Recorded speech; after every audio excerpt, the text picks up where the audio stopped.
Hey Gravity Falls freaks, here's a couple hours of all my Gravity Falls videos I've made. You guys have been giving so much great support this year, and my last upload actually was one of my best uploads I've ever done, so thank you guys for that. There should be another one coming out real soon, like next month. But for now, here's this, so please enjoy.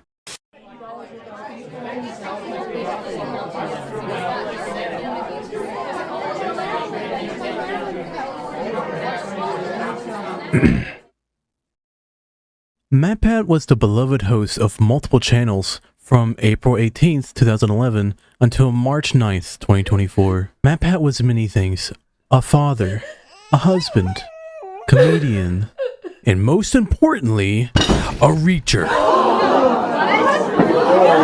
You need to leave! Before this whole part of my speech, I need something.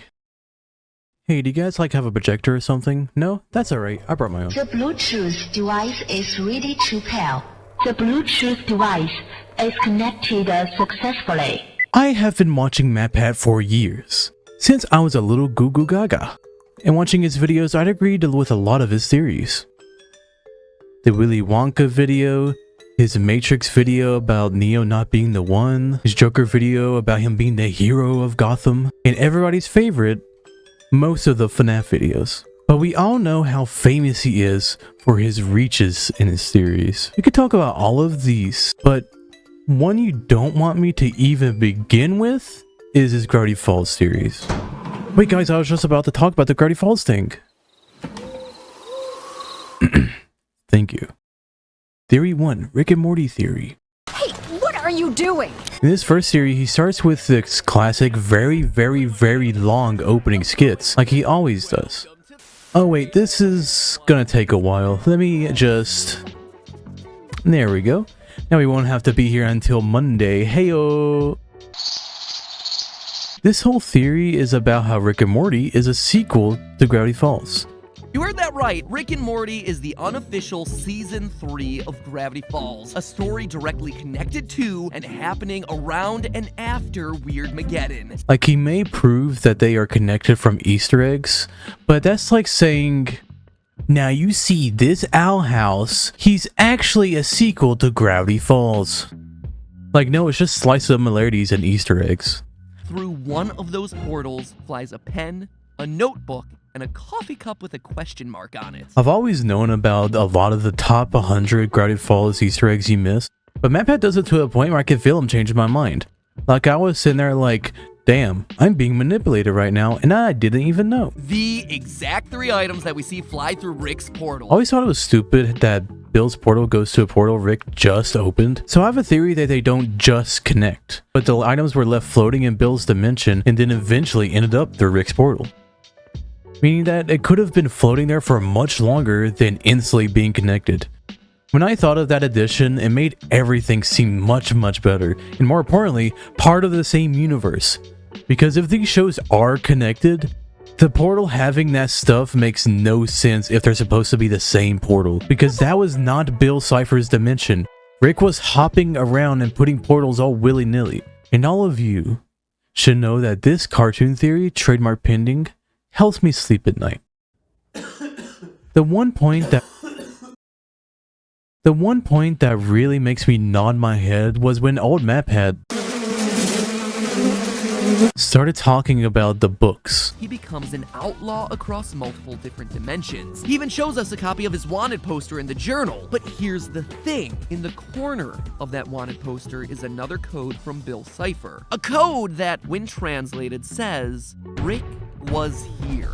Wait, what? The whole wanted poster part is really interesting because it says the name Rick while talking about how he traveled through dimensions and befriending outlaws, which is exactly like Rick and his gang, including Bird Person. What wubba lubba dub dub means. That's just Rick's stupid nonsense catchphrase. It's not nonsense at all. In my people's tongue. Also, the fact Bill knows who Rick Sanchez is the funniest idea of this theory. At this point, I was totally kicking my feet up and twirling my little pigtail around. But then he talked about the hidden figures in the Weirdified Theory of Weirdness page. And at first I was like, oh yeah, that is a fucking plumbus. And yeah, these freaks are the freaky aliens. It even made me get my copy and look at it again, and sure enough, they were there. But as I kept looking, I began to read the pages. you know, like you do. And I realized something. This all canonically was written prior to making the portal. This is literally right after he discovers multiple types of ghosts while staying at Wendy's dad's cabin. After 6 years and 3 journals, which is on that weirdness page right before Bill proposes the idea of the portal. Though around that time, Bill was called my muse, in homage to Stan's favorite band, Eurythmics. Oh, and also this page has Miss Pac-Man, a flying monkey, and Freddy freaking Freaker, according to my wife. So who knows what he was smoking? But either way, Matthew, that is just Cthulhu. There's also the giant silhouette of Cthulhu, and not just any Cthulhu, but one that looks oddly similar to the one appearing in the opening sequence of every episode of Rick and Morty. I refuse to think it's specifically the one from Rick and Morty, because it looks much more like a generic Cthulhu than one from Rick and or Morty. Oddly similar in my ass. You need to leave! No, you need to leave. Bill is still leaving threatening notes in the background, meaning that he too survived and is probably eager to have his revenge. Holy poopy butthole, Rick and Morty fans, that would be why he was being analyzed in Nuptia 4. It also means that there's a very real, very canon possibility of Rick and Ford crossing paths again, joining up one last time to fight the returning threat of Bill Cipher. Holy poopy butthole, Rick and Morty fans. I mean, it would be cool if Bill returned and Rick gets his whole team back together to defeat him, but like, that's just not gonna happen. Just by the fact that one's Adult Swim and the other is Disney, star-crossed lovers I know. The only reason The Simpsons literally just had Bill in there is because of Disney. So MrMatter being like, it'll happen, is not only wrong by the fact we see how Rick and Morty has gone since then, but also because of plain old trademarks, licensing, and copyright. No Jimmy Timber Power Hour for these powerhouses of animation. The closest thing we can get is the Mabel and Dipper background Mortys. I don't believe there is / will be a multiverse line where an episode of Rick and Morty has Rick Sanchez for real meet Stanford Pines. I would love it if I was wrong though, but the fact that this video is going so hard into "it's real guys, my dad works for Bill" is kind of ridiculous. He does say that's not going to happen at the very end of this video, but I want to get little Timmy's hopes up and then be like, lol, I'm JK right now, lol. Like bro, I was so ready to watch the episode with my sick ass hospice Morty Funko Pop.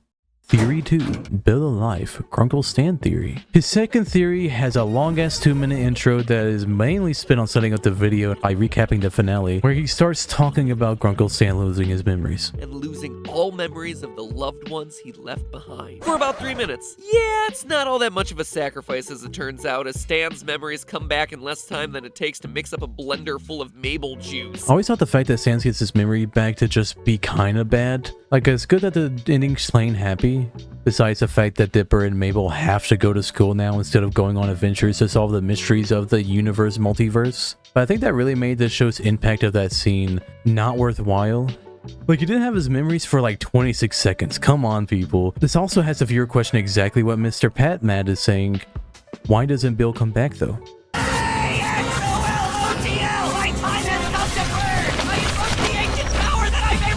Invoke the ancient power that I may return. But what's all this about an axolotl? The whole axolotl thing Bill says is a bit annoying. He says in reverse language that he'll be back, which leads fans to believe that it's Stan he's coming back through, then the Cipher Hunt statue, and now the recently released Book of Bill, just because of him saying will return. But I think we all know that he would only really return if a new Gravity Falls episode or something like that comes out. Because anytime anything comes out that is the return of Bill, it gets debated because it's not a satisfying miniseries. Like, unless Wendigoon makes a 30-hour video explaining the plot of the Book of Bill, people aren't going to agree that that's the actual return of Bill or an ending for Gravity Falls. That there was a real-life Bill Cipher statue hidden somewhere in the US, a worldwide treasure hunt. It appeared to be led by Grunkle Stan. It's in reverse. It's worth noting that every time a character has ever spoken in reverse, it was because of Bill. All objects found throughout this treasure hunt tended to be related to either Bill or Grunkle Stan. It's almost as if the creators were hinting towards a connection between Bill and Stan. The point that Stan is possessed by Bill during the Cipher statue hunt is a good one. Mr. Pat uses evidence of reverse dialogue and insistence upon shaking Bill's hand. Shortly after, he recommends that you shake the statue's hand.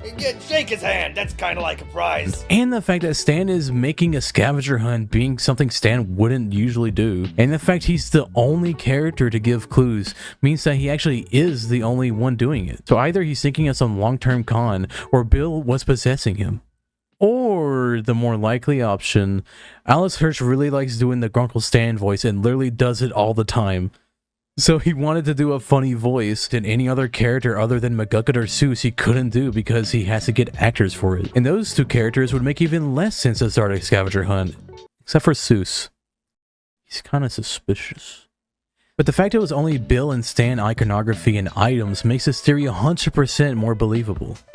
Along with the talking reverse, because nobody does that in the show unless they're in contact with Bill, like Gideon and McGucket. Also, what the fuck did McGucket see through the portal? Bill twerking his big bubbly triangle butt. Actually, cool update. In the journal it says in code that one peek into my dimension and this bumpkin lost his weak little mind. All he saw was me removing my exoskeleton to feed. If you can't handle the heat, get out of the kitchen, Jack. So I finally know what the heck Filford saw in there. I like the jiggly butt theory more. Eventually, the fans found the Bill Cipher statue, and beside it was a chest. In the chest, there was a USB drive of Grunkle Stan singing We'll Meet Again by Vera Lynn. I don't know why I never thought about how that could mean that they're connected, but I also thought that this was just a random thing Alex released around the time of the Cipher Hunt, not part of the main prize. But Matt's argument falls apart a bit when he talks about Grunkle Stan claiming it's his statue. Stan goes on to congratulate you on finding his statue. A very interesting choice of words, to be sure. What the actual quote is, "Congrats on finding my mysterious treasure of the statue in the forest." He's saying that the treasure is his, not the statue. My mysterious treasure. But if Bill did possess him, it could literally be him saying that he owns it. Since I guess it would be Stan's by that point. Like, the only other person that claim it is theirs is Bill. But like, he's gone? Unless Bill is Grunkle Stan. Or it'll be Seuss, since you know, he owns and runs the shack now. Seuss is a little suspicious though. Shake his hand, that's kind of like a prize. Why would he be encouraging us to shake Bill Cipher's hand? Unless, of course, this isn't Stanley talking. Also, Grunkle Stan knows you need to shake Bill's hand for it to do something, so yeah, it's 100% Bill Cipher. But who would be Bill now? My attorney? My therapist? The only one who knew I was there at this point was Alex Hirsch. We already know that Bill can mimic someone else's voice when he's in their body, but then why in the finale aren't his eyes yellow? Well, it's because Bill only controls Stan when he sleeps. But the Bill possessing while Stan is asleep edition really sells this more. If solves why when his memory comes back, Stan wouldn't know that Bill is actually back. So maybe Bill is playing the long game to never get noticed. Which will be real difficult since Great Uncle Ford and him are literally sailing around the world together, which also isn't mentioned in this guy's video at all. Wait, when the fuck is the Cipher Hunt supposed to canonically happen? Or even the journals for that matter. I guess just like Shermie Pines, the showrunners literally have no clue how the timeline really works, but that's okay because who really cares anyways. The in theory actually kind of sucks though. Well, let me do it like... The in theory actually kind of sucks though. Because Matt at the last second throws out the idea that Grunkle Stan has been possessed the whole time? So, there you have it. A theory on Bill Cipher being alive and trapped inside Stanley's mind. While I was researching this theory, it struck me. It's pretty crazy how close these two characters are with each other. It's almost as if they've been connected on a deeper level since the very beginning. Like, does that make any sense at all? The reason Bill was defeated was because of Stan getting his mind erased. But I guess that was when Grunkle Stan was awake. How come at no point Bill would use the fact he possessed Grunkle Stan to be able to take over the world, or find out where the last survivors are and where to get in, or, I don't know, try to do literally anything during his time on the show to better his case, to better his cause? All we could say is the time Stan went against Vord, but that was when he was awake. We've already established how backwards talk tends to relate to Bill, and now we have someone speaking backwards telling us not to trust Grunkle Stan? Like, I love this idea, but there's just no other evidence other than this. Stan is not what he seems. What if it was referring to something else the entire time? Could it really be possible that these two characters are actually one and the same? Huh. Guess that's a theory for another day. In the meantime, remember, reality isn't real, the universe is a hologram, and that's just a theory. Which is why MatPat ends the video very fast after this, which is something Matt does sometimes. He kind of just throws theory after theory at you, even though they don't work or go together as a complete theory. Then it just kind of ends with his weirdest statement: since it's the end of the video, who cares? What do you know? It's the end of the video, it's just a theory, doesn't matter, bye gold, bye! Theory 3. Bill alive. Alex Hirsch. My first time seeing his newest Gravity Falls video was for this funeral. It's also very cute that Matthew Patrick's son got into Gravity Falls. Why am I talking about it now, 8 years after the show ended? Well, it's Ollie's current favorite show right now. Like, this whole trilogy of theories began with Matt and Mrs. Pad getting into the show. And now his little goo goo gaga is enjoying the show, which is really cool and wholesome. Smiley face. It is without question my single favorite animated series of all time. And honestly, it was the pioneer in getting a fan base to start theorizing about your show. I love that both Gravity Falls and FNAF straight up just changed the way people do videos on YouTube. And that, and also MatPat basically founding the theory-making YouTube genre. These three titans of industry all made YouTube such a cool and interesting place. So many YouTubers have been inspired by these things, and they, in turn, inspire more and more and more. I wouldn't have made this channel or even this video without Gravity Falls, FNAF, and of course, MatPat. Thank you so much for everything, Matthew Patrick, leader of game, film, food, and style, founder of the YouTube series community.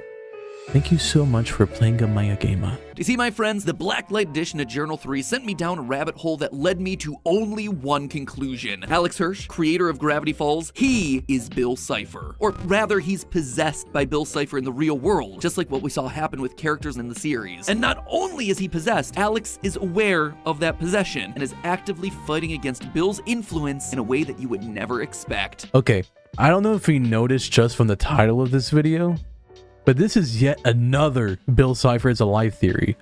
His trilogy of Gravity Falls series each has Bill Cipher being alive, or has a he's gonna return part. And I say part because only the first one really has only a part. The latter two are just the same video but using slightly different evidence. Why doesn't he use the same and much better evidence of Bill Cipher possessing people in their sleep from the last video? Page 142, quote again, "I fell asleep on my cot only to awake sitting at my desk staring at the strange symbols inscribed below. He is taking advantage while I sleep." End quote.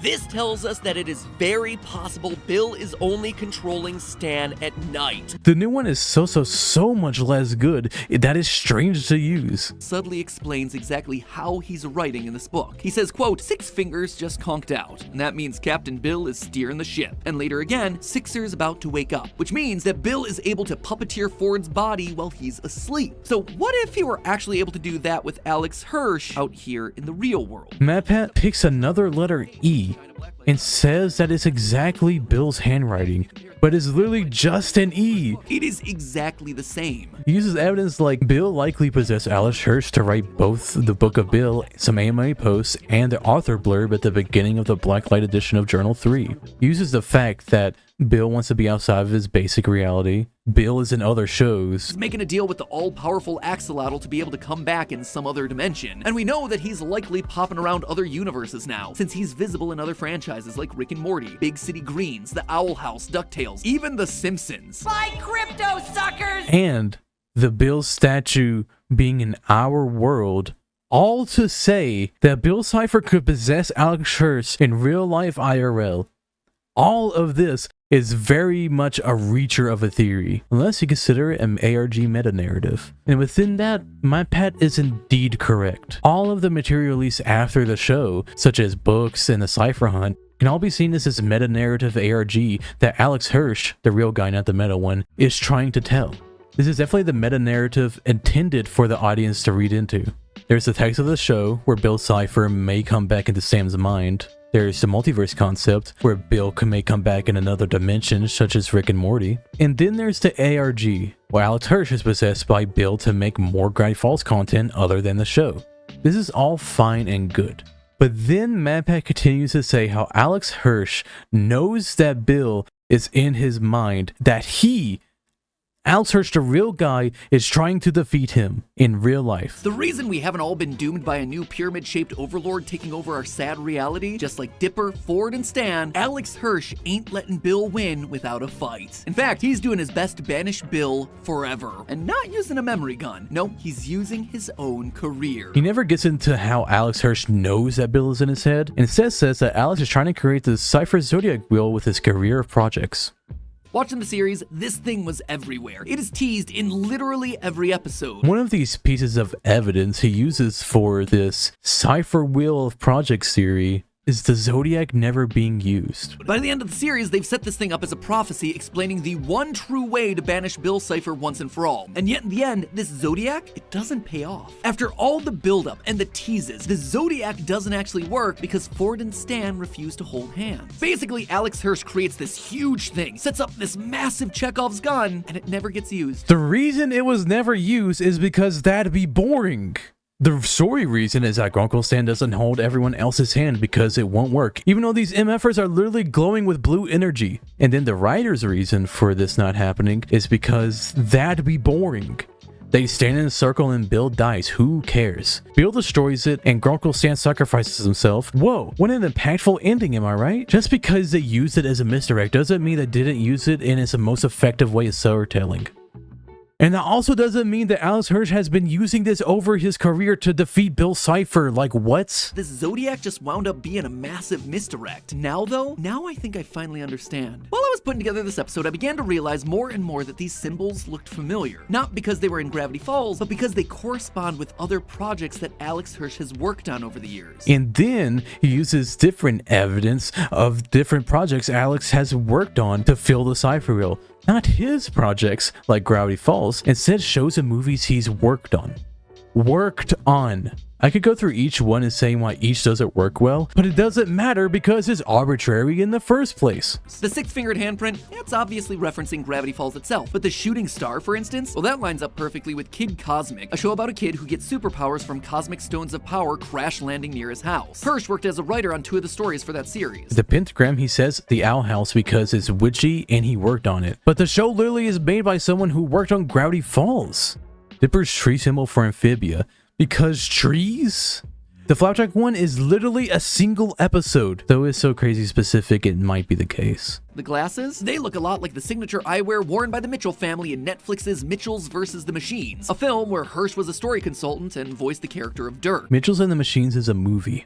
Are all these only for movies or shows? He's made books and other projects that could be forced into there. And by only the 7th symbol does he say that the symbols don't need to be literal and shows the clip. It's likely that many of these are symbols that are going to be coming down the pipeline for Alex, but then again, remember what they said in the show. The symbols needn't all be literal, Dipper. So with that in mind... But how are the other ones not that literal as well?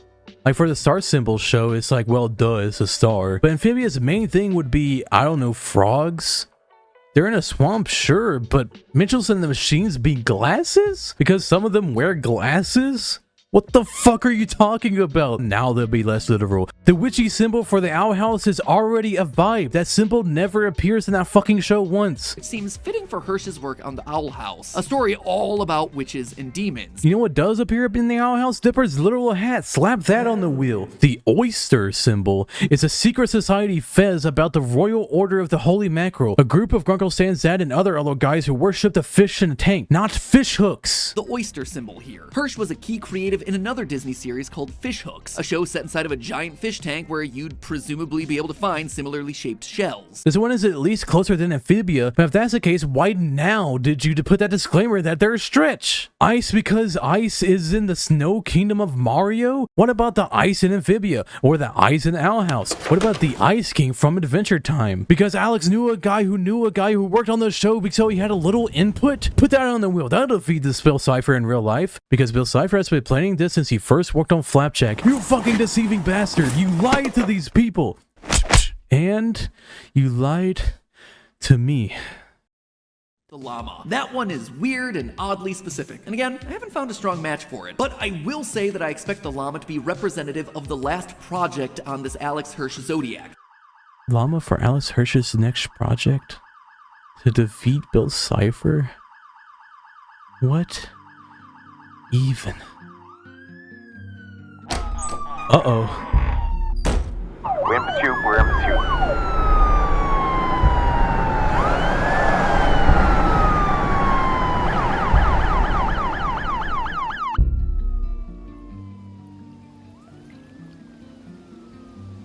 I love the idea that before Rick and Squanch and Bird Person just hung out, and if Dipper and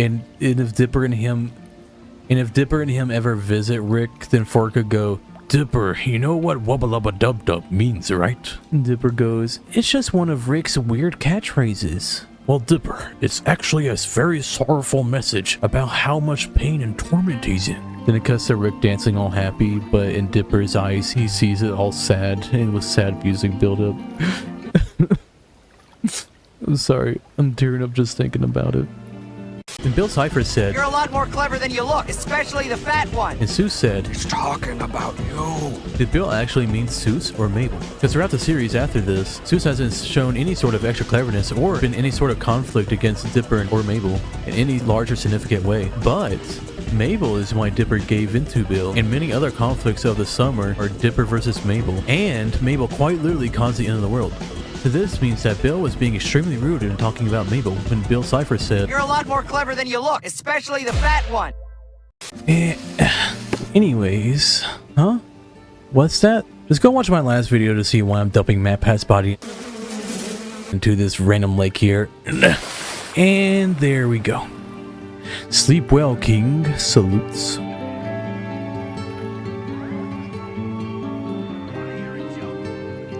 What's that over there? My ex-wife still misses me, but her aim is getting better. Her aim is getting better. Ex-wife, huh? That's something I should really look into.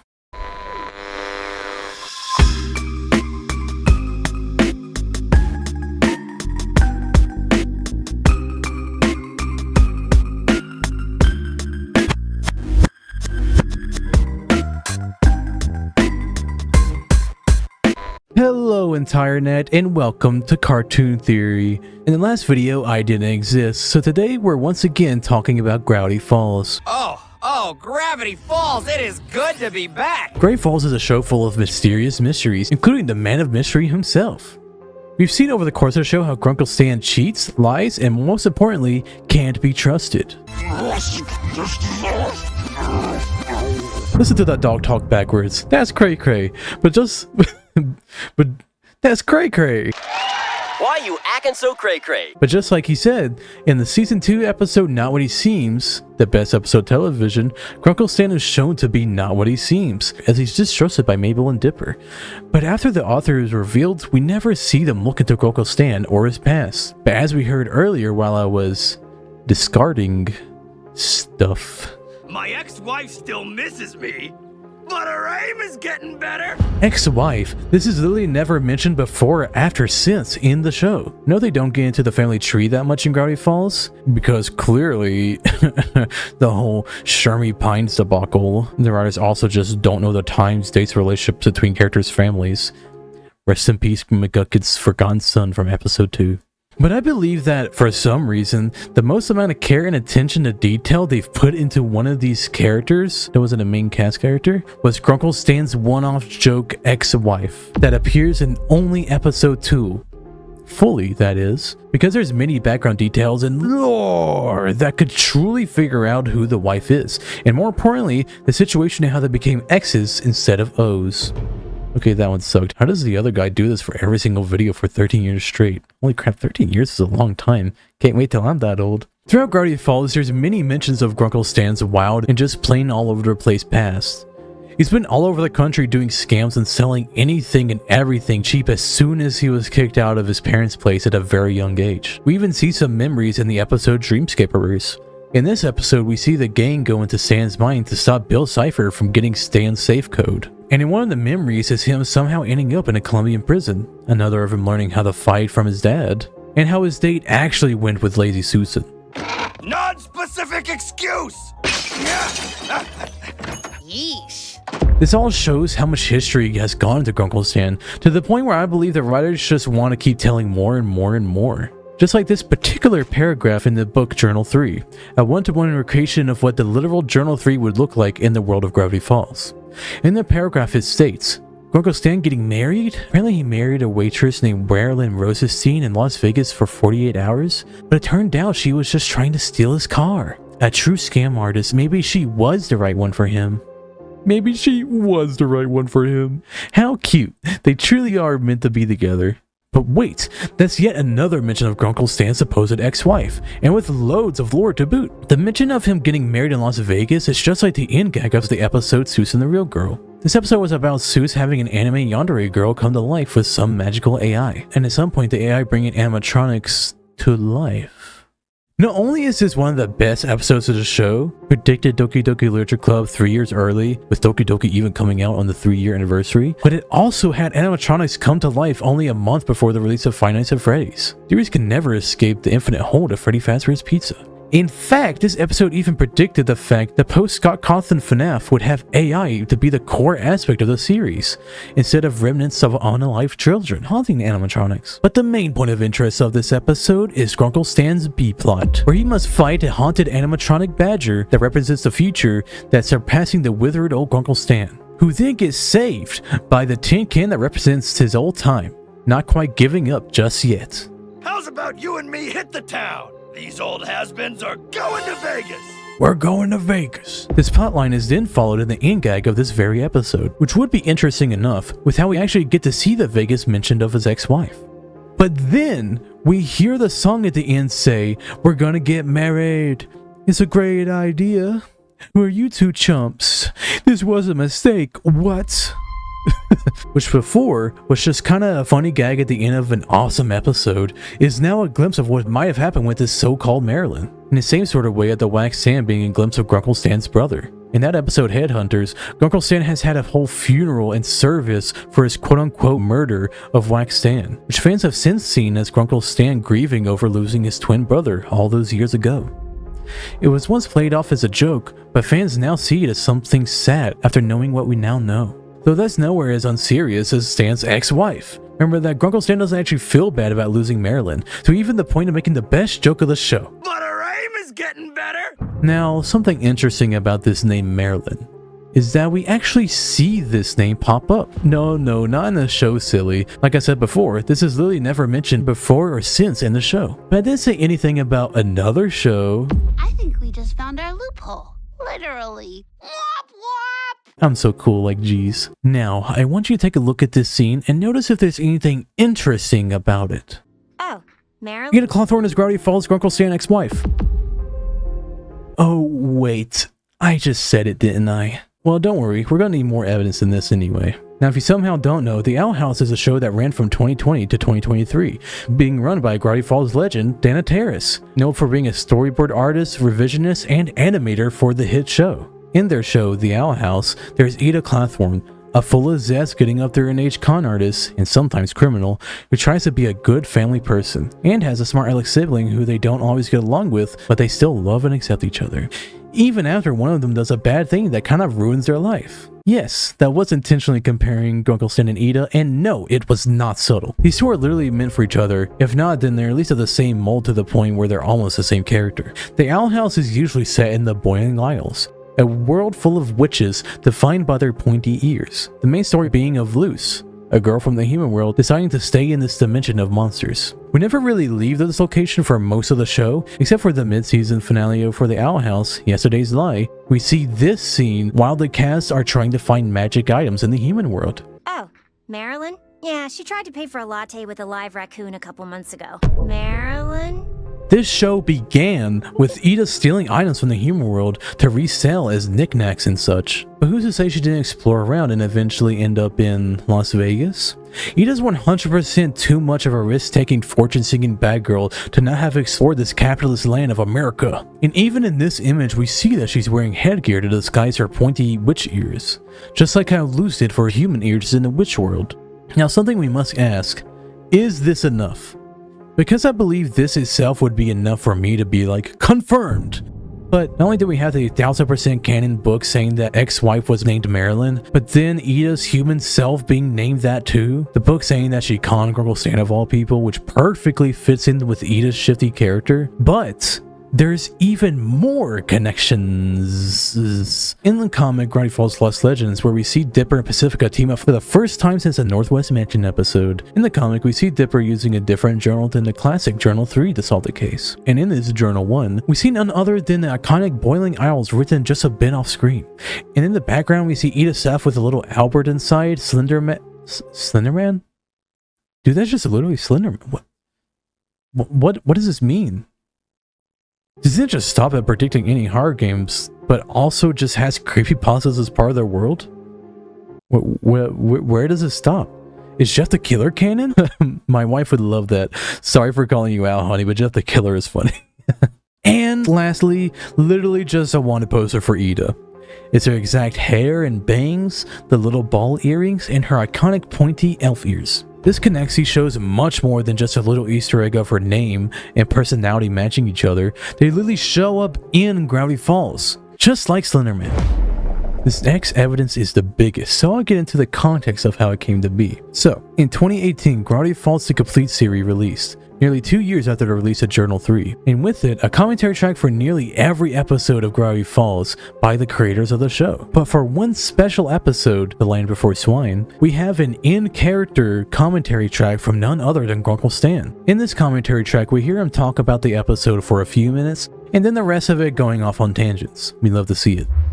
We hear more about the holy mackerel and Stan's fez and the whole story with it. A cute moment of Seuss and Grunkle Stan bonding like father and son. How cute. And, most importantly, this clip of Grunkle Stan talking about his ex-wife. You probably want to hear about my ex-wife, right? There's not much to tell. I bring her up every now and then. I tell jokes. You know, I was actually married for less than a day. Vegas situation. Reached for the same slot machine handle and it was love at first sight.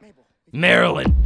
Not only was this the same story as the Vegas situation, but the theory is in the details. Had hair like an airline stewardess and a neon pink shirt that said, over 30 and very flirty. Man, I was putty in her hands. Should have seen the way she threw dice. One time right at my head. Turns out she only married me to distract me while she stole my car and all my winnings. And I guess her name was fake and her hair was fake, but you know, the love was real. She really was the one that got away. Sometimes I still think of her. That pale bingo hall skin, that one weirdly sharp tooth. You know, I think I learned a little bit of a lesson from that, which is you open your heart and blood comes out and you die. So, you know, try not to be a sap like I was. And over in 30, very flirty shirt, pale bingo hall skin, and one weirdly sharp tooth. I don't know if you noticed, but this perfectly describes Ida. And not only that, it was also the exact same shirt Ida wore throughout the show. This commentary track was released in 2018, the exact same year that the Outhouse was greenlit for production, to its later release of 2020. With all this evidence, we can see the full story now. Ida, wanting to make it rich, like usual, goes to the human realm. Goes to another place in Vegas, where she meets Stan while reaching for the same slot machine handle. Yet another con man trying to make it big, and indeed he did. But he's already head over heels for this unknown to him witch named Ida. So then when Ida gambled, flirted, and ended up even getting married to Stanford, he was ready to go all the way with Marilyn. But this was all a long con. While Stan was at the altar, you could hear a car whizzing by. But not just any car, that's Stan's car. He stole not only his car, but his winnings. And let's not forget, his heart. Stan will always see her as the one that got away, but to Ida, it was just another con. Ida has a they-them at home anyway.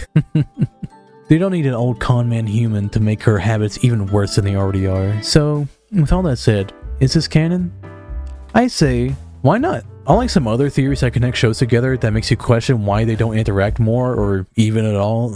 Looking at you, Rick and Morty x Gravity Falls. This one fits perfectly in the world of each other and doesn't contradict anything about the lore of each other. Also, who really thinks that Ida is Grunkle Stan's ex-wife is a terrible thing anyway? Is that a theory that adds character development or extra schlock that could fill in a whole episode or even an arc of a show that'll never get it? Instead, it's just a little night in Vegas that lets the one slip away. Even though they really are perfect for each other. But hey, that's just a theory. A cartoon theory. Thanks for watching. Welcome back to the Super Amazing In-Car Tournament, where last time I didn't exist. In honor of the late Gravity Falls, today's question: what's the better sequel to Gravity Falls? The Owl House, Amphibia, or Rick and Morty? Comment below to cast your vote for the better Gravity Falls spiritual successor. In this scene of Gravity Falls, Bill Cipher says, Until then, I'll be watching you. I'll be watching you. this is a reference to the fact that he's watching them. Subscribe for more. Subscribe. This one joke quite literally saved this episode of Gravity Falls. The season 2 episode, The Love God, is hated by a lot of fans of this incredible show. I have a whole video explaining about that and the whole Robbie hating experience in this other video you should watch. But what you mainly need to know is that people really don't like this episode, but love this one joke.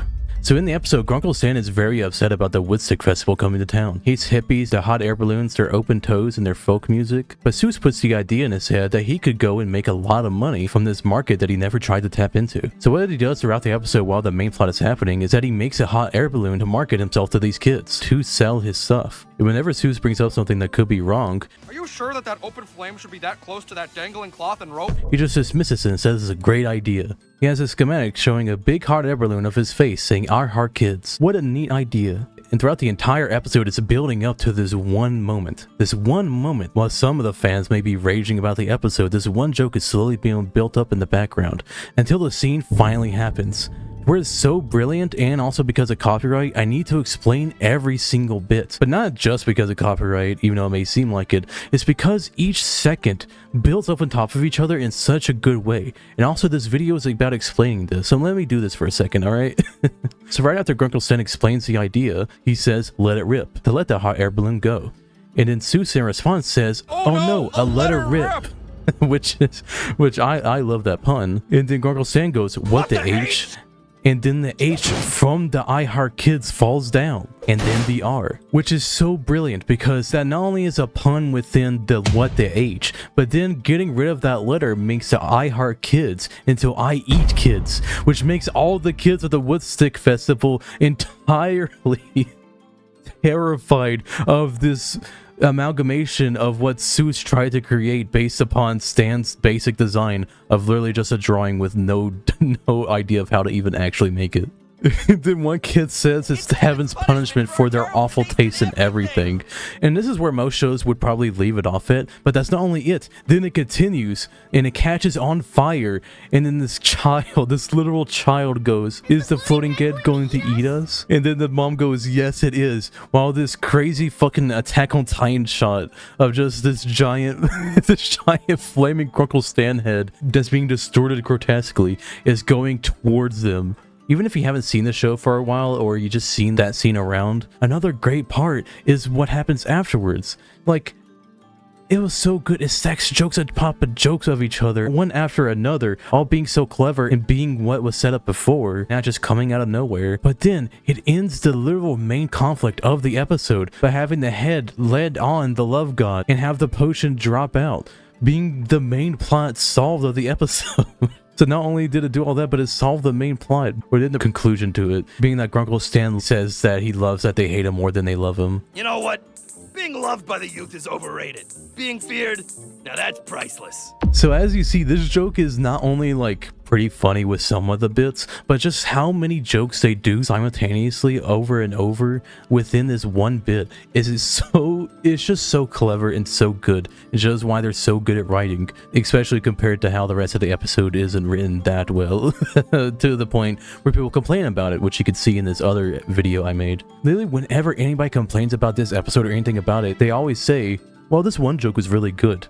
And it's because this joke is so good and can only exist within this episode. Which is one of the best things about Gravity Falls, is that even if you hate an entire episode, like one of my least favorite episodes is the roadside attraction, but there's still jokes in there that I find funny. And it's one of those things that's like, you can literally just hate an episode, but you're gonna have a joke or a scene that plays in your mind or you find really funny or you think is cool or clever. Which is why Gravity Falls is one of the best shows ever. Like, I love the Owl House and I consider it like a spiritual successor to Gravity Falls, but that show definitely has a lot of episodes that are not that good. And they definitely don't have any jokes this well. And that's why this hated episode of Gravity Falls got saved by one joke.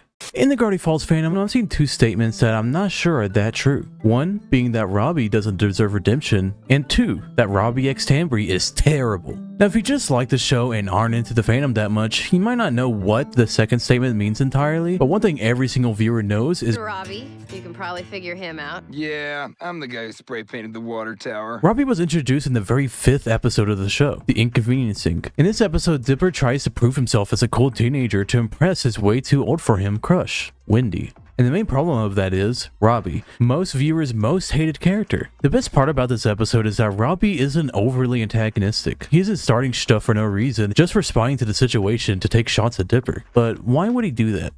Only a little something called insecurity. Robbie is such an insecure 16-year-old that a mere 12-year-old is a threat to his relationship with Wendy. The very first sentence from Robbie is in response to the twins even showing up saying, So are you like babysitting or... Come on, Robbie. So are you babysitting or... And Wendy gives a scoff, showing that these two shouldn't be together from the beginning. But honestly, it's kind of crazy that the group doesn't make fun of Wendy at all. Imagine bringing two barely 13-year-olds to your group of 16-year-olds. It may not seem that crazy with just throwing around numbers, but look at that height difference. These are literally high schoolers hanging out with middle schoolers. Yeah, I'm the guy who spray painted the water tower. Oh, you mean the big muffin? It's a giant explosion? Robbie, that looks so much more like a muffin than an explosion. I'm sorry, but it's true. But because of this one interaction, I guess Robbie decided to target Dip Dip for the rest of the show pretty much. Because it wasn't until Fight Fighters that Wendy and Robbie are actually dating. Whenever remembering the show, I always think, oh, they were together for the entire show. But no, during the Inconveniencing, Double Dipper, and the Time Traveler's Pig, they were straight up just not together. Which shows in each episode by having Robbie trying to oppress Wendy in some way. Which means that by this point, he does indeed feel threatened by Dipper in his relationship. Which we may make fun of, but Dipper did literally go back in time constantly just to try and impress Wendy. If Season 1 Dipper knew that Wendy wouldn't date him because of an age difference, he definitely would have 100% aged himself up for an episode before realizing he'd rather grow up at a normal pace. So in this pre-dating Wendy phase, what bad can we see from Robbie? Besides what we said before about being protective of a girl he likes. Not much, but within that there's loads to look at. We already talked a bit about the Inconveniencing, but he pretty much just calls him lame several times, usually leading to Dipper doing something to impress a group out of peer pressure, which would have caused the group to be cruelly tortured by ghosts if Dipper wasn't actually a 12-year-old. They were going to do this tonight anyways. If Dipper and Mabel didn't join them, they'd be deleted. In Double Dipper, he literally doesn't do anything to Dipper directly, just trying to impress Wendy with his guitar. So Dipper decides to clone himself several times and have two of the clones steal Robbie's bike. Like, you see what I mean by Dipper being a threat? If he was 10% more of a bad person, Robbie would be fucked. His life would be over. He should end himself now. And give somebody else a piece of that oxygen so that we can breathe inside this blue trapped bubble. Because what are you here for? Wendy and Robbie finally started officially dating at the end of Time Traveler's Pig, after Dipper gives up trying to impress Wendy so that Mabel can have waddles. Which won't be the last or first time Dipper giving up something for Mabel, though in this case it's actually not worth it for Dipper and way more worth it for Mabel. I mean, like, it's waddles, you know? So now for the actual dating Wendy phase. You may be thinking he was annoying before, but this is where he takes the cake of being a dingle snatcher. Fight Fighters.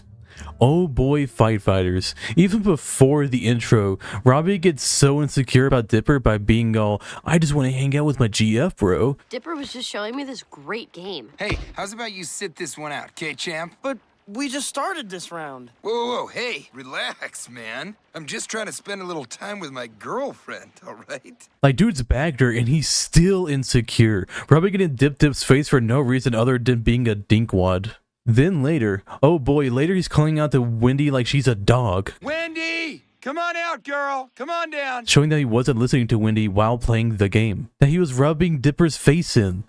Meaning that he literally was thinking about how cool of a burn that was, that he didn't even pay attention to his girl. He was thinking, you know what would make Dipper jealous? Is if I brought her closer to me and gave him a side eye. And you know that she brought it up other times after this too, since they're literally girlfriend-boyfriend. But when Dipper calls him out for it... What was that? I just said she's not here. No. You want to get into it, huh? He then tries to embarrass Dipper, pushing him and calling him out for being 12. It clearly been waiting for a moment to unleash it all on Dipper as soon as he's able to. But like I said before, he just goes off based on the situation, like how in the inconveniencing, he called him a loser when he's able. I'm sure she's just dying to ask out a 12-year-old kid who wears the exact same shorts every day. He even acknowledges that Dip has no chance to be with Wendy, but he's so insecure about it they just straight up bullying this 12-year-old. Why don't I call her right now and see if she wants to go out on a date with you? Why don't we call her? Pushing Dipper's anxiety to the point of slapping the phone out of his hand, shattering it. Must be an iPhone. This is the part where you laugh and subscribe and stuff, please. Please? Oh God. I can't keep doing this. Just please give me some viewers, please. Dipper immediately says, I'll buy you a new one, which would be an easy way out for Robbie. But stupid, hormone-filled, angsty, stubborn, insecure, full Robbie decides that's not enough and wants to fight this 12-year-old. Hey, I know a fight when I see one. Stay right there.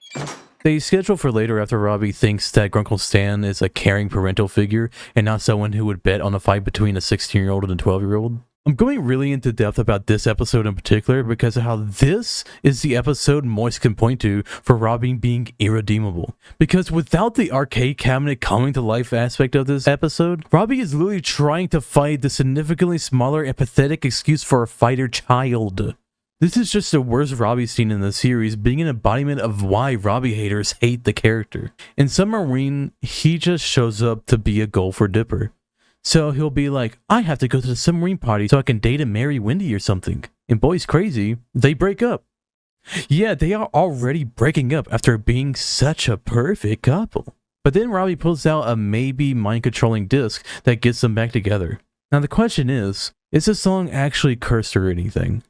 I honestly believe it's not. Yes, there's a backwards message, and yes, Robbie intentionally put it there to subtly suggest them to be together. You are now under my control. Your mind is mine. But I think the end of the episode proves otherwise.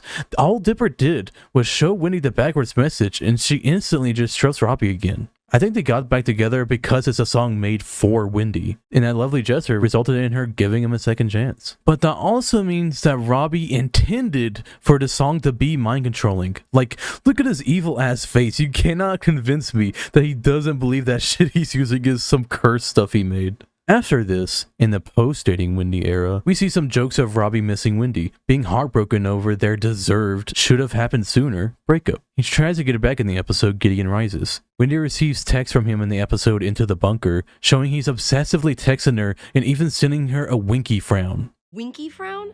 What does that even mean? And then there's the Love God, where he's literally wallowing in an open grave over Wendy leaving. I'll never move on, never ever. Oh, so Dipper breaks your phone and you have to fight him, but you could just break your phone because you're embarrassed for a joke?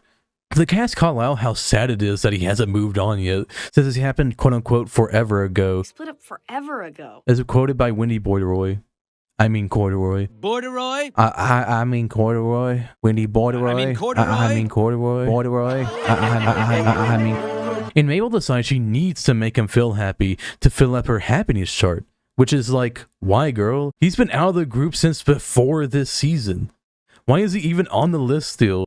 The friend group didn't involve bullying the two 12-year-olds only because Robbie was not there. How can I be happy if I know someone else is sad? Why do you gotta force yourself into someone else's life like that? And that she does. She looks at everyone in town and decides Tambry, one of the people in said friend group, is the perfect match for him. But when this 12-year-old sets up a blind date for the two of them, and it goes wrong, Mabel decides to steal and use a love potion on the two, which goes pretty great. Until the rest of the group finds out about them getting together, and all get upset. Robbie and So like Tambry to do He this. knew I liked her. Told Robbie, but not me. Tear her highlights out. Ow! The biggest problem people have with this ship of Robbie x Tambry is that Robbie sucks, and that the consent is questionable. Well, the episode shows that their relationship actually made Robbie a better person, even more than if he was with someone else. I guess Mabel was right about something. But is this relationship real, or is it just the potion? I believe that the love is real, but is enhanced by the potion. Just like Robbie's music, though this time it's actually something magical. This is even supported by the books. Journal 3, a one-to-one creation of the book from the show that is 1,000,000% canon, talks about the love potion being more of a nudge, only lasting 3 hours after the fact. I wonder how that Snatcher's doing. I know, using extra content can be a bit cringe, but I believe that to be the case in the first place. With how the love god basically says that only he can choose the right pairings, otherwise there could be consequences. So maybe the reason they fell in love is because of the pairing actually being pretty good. The potion doesn't just change their personalities to love each other and that's it. They still have their base character quirks, but within an actual stable relationship, and actually able to talk to each other, so just dismissing each other. And I mean, definitely out of everybody in the cast to be with Robbie, Tambry's a perfect pick. But is that good enough to be a redemption?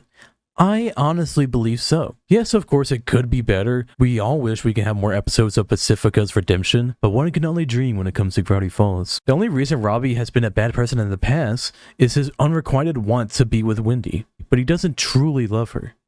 Even being with her, he was a terrible, manipulative guy who only saw her as a trophy to have and protect. He cared more about showing her off than actually listening to her, rather beat up a 12-year-old than face his shortcomings. But with Tambry, it seems like actual love. Like he wants to be with her, and isn't overly protective of her. I believe that Mabel actually redeemed Robbie, and made the entire group happy. With the help of Thompson, of course. All according to plan.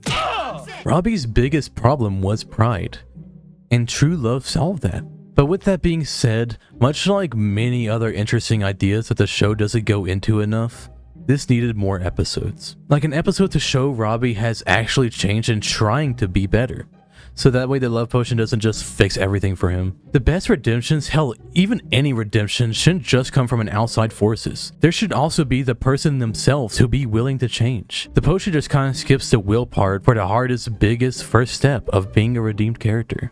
That's why I believe all it would take is another episode showing Robbie earning it, so that way he could hold the weight to the giant leap that the potion skipped over in terms of him changing himself. And that's why I believe that this was enough to make me not mad about this episode, unlike how most people are. The title of this video was in response to Kitty Monk's and Sarcastic Chorus's video on why this ship and redemption are both bad. But I decided to not make the whole video calling their opinions wrong or invalid like I originally thought when I made the title and idea for this video. Instead, I decided to do my own thing and make a video and saying my thoughts about it all. Instead of just being us watching a clip and then counterpointing and or agreeing with them. Especially since both of their main points were thoughts on the potion, where we both read the consent part as being entirely different. Cause like yeah, it's a bit weird that Mabel's all okay with messing with her love life, and then stops when it comes to messing with her love life.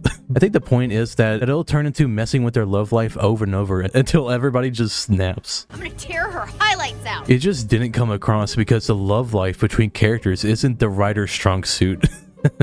I mean, the other worst episode was also weird to bad shipping. So who knows what would have happened if Dipsifica had an actual follow-up episode. And I think that if Love God explained that the effects weren't forever and instead a nudge like I and the journal said earlier, then I think this episode would have been basically no complaints other than a redemption not being overly earned. But if I thought and believed that the show was saying that the love potions are literally just mind control, then I would also think this episode sucks. But I honestly believe that wasn't what was meant, and not how I saw the episode at all.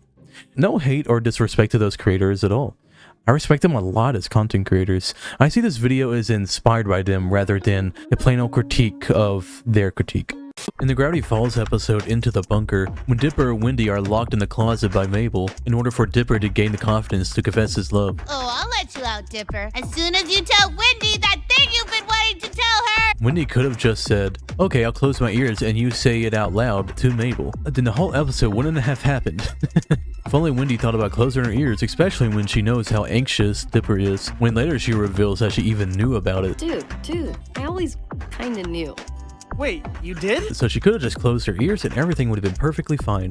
Because then Dipper could have said it, they could have got in the closet, and they wouldn't have been chased by a shape-shifting monster that probably traumatized them for the rest of their life, that they probably had to go to therapy to figure out what exactly their feelings were about that moment. Because that is one of the most stressful moments of the series. Subscribe for more trauma, you freak. Gravity Falls has many mysteries, but one of the big mysteries that was unsolved by the show, besides Grunkle Stan's ex-wife, is what the shapeshifter said in the season 2 episode Into the Bunker. After the gang defeats and traps the shapeshifter, he then says this.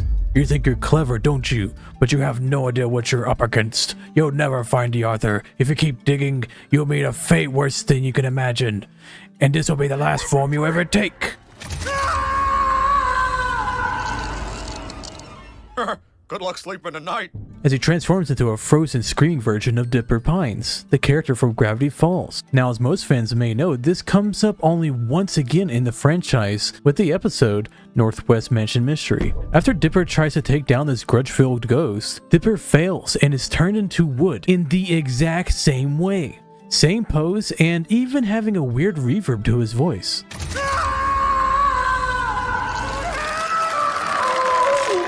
Now, I know what some of you may be thinking, well, where's the mystery there? And I say, where's not the mystery? There's so many strange things about this that I'll talk about after this sponsor. If I had any! The exact words the shapeshifter said was, you'll never find the author. If you keep digging, you'll meet a worse fate than you can imagine, and this will be the last form you ever take. The Northwest Mansion Mystery episode has literally nothing to do with the digging of the author, first of all, but more importantly, isn't the last form he takes? Pacifica then pulls the lever to find her family for the first time in generations, which frees all those turned to wood as the ghost feels lumber justice. I feel lumber justice. So then he's just wrong about it, whatever he may be saying. But then how in the actual pine tree did he know that Dipper would take that exact pose and reverb? The fact that he is a shapeshifter gives no reason that he should be able to predict the future, and yet he did, and was wrong at the same time. Like, I know in real life it's likely the team decided that this would be a good moment for the fans to notice, like when Ford sprayed the cipher wheel and did a whole spiel of how it works. But just like that, I have to ask, what even? It's something that doesn't get used at all in the way it was set up, only to show it as a reference to the seed being planted. So then why does this wood scene happen at all in the canon of the show? In real life, we know it was because of the setup, but in the show, it makes it out to be that the shapeshifter can predict the future somewhat, and yet he still gets defeated several times. It's obvious that the shapeshifter did it as an intimidation, just to scare Dipper, just like he did before when he changed forms into this horrifying Dipper and Mabel fusion. This horrifying Dipper and Mabel fusion. Like, that's the obvious intention of the scene. The shapeshifter even says he'll never find the author just to get to him. And I think he does this even more because of his hatred towards the author. But I do thank you for bringing me his journal. He used to write it while I was in my cage. That six-fingered nerd hasn't been himself in 30 years. Seeing Dipper as him to the point of taking out his years of anger to torment this child. But then there's always a scene of it actually happening to Dipper in a Northwest Mansion. The mystery here is that if the shapeshifter is indeed not able to see the future, why then does his prediction come true? In the lore of the show, it only makes sense as a wildly specific coincidence.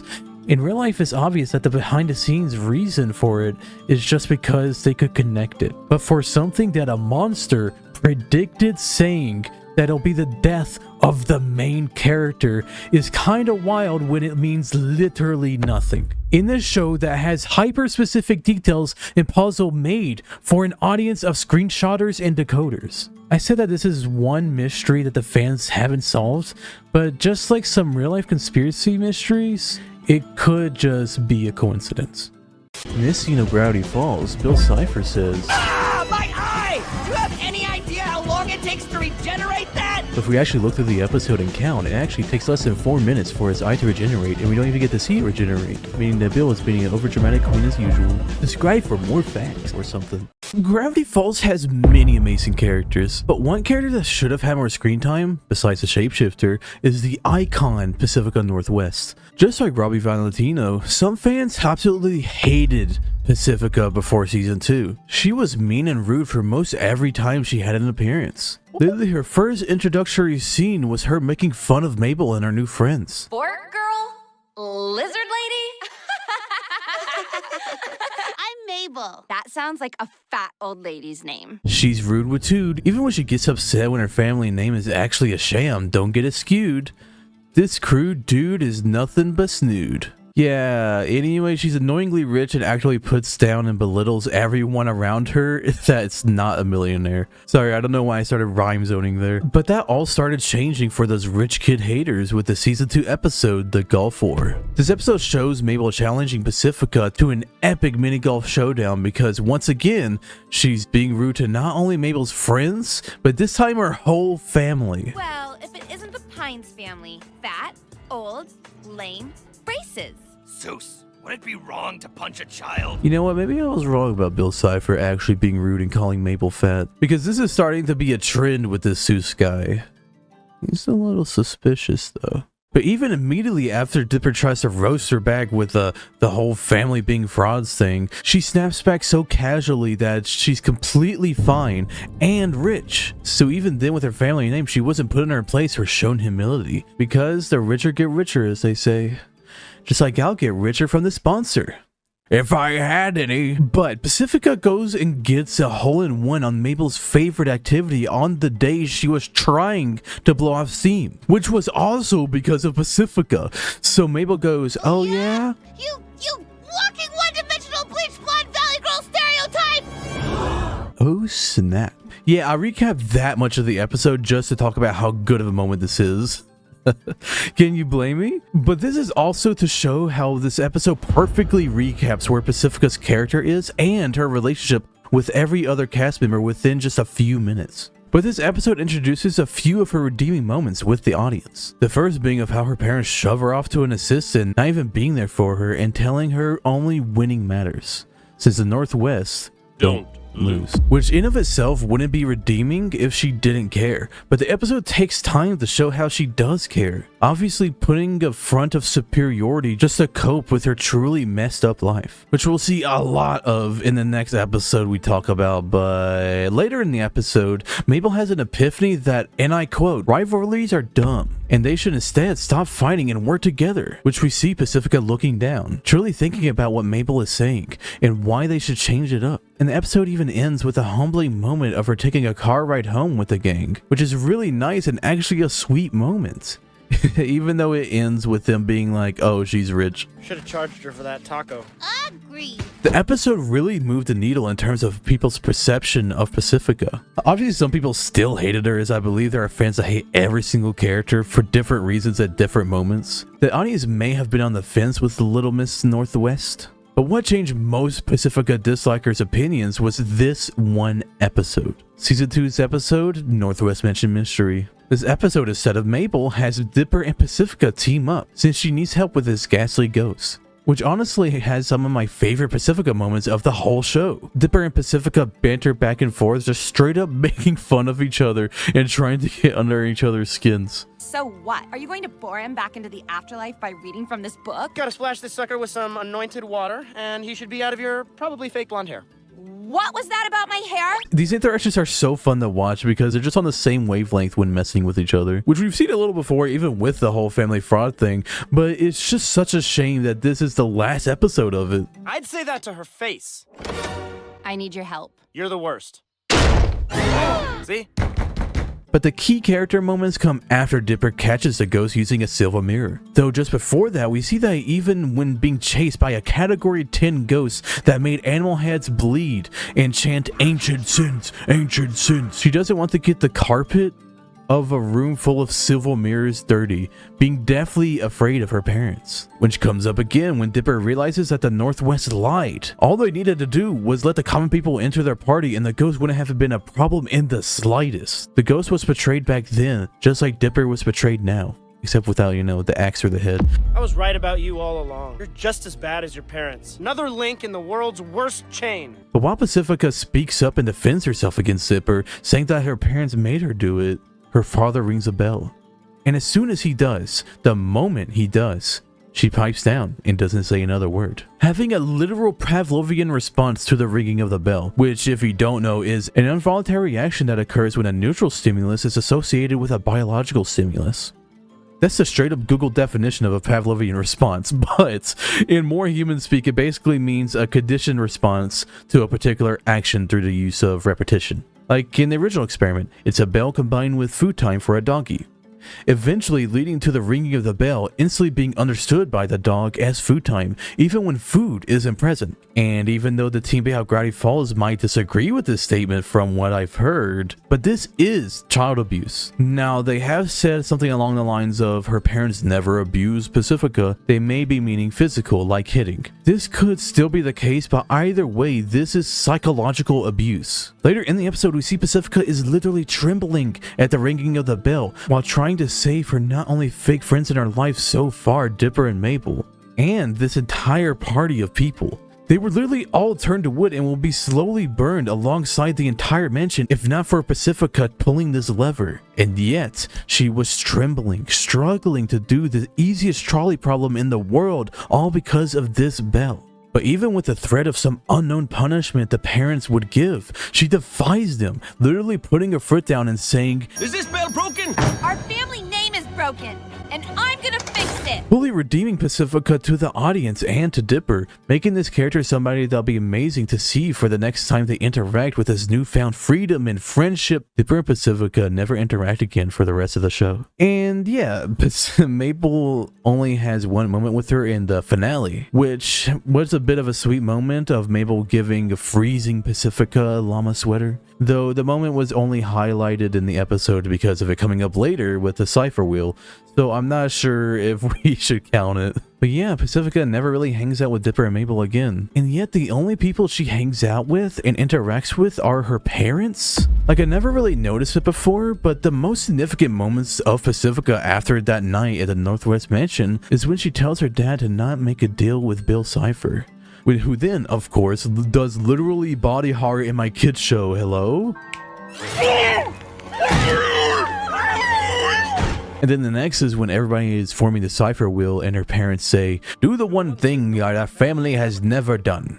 Touch the hillbilly. Which would be really funny to me if it didn't seem to completely retread on Pacifica's character from the previous episodes. Like, the only other two somewhat significant moments is her reaction to having only one pony, and her at Dipper and Mabel's birthday party. When are you gonna open your presents already? I broke a nail wrapping them. Which shows that I lied and they do interact again, but it's truly only a half lie because that's it. That's all.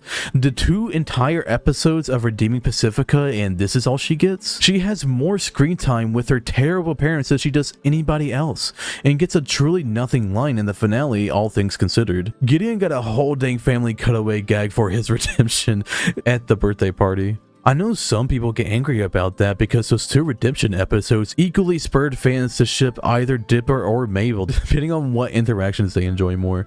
But I feel like there's more to it than that. I personally like Dipper and Pacifica. When I was younger, I shipped them together because I was like, duh, girl and guy, and I related to Dippers.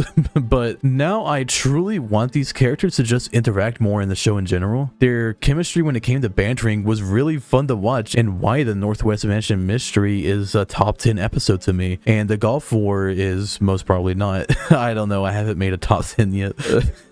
But this character was pushed aside when they have more focused episodes than Wendy, even though she's a supposed main character, and yet doesn't even have one, even though Robbie has one meant to redeem him, and that tells you something. With all that said, it's obvious that Pacifica could have had more interesting episodes and stories that could have happened. There was even some comics showing that, but more than that, she deserved better than go to a little back on her character arc in the few times we see her anyways. This very intriguing character is reduced to jokes and bits that put her character arc back to the first season. And I say she's an underrated character because she's not valued highly enough by the show, and thus isn't rated highly by the fans. And clearly, she deserved better. In this scene of Gravity Falls, Colonel Sand says, Some kind of invisible ink.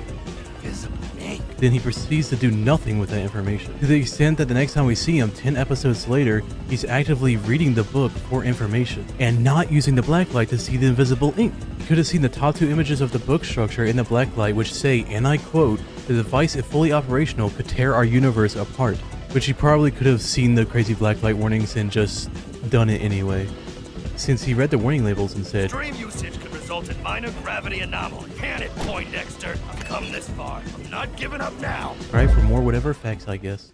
This one scene quite literally made everyone love this character of Gravity Falls. The season 2 episode The Golf War is loved by a lot of fans, mainly because of this hated character of Pacifica finally showing that she's not just a mean person completely.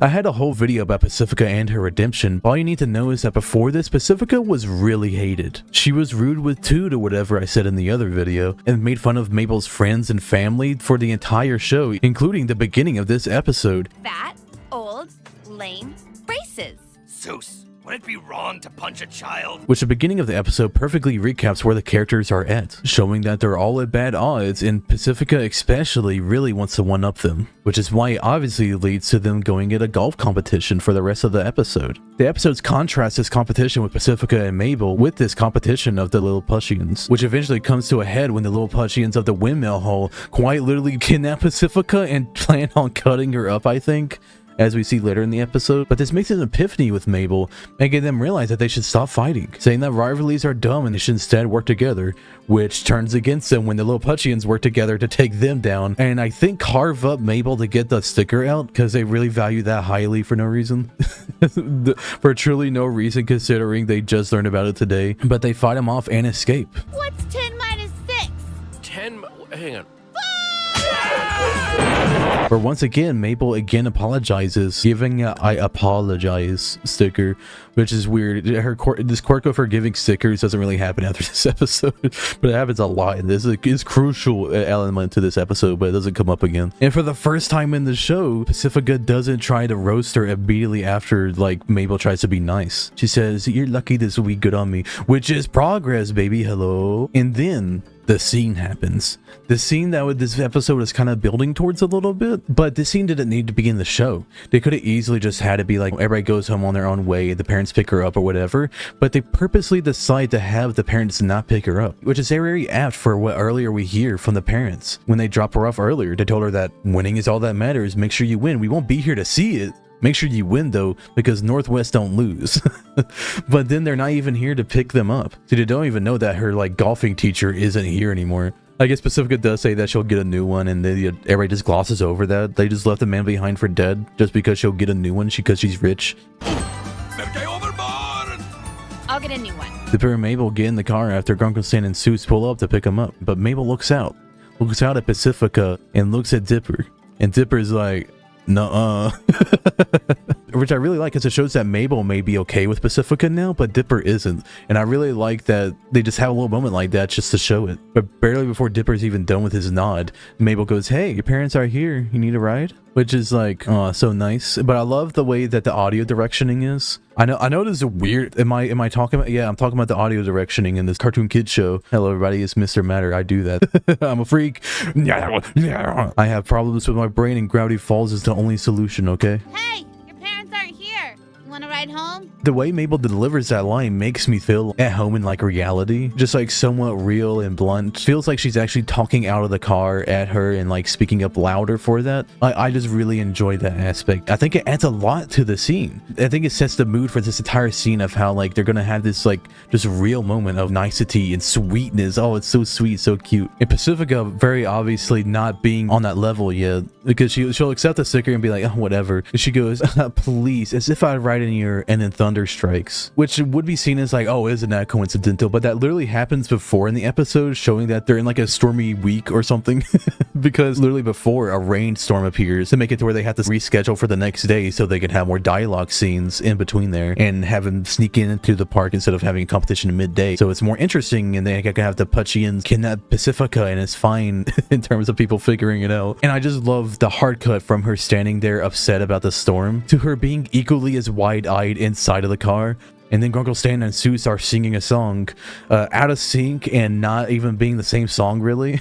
But it adds to the fact of like how she's in a different mood right now. She's like with somebody else's family right now. Like this is what it's like to be picked up by somebody else's family, and it captures that mood perfectly, that childhood moment. Dipper's looking to the side out the window, just like trying to avoid the situation, arms crossed, being a little bit uncomfortable clearly. And then Mabel's just like enjoying life, looking out the window happily. And then her putting a hand on a mysterious unknown like liquid or goop, which has consistency of gum, but it's like way too much to be gum. And then immediately after she's grossed out by this weird stain, Mabel finds burritos behind finds 2 tacos behind the seat, which is kind of all random, but literally earlier we saw them getting tacos, which is a little nod to that time Dipper went to, oh, I can't remember the name for some reason. Anyway, it goes to Florida, I think, maybe, I don't know. Okay, let's all stop. Are you writing Dipper Goes to... This says Dipper Goes to Florida. I don't know why he would go there. But what's super interesting about the fact that she takes out these tacos is Pacifica's response to it, because obviously you think she'd be grossed out by the fact she just got grossed out by the goopy on the floor, so she'd be thinking, oh, goopy could be on the tacos, but instead she's shocked that she's able to eat in the car. You're allowed to eat in the car? Which again reinforces how strict her parents are. Literally every scene she's in, you can see the effects of what her parents had on her, and it's really just child needs to be taken away, protected from these abusive parents. Are you kidding me? Like, she's obviously like this because of her parents being so pushing her in this direction. Their mom tore up the ugly duckling page for the last page to have it be like, oh, that got ugly and no one loves him, and that was the end of the story. And then Mabel instantly has like just the most Gravity Falls line. It's like, yeah, the car is where Secret Surprise Snacks happens, and it's like, man, I love this show.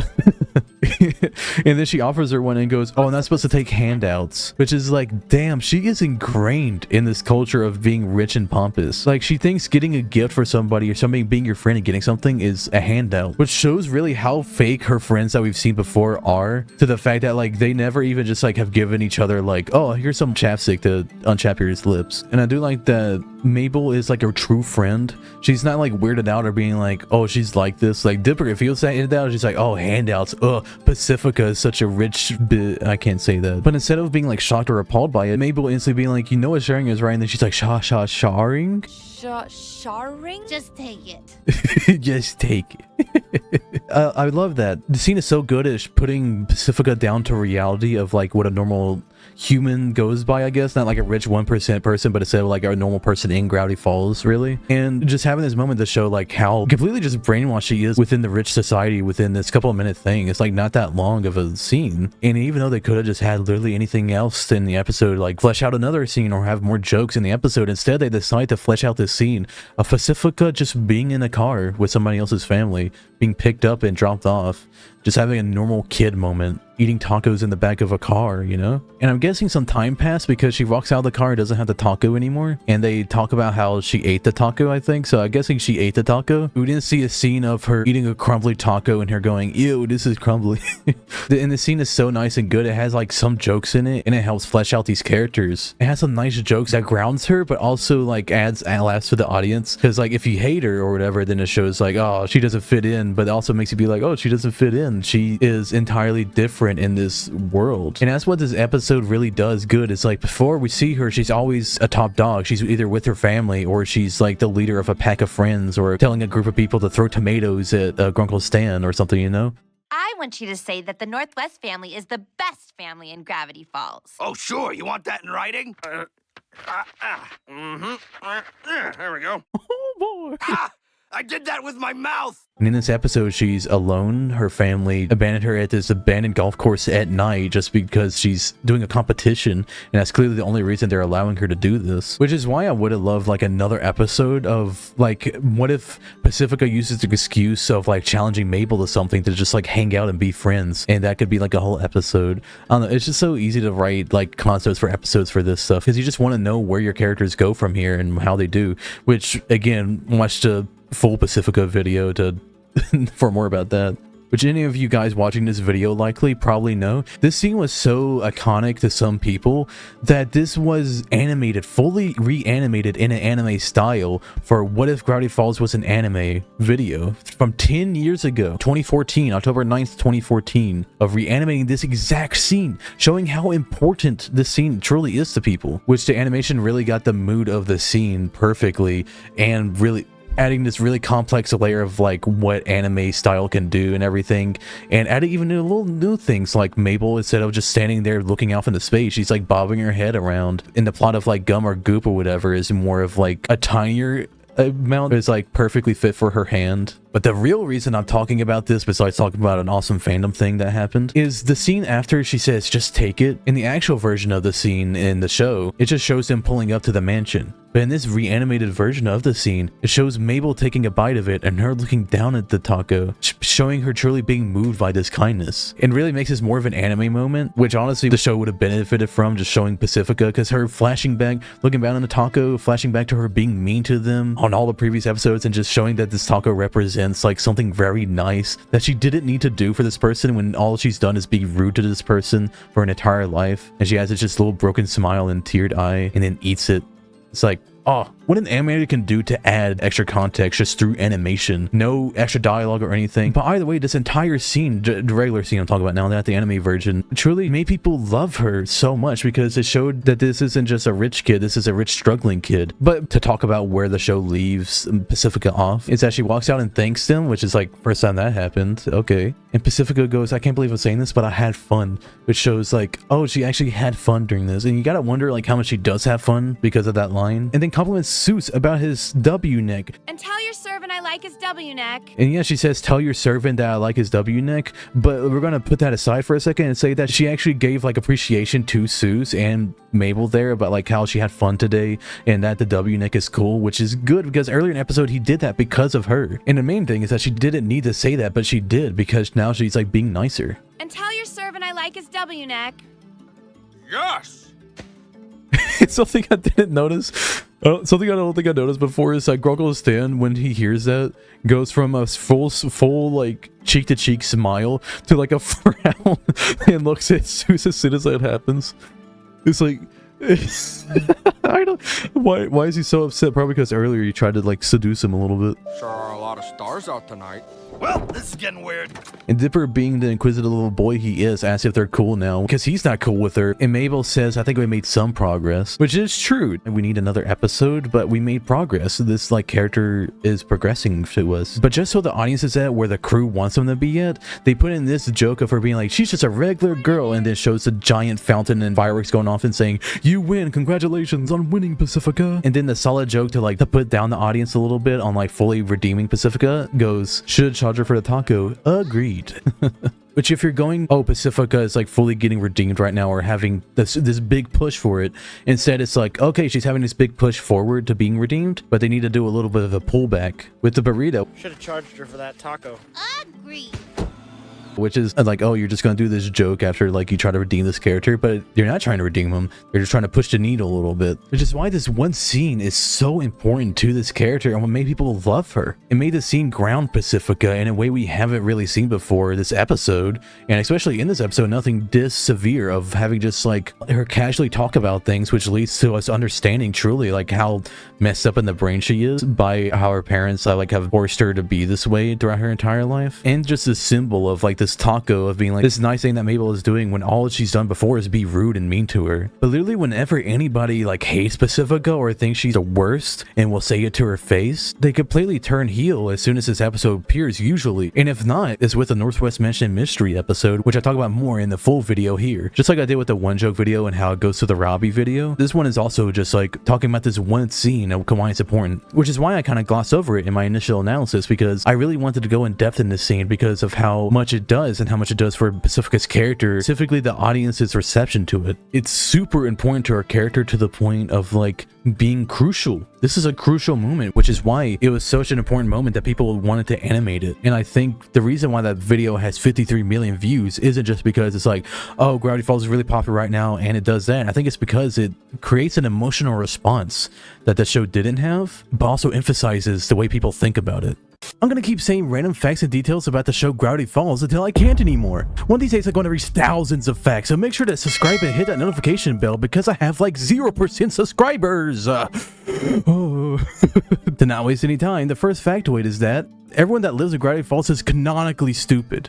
Wow, a real strange one for the first detail of thousands, but that shows how weird these videos are going to be.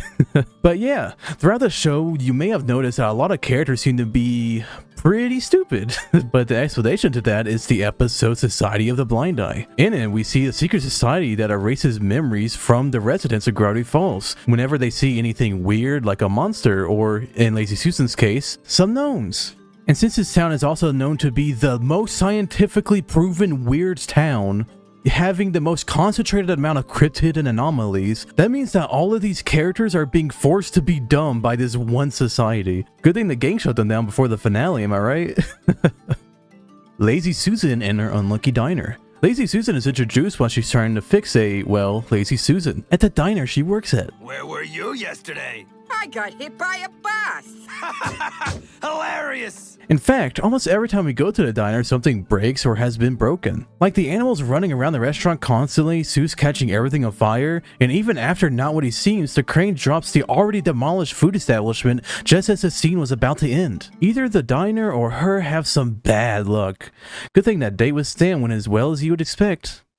Non-specific excuse! Yeesh. Everyone would have died if Dipper wasn't there. We see various ghosts throughout Gravity Falls. There are in fact 10 categories of ghosts listed in Journal 3.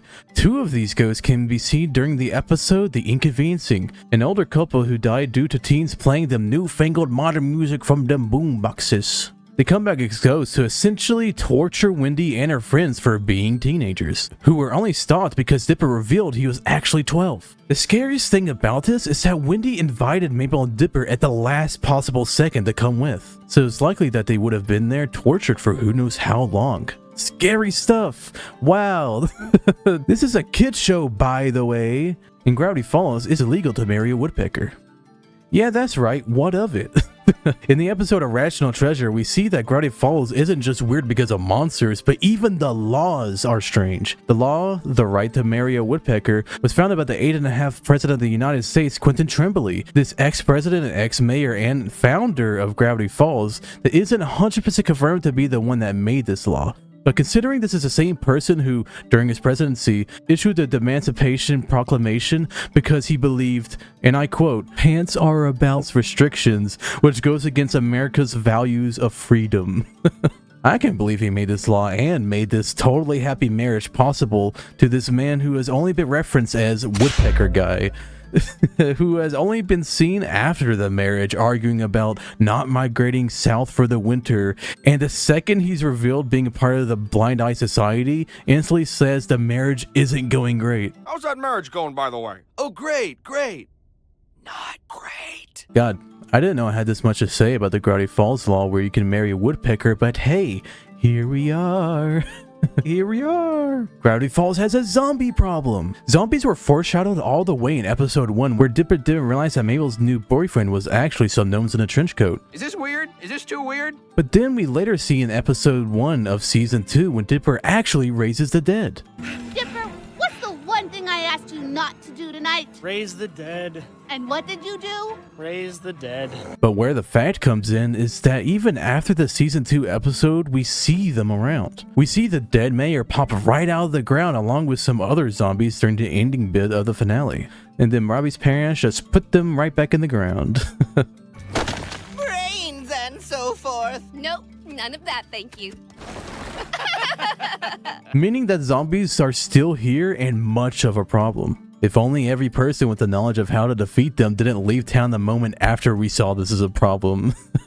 Lol. Mabel has over 100 sweaters. We see Mabel wear a lot of sweaters throughout the show, and basically anything her character appears in. And you may notice that there are so many, making her the only real character in the show to ever change their clothes, especially for every episode. Here's an image of over 100 sweaters she's worn in appearances, thanks to user bodacious_E on Reddit. Just take a sec to appreciate how many designs the artists and animators had to constantly draw, all for this little cartoon girl. Stan faked a heart attack to get money. In the episode Boss Mabel, Dipper, Mabel, Stan, and of course Waddles watch the show Cash Wheel. Later in the episode, Stan decides to compete in the show and only receives entry by pretending to have a heart attack. I'm having a heart attack! And claiming the only antidote was to receive a spot on the show.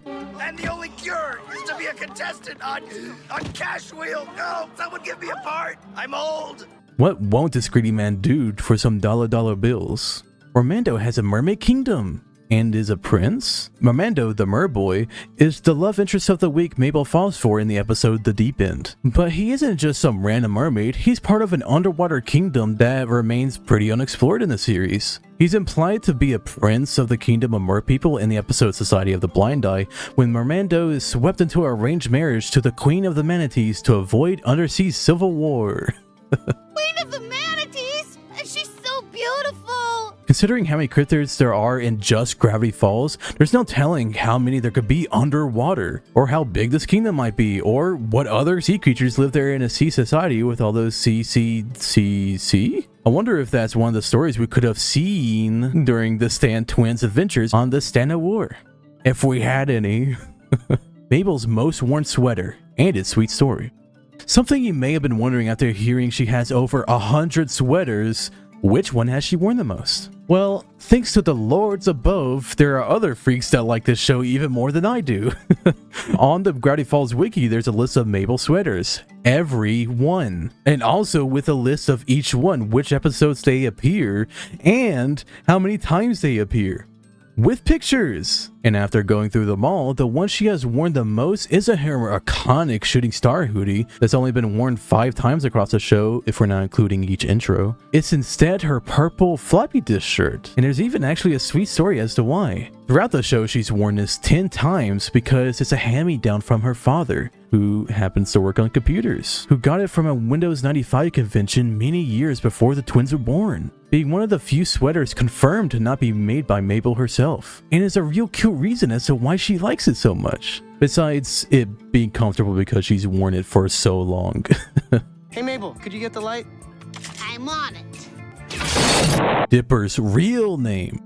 Dipper's real name has been hinted for as long as it was revealed Dipper had a nickname.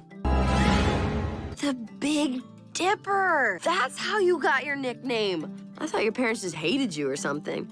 That was the season 1 episode Double Dipper, which was also the episode to introduce Pacifica to our world. But even after the finale, they still didn't mention what his real name is, or even really talking about the fact it's a nickname. But then 5 months after the finale came out, Journal 3, a real version of what Journal 3 would actually look like in the show. Oh, and skip to the next fact to avoid end of Journal 3 spoilers if you're not there yet.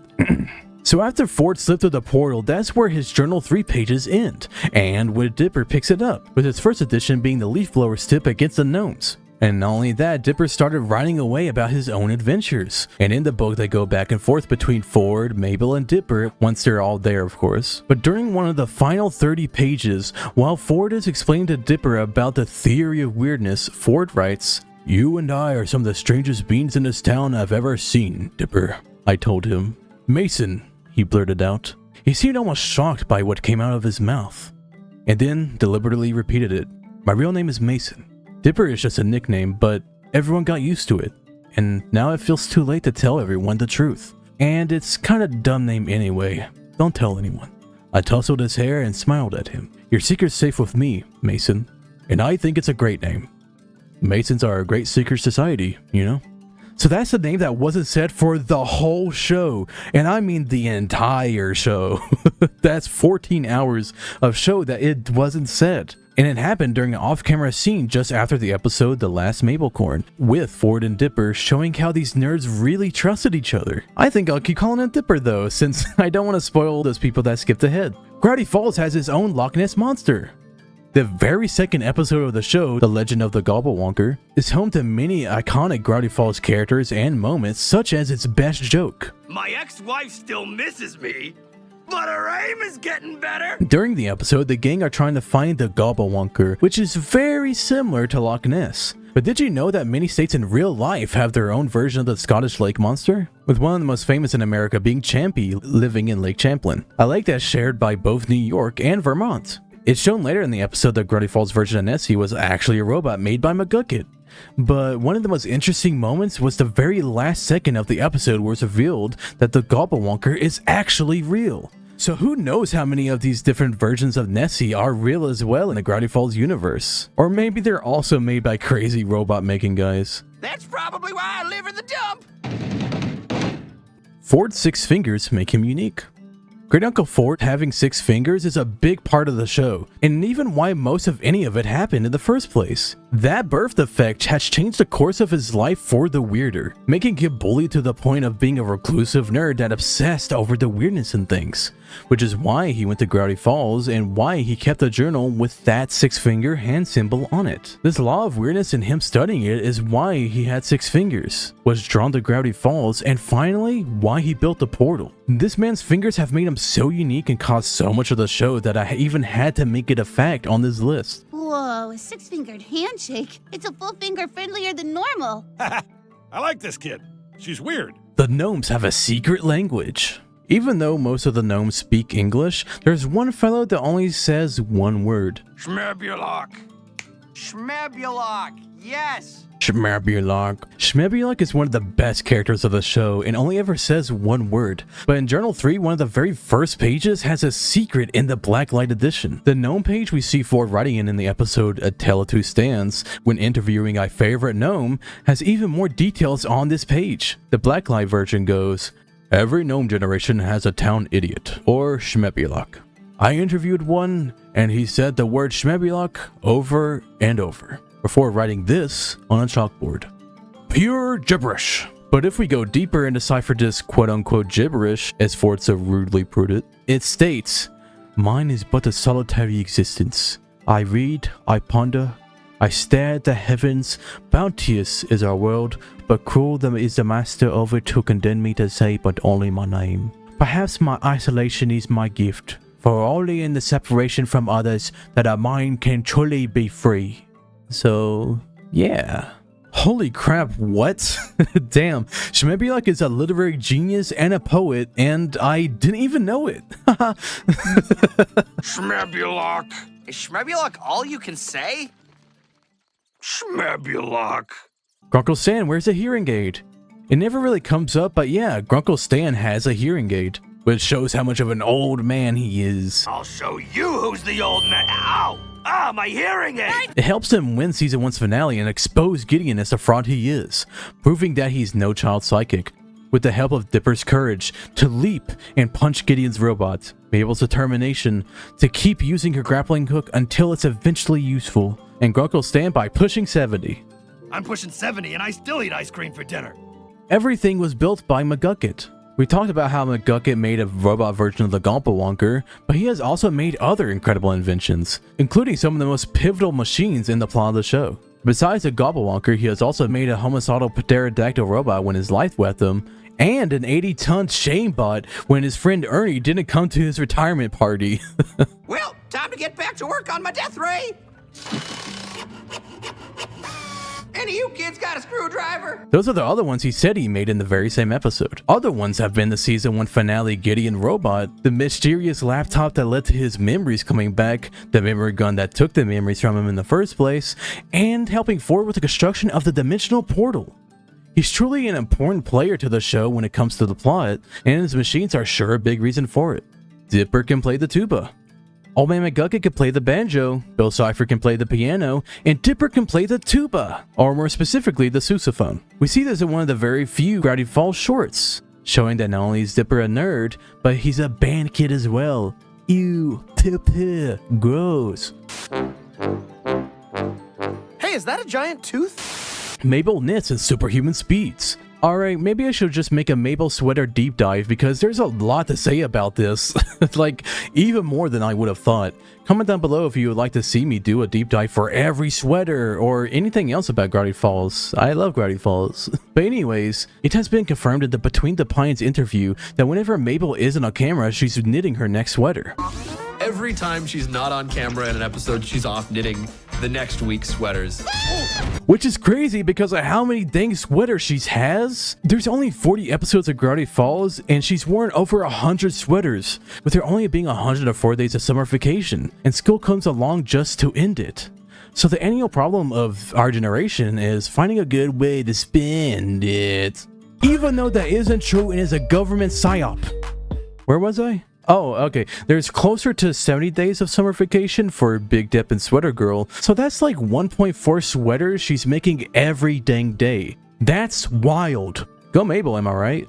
Like, good for her. She even made one that lights up and another that plays music. Is that a boombox sweater? See for yourself. Poke. Working. Ah. Grunkle Stan is truly only successful because we see in the episode of Tale of Two Stands how Grunkle Stan is so terrible at selling scams that he's banned from most states in America. But then later in the episode show that Stan is actually amazing at lying to the people of Gravity Falls about obviously fake cryptids and Panther shirt. Puma shirt, Panther shirt, Puma shirt. Panther shirt. But one reason he's truly successful is the same as the fact I talked about earlier. Everyone in this town is truly stupid. Canonically so, even. This added with him being an incredible showman and finally finding a niche about stupid cryptids like the Sasquatch made him really successful. He might even be able to sell his terrible actual scams if he tried with these canonical idiots. But with all these assets combined, it made a perfect career choice for our favorite gilf. Grunkle, I like frantically. Puma shirt or Panther shirt? I just mentioned this episode joke about my man not being able to pick between a Panther shirt or a Puma shirt. I'm fine locking him inside if you are. Puma shirt, Panther shirt. Puma shirt, Panther shirt. Puma shirt. But we actually see him in Season 2's first episode with his decision. In the episode, the gang is throwing together this party, and during it, on his way getting the tickets, we see this. Tambry sends me the craziest texts. Showing he decided on splitting the shirt, so he's wearing both. These are the kind of facts that I live for. But the question is, which one would you have picked? Should he have chosen to split the shirt in the opposite way? I personally think he chose the wrong answer. Bill Cipher is in your wallet right now. That's right, your cold, hard cash could be home to Gravity Falls' most famous triangular menace. Everyone knows he was originally designed after the Eye of Providence on the American dollar bill. But did you know that his history and journal implies that Bill has been manipulating the human world for literal centuries? Even confirming that the pyramids were designed after him. And with him being confirmed to have come to the real world with the cipher hunt, who's to say that Bill isn't laughing at your wallet right now? You're broke. This one symbol quite literally foreshadowed everything in Gravity Falls, even in the very first episode all the way to the finale, to the point where I should have realized this way earlier. You may know that everywhere in Gravity Falls, and especially in the Mystery Shack, there's one symbol that appears everywhere, including in the very first time Dipper uses the journal to research something. And I've always thought, hey, that looks like Bill Cipher from Gravity Falls, that's crazy. But there's no way there's a lure reason as to what.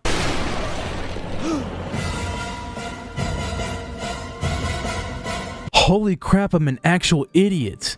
Literally, this entire show from the beginning has been a result of Ford.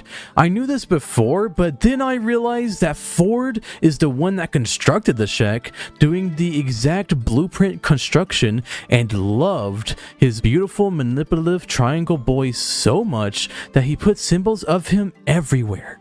Everywhere, showing how omnipresent he is throughout the entire show. He's in every intro, he's on and in the walls. My man's is even on my cereal box. Hey, get out of there, Bill Cipher, gosh. Hey, sorry, man. Oh, hey, sorry about that, man. I know this may have been obvious to some fans, but the show doesn't outright spell it out for you how much Ford was into Bill Cipher. It's so crazy, they should make a book about it. Well, would you look at that? I haven't read it yet, but it's so cool how it's just in the actual show if you look for it. And what makes rewatching the show great. Just like the first time we see Bill Cipher's page in the episode Dreamscaperers. Beware Bill, the most powerful and dangerous creature I've ever encountered. Whatever you do, never let him into your mind. At first we're like, oh man, the author hates this Bill guy, but now this page looks like Ford's being a bitter ex. Like scratching out the nice text he wrote about him and being like, whatever you do, don't let him in your mind. And going, Bill can't be trusted. The text he crossed out on the left page literally says, Bill has proven himself to be one of the most friendliest and most trustworthy individuals I've ever encountered in my life. What a guy. This is so sad but also so funny. And I hope you guys find this as interesting as I truly do. The symbol being around the shack foreshadowed Bill Cipher existing and Ford's love and devotion to his once wonderful seeming muse. And foreshadowing one of the biggest ships to ever grace his wonderful fandom. Not canon yet. Sometimes, when you're trying to save Look how tender that is. No. Yeah. The chat is rejoicing like you just created world peace. Now, if only Dipper could have figured all that out in episode 1, and none of this would have happened. Obviously say that jokingly, but literally everything he needed to solve everything was in the shack the entire time. Not to mention the time he fell into the lab from the outside. Man, my 38-sided die!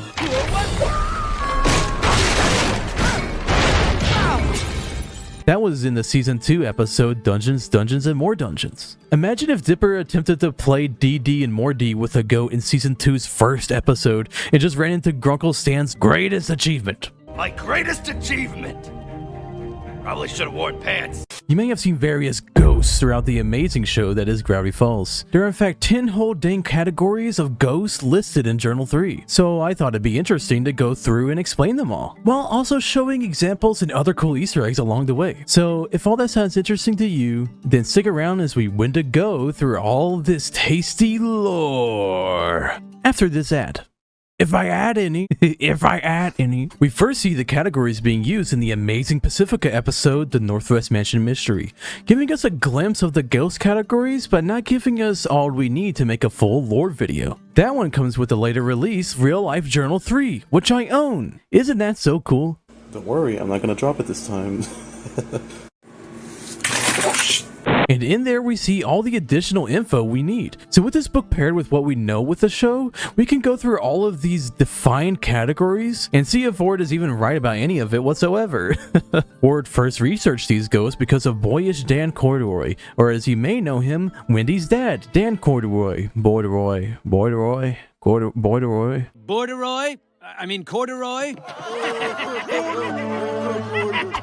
Gave Ford his family's unused cabin since Ford was too fed up not making progress on his grand unified theory of weirdness. Though Dan warned him to lock himself inside the bedroom before midnight. Ford mocks him at first and then realizes that the cabin is, and I quote, exceedingly haunted. Ford tries the seance to lay the spirits to rest, but then quickly realizes he's wrong by the seance summoning an untold number of his unearthly brethren. He then spent 2 sleepless nights writing these 10 distinct variations of ghosts he's noticed, each one being deadlier than the last. Category 1. The first he noticed at the cabin were these Casper-looking ghosts he literally called for Category 1. These basically pose no threat at all, only having the desire to become the best friend of whatever person they latch onto, meaning they are really desperate and clingy, even falling Ford home asking to bake brownies and have a tickle fight. Even though he is indeed a ghost with no body to go with. Thank you for the joke. You may now clap till your hands hurt. They also have the power to make things float, but never compliment them on it, because only showing no interest will make them disappear. Otherwise, literally one word of kindness will keep them around for years to come. So even though the ghost is a supposed cutie pie, they are way more annoying than it's worth. Much like my ex-wife. But her aim is getting better! And if you have the Blacklight journal, you can see the ghost skeleton, meaning the Blacklight reveals the bones of this relatively otherwise harmless and cute ghost. Which is super interesting because only one later category has a crazy Blacklight secret like this. Can you guess which one before I say it? Bet you can't. No, seriously, I don't think you can. You think this is a joke? Some sort of lighthearted game? I have no faith in you, you pathetic little worm. Category 2, pranksters. I love the way that these guys look. Look at the shorter one with the little hat and the scrunched up face, pounding his little fist in the other hand like a cutie. These ghosts appear in groups of 2 to 3 of these prankster types. Mainly because on their own, they'd get their transparent butts kicked all the way back to the netherworld. Sick Minecraft reference, Ford, but can we stick to the research here? They prank humans by taping signs onto your back like kick me and possess me, but they love picking on the category ones, which is probably a reference to Casper's uncles, but a little less obvious compared to category 1 being compared to Casper. Category 3, gluttons. This is where I should mention that Seuss once talked about in the episode Fight Fighters about how when his house was haunted, he learned how to eat ghosts from an arcade game. A frog taught me how to cross a street. When my house was haunted, I learned how to eat ghosts. This video is all the information we know about these ghosts in Gravity Falls, so I thought the Seuss eating ghost Pac-Man reference would go best here. Speaking of references, this category is a clear reference to Slimer from Ghostbusters, being categorized in the exact same way that Freak would, with Ford even saying in the journal that Gooer from the movie Phantom Bustifiers being inspired in this universe by the ghosts themselves. So then I guess this is categorizing the exact same way that Freak Gooer would. Gooer. Gooer.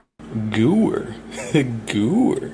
They violently eat any food that they can find, even going into refrigerators, all to have the food on the ground. So just like the others so far, this ghost is only dangerous to your mind by being constantly annoying. Imagine having to clean up after a glutton ghost wastes all of your food when the guy can't even eat it. At least with the previous two categories were only a little annoying, but not wasting your time and food by throwing it on the ground. Like, look at that picture. He wasted 14 fully made burgers. All that grocery money wasted. All that time cooking wasted. All those delicious burgers that I could have eaten in real life IRL. Call me Grand Theft Auto in screen, cause it's all wasted. Oh, I hate this man. I would never see him again. Category 4. Haunted paintings and image-based vectors. You've heard of paintings where the eyes follow you?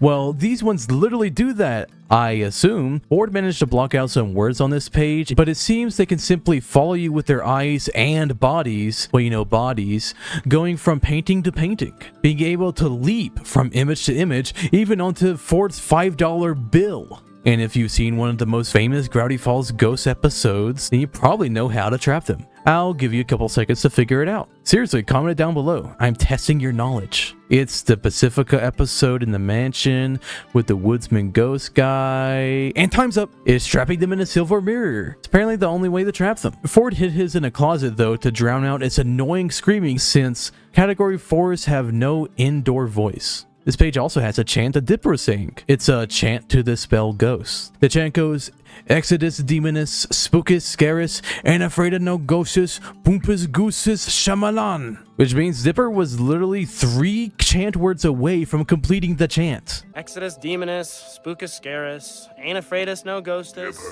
Dipper. Which honestly probably would have ended up worse, since we wouldn't have gotten Pacifica's redemption, Dipper turning into wood, which both of those I made a video about, and we'll make another video about at some points, and finally the woodsman's lumber justice. I feel lumber justice. Which is also very interesting that this is a category 10 can be defeated in the same way as a category 4, meaning that there is much more crossover than we are led to believe between these categories, which I think is neat and cool. Category 5. Soul Suckers. These are basically the mosquitoes of the ghost world, feeding off life force of a human and sucking, well, their soul. I love the design of this freak. Reminds me of a Mario or even a Hollow Knight enemy. Just love the way he has that big old mouth when sucking, and then it gets all tiny while his body expands, looking like a neat little sack of soul. The only other thing to talk about with this neat little guy is Ford's tail. Given enough time, these guys will suck your whole dang soul. But Ford found him quickly and squashed him like a bug.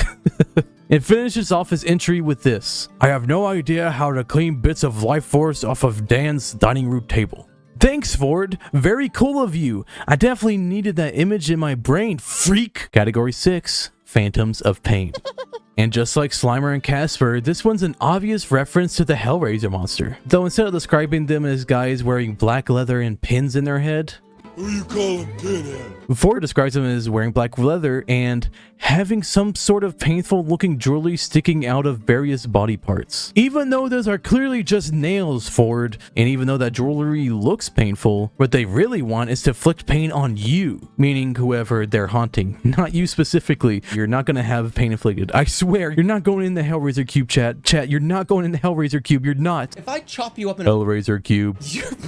You're probably... Pain. No, I'm not gonna put you into a... Hellraiser Cube. I'm not gonna put you into... Hellraiser. They can't even touch you unless you summon them. Ford had one at the cabin that literally pretended that Ford asked for him, but all Ford had to say was simply nope, and he shuffled his little feet away, disappearing as he muttered some lame threats. So don't worry, all you need to do is say nope, and the ghost would just simply have to leave you alone. I also believe that this is what category that the older couple would be in the episode The Inconveniencing. You don't know this, but this is why I really wanted to make this video. Besides learning about these ghost lore in Gravity Falls, I wanted to put Ma and Pa into a category because, let's be honest, these ghost categories weren't made when the writers outlined these rules and made that episode. And then I thought I could say, oh, Ford missed out on this one, he clearly doesn't know and just wrote these down with bias. The fool! cool. But this category fits perfectly for these dusk to dawn convenience store runners. Like I said, Phantoms of Pain can't touch you unless you summon them, which is exactly what Dipper did by laying down on their corpse outlines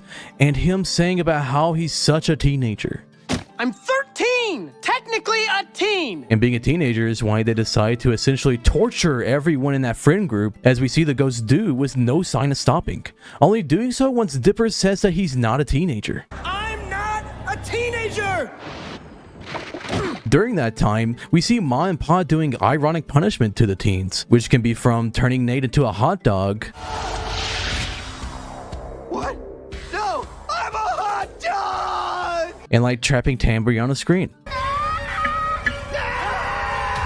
This goes with the statistics tendencies of the Category 6 Phantoms of Pain, by punishments made to make teens suffer for their behavior, showing a desire to inflict pain or discomfort. Now, we never know how much power this category has since Ford said nope. So maybe it could have been this bad, and that could have potentially put this category up to 9 or 10 given the potential danger. But wait, remember how the episode's conflict ends again? I'm not a teenager! This could also be the equivalent to Ford's nope. So with all that said, I think this is 100% the category for these ghosts, if the crew thought about it. Tell me otherwise in the comments, but to me, you are wrong to think that, and I have defeated you with facts and logic. Category 7, the Eternal Key. Ford begins this entry in the journal with, "One desperate soul in each generation is transformed into the Eternal Key." Which is where I remember that in universe, all ghosts used to be alive human beings at one point. And I point that out because in any other cartoons, they're sometimes just ghosts.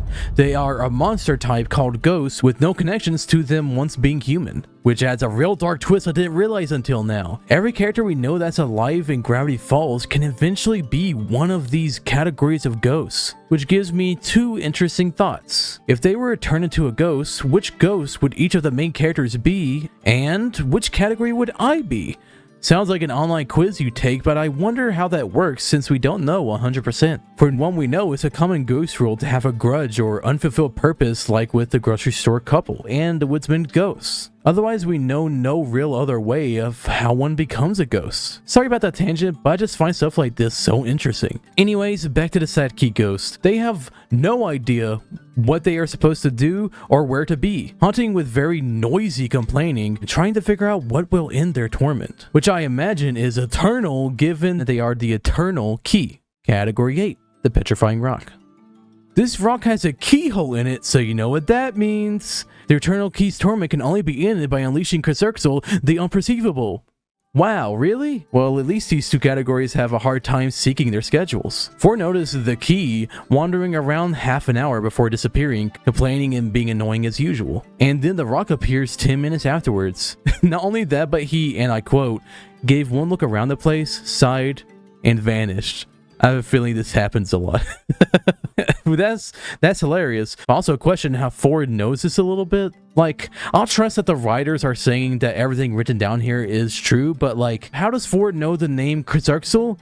The Unperceivable. The key doesn't know what's going on, and the rock just appears, gets upset, and then leaves. How did you do it, Ford? How do you know it? Category 9, Dream Hipster. This is the most obvious reference to a pop culture ghost out of them all. The drawing could literally be fan art with the glove being a little different. That's how close it is. If you haven't gotten it yet, it is based on Freddy Krueger from the film franchise A Nightmare on Elm Street. One of the most referenced out of the ones listed, and is definitely the one everybody watching the show pointed at the screen like that one Leonardo DiCaprio meme. What? Like that one Leonardo DiCaprio meme. It's not dumb, okay? What's up? Oh. Even having a striped shirt, and instead of a knife glove, having a glove with a fork, spoon, butter knife, and even a bottle opener. And just like Freddy, he turns dreams into nightmares, but then he takes you out of the experience to brag and have you admire how much effort went into his handiwork and his personal details that he included into the dream. Ford had this to say about Category 9. Please, just kill me already if I can skip all the bragging. What a terrible experience it must have been to deal with this guy, am I right? Ford even later writes about how during his second nightmare of the night, the hipster interrupted his own work halfway through to make sure Ford knew he was the one that made it. Each dream, every single one having a stupid one-liner. And then Ford decides to not write any more of his dreams in the journal to make sure it doesn't give the hipster any satisfaction at all. Category 10, danger. Category 10s are the most dangerous, with the Grim Reaper, that's right, the Grim Reaper, being the most famous of the Phantoms. More deadly ones listed are the Grave Filler and the Slim Creeper. And then Ford literally talks about, you know what, I'll just read it. The Reaper simply has made an effort to get itself out in the public eye more than the others. Good PR.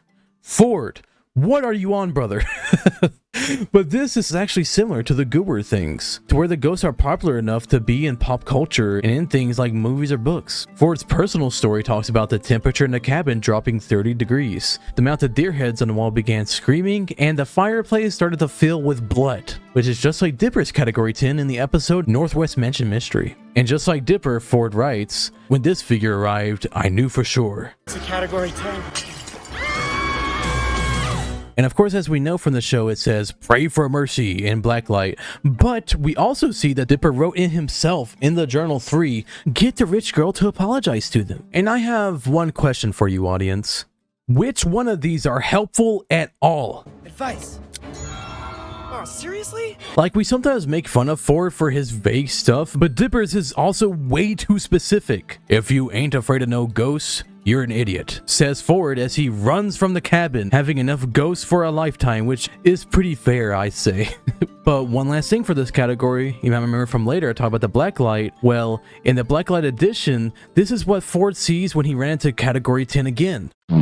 Not so scary without his cloak. This guy should spend less time reaping and more time at the gym. And that's all I could find about ghosts. Which category was your favorite? I know which one's my least favorite. Oh god, I hate that guy. Jeez. This one moment quite literally made everyone love this character of Gravity Falls. The season 2 episode Northwest Mansion Mystery is loved by a lot of fans because of how Pacifica gets redeemed after being so rude for like most of the show. I made a video talking about her redemption and made a video talking about the one scene that most of you probably have seen, considering it's my most popular video at the moment. But today, instead of a scene, I wanted to talk about something smaller, even more unique. Just a moment. Pacifica has been very rude and not understanding of the main characters of the show the entire time, all the way up until the Gulf War, which is where the one scene was from. The thing is with that episode and that scene is that yes, that scene redeemed this very hated character for most of the audience and the characters involved, but except for Dipper. That's one thing you can point out in that scene from Gulf War, is that Dipper still hates her and still isn't okay with her, even though Mabel is. Which is what makes this episode of Northwest Mansion Mystery so interesting, because when Pacifica goes to Dipper for help because of him being this myth-busting guy that even gets put in the newspaper by the GOAT Toby Determined, he even still just says no. He doesn't want to help out at all. He was just sitting in his chair trying to watch a marathon of his favorite show, Ghost Harassers, but then he gets interrupted by Mabel and all her friends because they want to see the opening of the mansion, which has never opened its gates, so they're just watching the door of this famous place, which makes Dipper go, I hate her. I literally hate her. Why are we watching this? And I would say that to her face, and then she comes to the door. I need your help. You're the worst. Which is such a good joke while also restating the fact that like he just hates her, which is something that I love about Gravity Falls. It's just how good the writing of the show is, of how it can do double things all the time. That was set up for the episode of showing that this big event, showing the stakes of the characters and where they're at with like this event and with Pacifica, and then ending it with a joke that is so iconic that people post at randomly. In which I'm not sure if it does as good of a job as the Gulf War with restating how people feel about them, because they're not stating that Mabel is okay with Pacifica as much as they're stating that Dipper still hates Pacifica, which is probably more important to the episode since they're not really hanging out with Pacifica at all. And they have several scenes setting up how famous she is, how popular she is, and even having all these tapestries on the wall while getting Dipper dressed in a suit to show like, oh, look how prestigious the family is, all their successes that they've had, showing how kind of proud she is of her family, even though she still gets belittled a lot, even during the cold open of the episode where she wears lake foam green green, and then her mom gets pissed off because it's not seafoam green. Instead of a golf competition between Pacifica and Mabel, it's more of like a competition of who can like one up each other with little jokes and jabs throughout the entire episode between Pacifica and Dipper instead. So what? Are you going to bore him back into the afterlife by reading from this book? Gotta splash this sucker with some anointed water, and he should be out of your probably fake blonde hair. What was that about my hair? But this comes to a head because instead of it being a competition and it going too far with the little Putchians just thinking they need to kill Pacifica for some reason, it's her lying to Dipper, even after he thinks that she's fine and that she's a different person now, because her parents manipulated her into lying to him so that they can get the ghosts out for the family and party to be safe, even though all they needed to do was just let people in, which is really not that hard, but they're just so up their own hoo-ha about this stuff that they can't even let just a couple of people into their party so that a ghost wouldn't turn everybody to wood and then burn them alive, which is what happens after Dipper gets tricked. Because obviously the ghost doesn't think he can convince Dipper anymore. And then he heats up the handle, which lets him just escape from the silver mirror because it crashes on the ground. And the only thing that can stop them is letting somebody in, which is what Dipper does after seeing such a horrifying scene just walking into the place of a guy crawling on the ground towards him, be like, "Help me! Help me! Whoa! That is messed up! And Pacifica is just back there turning her light on and off, clearly upset about something. Not even just because of lying to Dipper, but because of what she found in the room instead. Because she went back in here, assumedly just to hide from everything, because she's very overwhelmed. And then she finds the paintings, the same ones that were in the room where Dipper got dressed up because she needed to fit in here, that Pacifica was perpetrating, just like with the lies to him, and just like all the things, that she's perpetrating the badness of her family lineage. And that's what she finds in this room, is paintings. The paintings of the exact same people from before, but just all the lies and deceit that were behind it, which is like, dang, not only did they repaint it in a good way with the paintings up front, but they painted the bad stuff too. Literally quoted by Pacifica, "A painted record of every horrible thing my family has ever done." A painted record of every horrible thing that my family's ever done. It's like, why would you? These people are so up their own hoo-ha that is crazy. Like they painted every misdeed. How do you even do that? But something I love about the way the scene starts is that Dipper comes in to try to reach for her just for help, and then she pulls it away before talking about this. Pacifica? You want to know why this room was locked up? This is what I found in here. Which I like that Pacifica trusts Dipper enough to like say these things to. But at this point she trusts him enough because of how they had a nice day together despite the lies being said. Lying, cheating, and then there's me. And then Pacifica says all the things that they've done, lying, cheating, and then talks about herself, saying about how she's no different from all these other Northwests and this entire family lineage, about how she lied to Dipper just because she's too scared to talk back to her parents, which, to be fair, they are doing a Pavlovian response with a bell so that you wouldn't do things, so I'm assuming that there's some form of punishment that she's undertaking. Otherwise, it really doesn't make sense why Belle is making her scared and that's it. But something I like about why she's saying that is that she throws away her earrings. She takes off her earrings and throws it at the parents, showing that she wants to change it, but she's also not sure how. I lied to you just because I'm too scared to talk back to my stupid parents. And then, sorry, I'm getting distracted by that picture. Look at that fur coat he's wearing. While it's stepping over, they're so pompous. Look at them. Like, literally look at how pompous these guys are. He literally has like a whole like fur coat on, literally pointing down at a globe that he's stepping on. Like, she has a literal crown on with like golden earrings and a golden like band with little golden like gloves. It's like these people are so weird.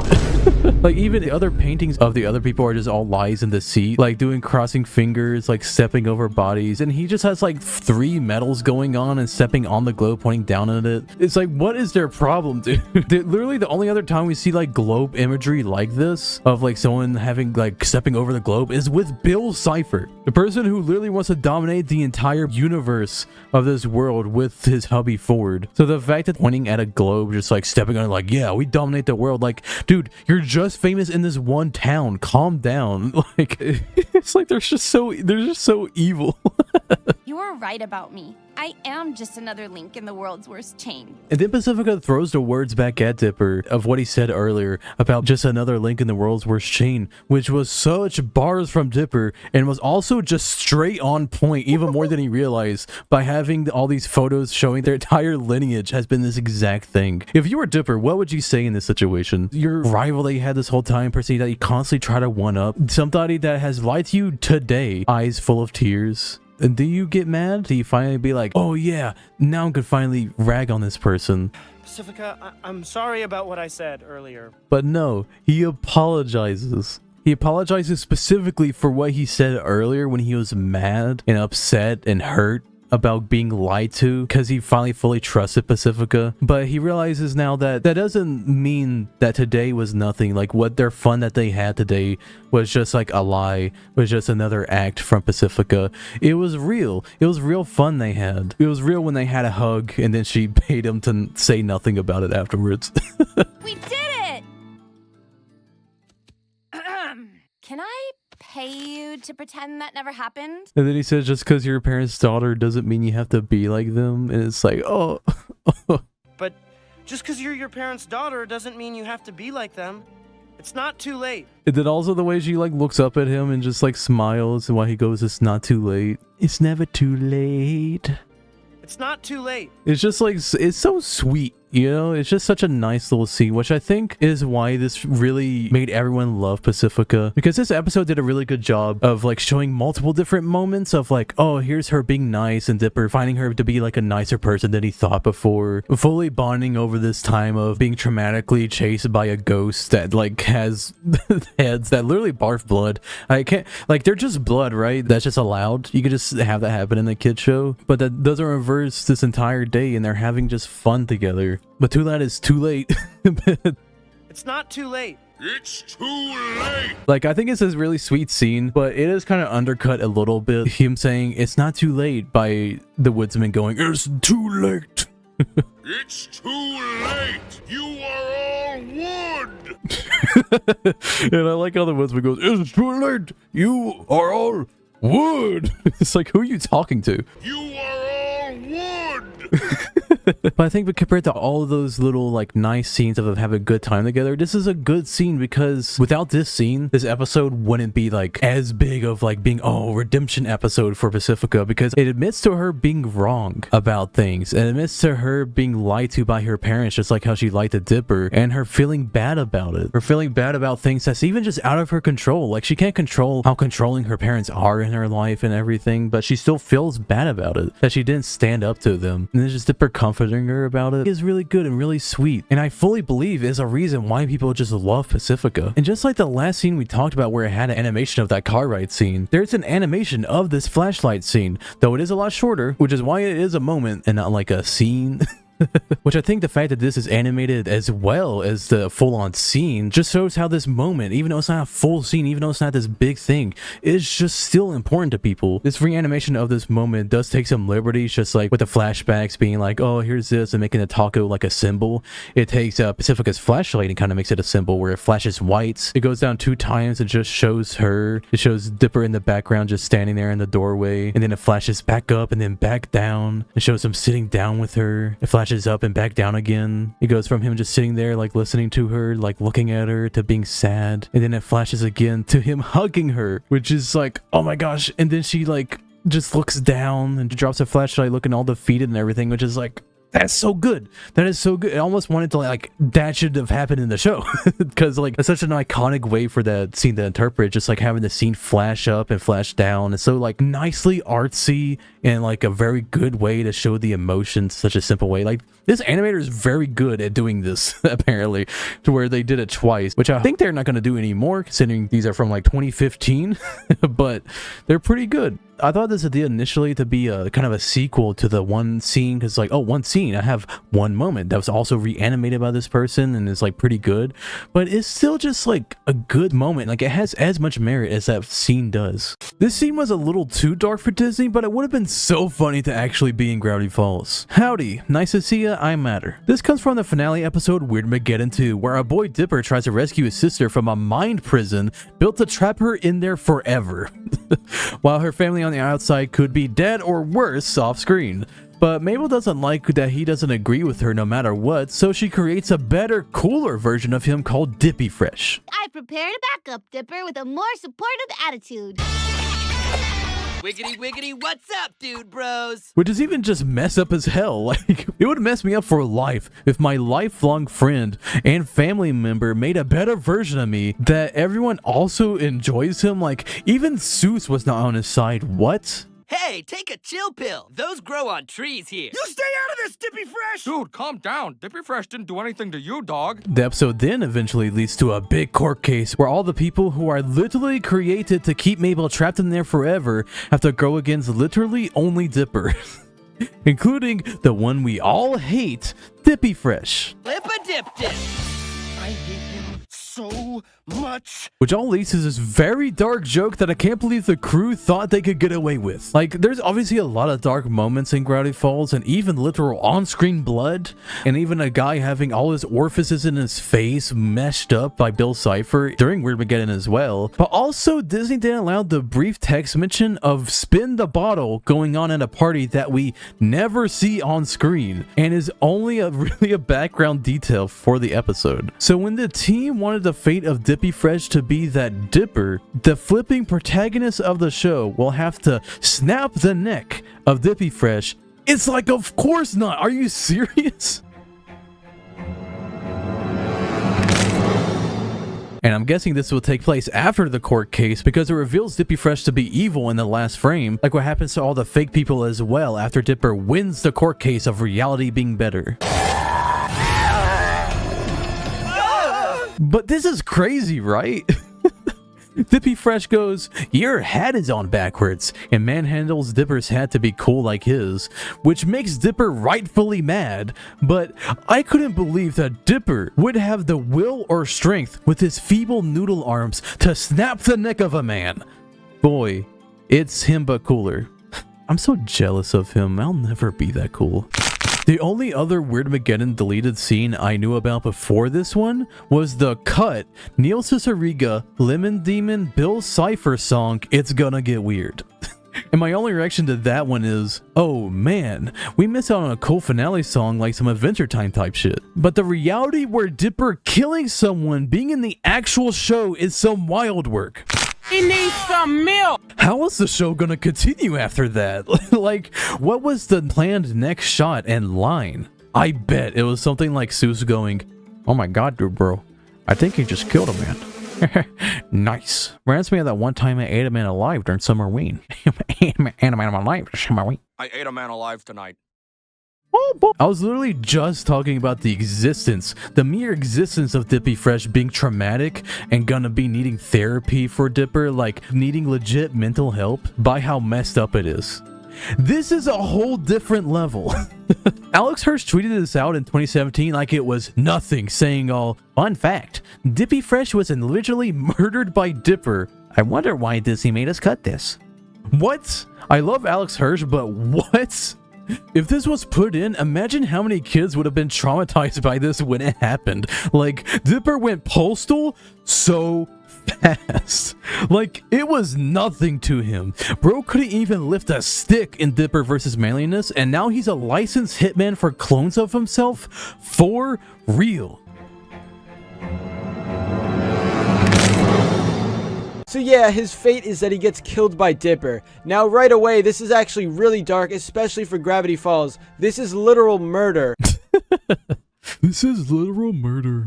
This deleted scene was too hot for Disney. Make sure you are prepared to be steamed by what Alex Hirsch was cooking up for Bill and Ford to do literally during the finale. Not only were they planning on having Dipper straight up delete Dippy Fresh, they were also planning on this. That extra finger, you fit right in with my freaks.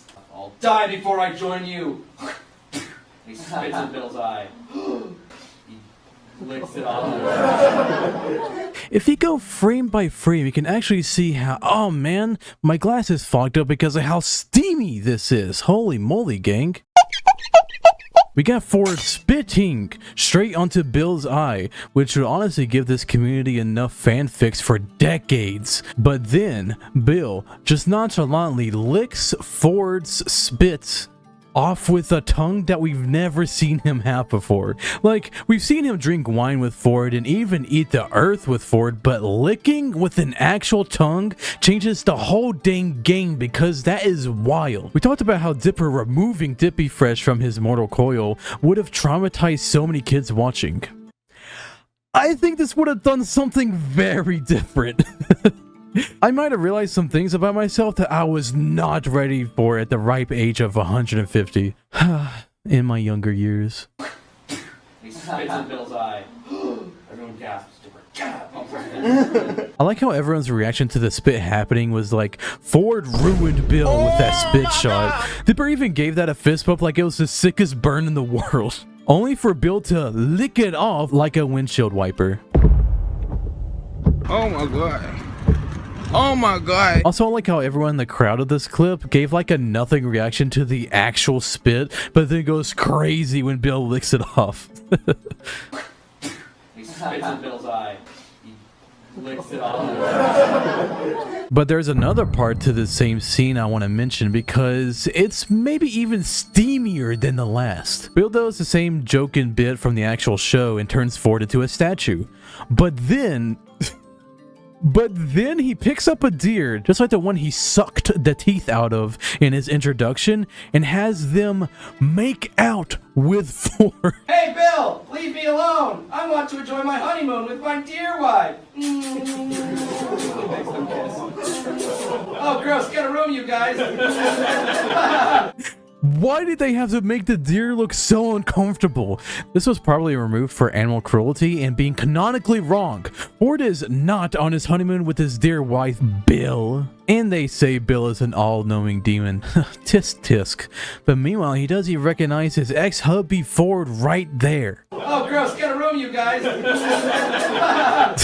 But in all seriousness, this joke was pretty funny, and yet another deleted scene that I would have loved to have been in the show. Because sometimes you see a deleted scene and you go, oh, I can see why they deleted this. He literally murders Dippy Fresh. But then you have something like this, or It's Gonna Get Weird, and the only reason they get cut is because of time. I would love to see a director's cut of this show with no time limit, because if they cut an entire song that they made and had made it all the way to being a full animatic, then what other cool shit have they cut out? And a director's cut would be cool because stuff like that Dippy Fresh scene and other messed up crap could be in the show without Disney being like, spin the bottle being on a piece of paper is too graphic for kids. Let's see people kill each other for the fun of it. If you're like me, you love Gravity Falls. I think I've uploaded enough videos at this point to prove it, but seriously, I can't get enough of it. So why not do the YouTuber thing and make a ranking video, but not just ordinary ranking video? No. I could just rank every episode of Gravity Falls ever like a normie, but I can't help but want that little demon inside me to take over and corrupt my brain. So instead of that straight normal shiz, here's every episode of Gravity Falls ranked by the first line. I plan on making loads of weird little ranking videos like these, so I thought, why not start with the idea that literally says first in the dang concept. If you actually end up enjoying this clearly amazing and worth your time video, make sure you hit that bell after you subscribe to never miss an upload. Like actually, if you guys end up liking this idea, I'll keep doing them. It's fun to look at and judge these episodes like an insane person with the weirdest particular tastes. But the rules are simple. I'm judging each episode by the first line said by a character. No ifs, ands, or buts. I'm even looking through each of the transcripts just to make sure the first block of text is what we're judging these entire 20-minute episodes by. And then they are each going to be ranked worst to best. Without further ado, let's get right into the ranking. Now, are you ready to see the absolute worst first line in any Gravity Falls episode? Yep, that's it. Now, I realize the first line is way less than if I did something like the first scene, so there's really not much to go on at all, but I'm in too deep to back out now. What am I gonna do? Not rank every first line of this children's cartoon? I made these rules and must follow them, lest be led to damnation. So anyways, this one's the worst. This is the first line said in the season 2 episode, Blendon's Game. This concept is really stupid, I know, but also this episode would have to have the worst first line. With how I'm thinking of ranking these, I'm going between how they set up the episode, if they get the viewer engaged, and, most importantly, if I find it funny or entertaining. So even though this first line creates some intrigue by it being a man running away while someone yells, "Halt!" that's still all it is.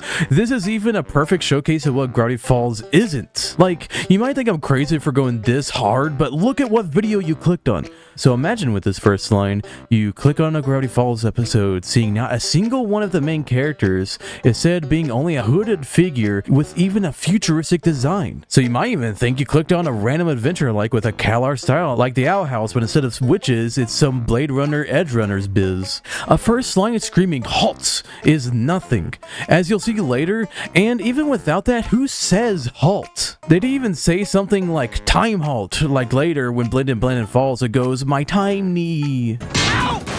My time knee! Oh, time, dang it! And I need to say all of this and go this deep about this one line because what else do I talk about when rating these first lines? This may have been a mistake, but I'm just not stopping. This video is 100% going to be longer than my others while being this stupid. I could have just made another video talking about how cool Grunkle Stan is, but no. I had to be a YouTuber and do an episode ranking, but not just any episode ranking, that's too easy. I had to do okay. I need to calm down. I have 39 more to go, and this is only the first one. Oh my god. Bird up!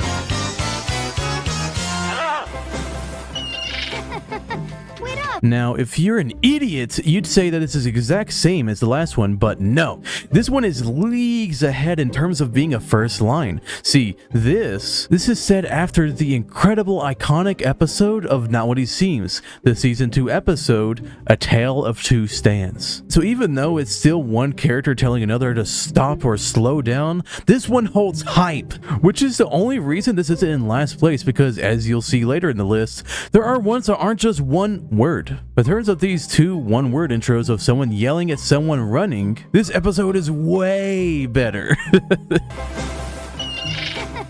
Also, I just like the way that bird looks. I don't know how to explain it. Just look at that bird. Look at that bird and think about how cool he looks compared to you. Maybe I'm just projecting at this point. Next episode. Well, I like D&D. I understand that someone like you wouldn't understand. Shut up! Now this one is an actual sentence, but has a glaring issue as to why it's down so low. Let's see if you can tell. I just ate a bag of cheese boodles without using my hands. Lazy Tuesday, you are delivering in a big way. Now this one is actually the episode after A Tale of Two Stands, being the episode Dungeons, Dungeons, and More Dungeons. Now if we were comparing the cold opens and or the first scenes, this one would have lost heavily compared to A Tale of Two Stands. But this first line is an actual sentence instead of one word, and even has one of the main characters saying it. But the main reason it's this low on the list is because of how this sets up the episode barely, and in fact, isn't even funny. Like, this episode is mainly exploring how Great Uncle Ford fits into the family dynamic while he's here, and Dipper bonding with him, being barely about Mabel or Lazy Tuesday compared to Ford existing. Well, call me for dinner. But more interestingly, this line is only made to be one of those reversal jokes. You may not know that term, but you know what I'm talking about. It's like when a character goes, "Aw, they're so cute," and then the creature makes a scary face. I think those jokes are pretty boring, IMO. It's actually the main reason I don't like Amphibia, at least for its first season. Mabel is saying about how calm and boring it is, just so something exciting can happen in a second. So ever. Though I do like the animation of the bag blowing up, I think it's neat. I think that's neat. I just ate a bag of cheese boodles without using my hands. Wait, did you see that? She's a liar! Look at her fingers! She did not in fact eat a bag of cheese boodles without using her hands. I literally see every single visible digit on her fingers absolutely coated in orange. So then I guess Mabel is a liar and a terrible person. When will her reign of terror stop with her literal sociopathic tendencies of lies and deceit? See how crazy this whole project has made me? In order to find literally anything to talk about their first line of dialogue, I'm talking about Mabel's finger cheese. I just ate a bag of cheese boodles without using my hands. Whenever I'm talking to my therapist about when it all went wrong, I'm just gonna yell at them, "Mabel's finger cheese!" and then just break down crying. And then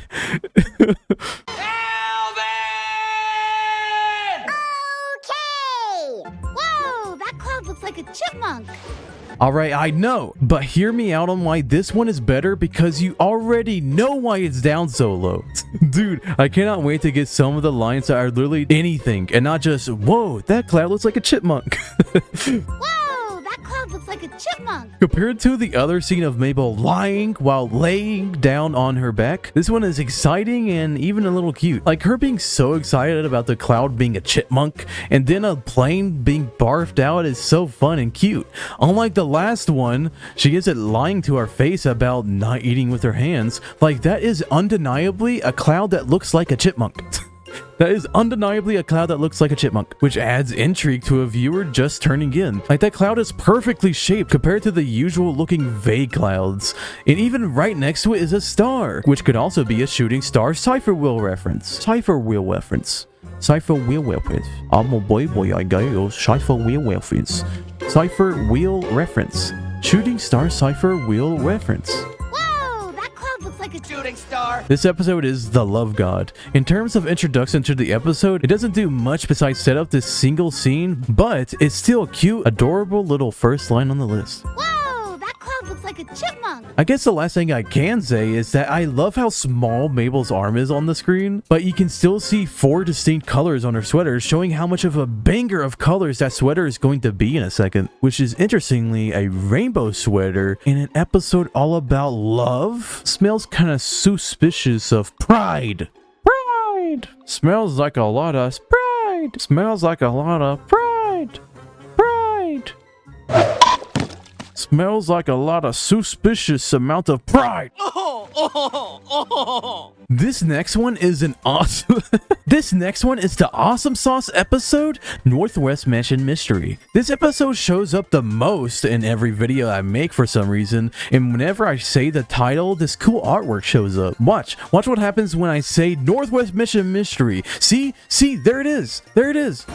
Preston, I must say, the guest list for this year's party has so much diversity. Now, the reason this is higher than the others is because of how this is the perfect intro for this episode. The entire episode is about this party, to where even Dipper is forced to dress up in a suit. So having Preston's trophy wife having the first line addressing the man of the house about how great the guest list is, as if they didn't make it, says a lot in just one line. It shows how pompous they are, even having her look at the guest list while overlooking the town, seemingly thinking they are higher, more important beings than the entire town, which is also a really important aspect to this episode. But this has to be fairly low because it's not like a joke or a full concept of a line really. Again, much like others, it's set up for the next second line, which is how you're supposed to write a show good. Like literally, what good show has the first line be so gushing important for every episode? Like it will always lead to another character responding in order to have banter or dialogue.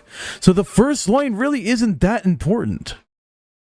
Anyways, now for the 35th place on my first line rankings. Yay! Yippee! That's it! I know what we're gonna do today! You're gonna have to bear with me here, but trust me when I say that this one is better than the others so far. Okay, here it goes. Summer break. Now listen to me. Now this is the very first episode of the entire show, Tourist Trapped. And I know some of you Brain Ruin fans like me are like, hey, where's the rest of this famous copy pasta quote from Dipper? Well, here's the problem with that here. Break. So do you want cheese on that, hon? This one guy ruined this famous quote that starts the show because my rules are the first line said by a character, meaning they can't be interrupted. You don't even know how high on this list this line would be because of how ruined my brain is from having watched this show for the past 12 years since the first episode came out. But this guy, this random background character that doesn't even get reused enough to be a recognizable background character, ruined this moment for me for this ranking. Reduce this infamous first quote of this entire show down to Summer summer break. I hate this man. I hate him so much for this. I require hate edits or something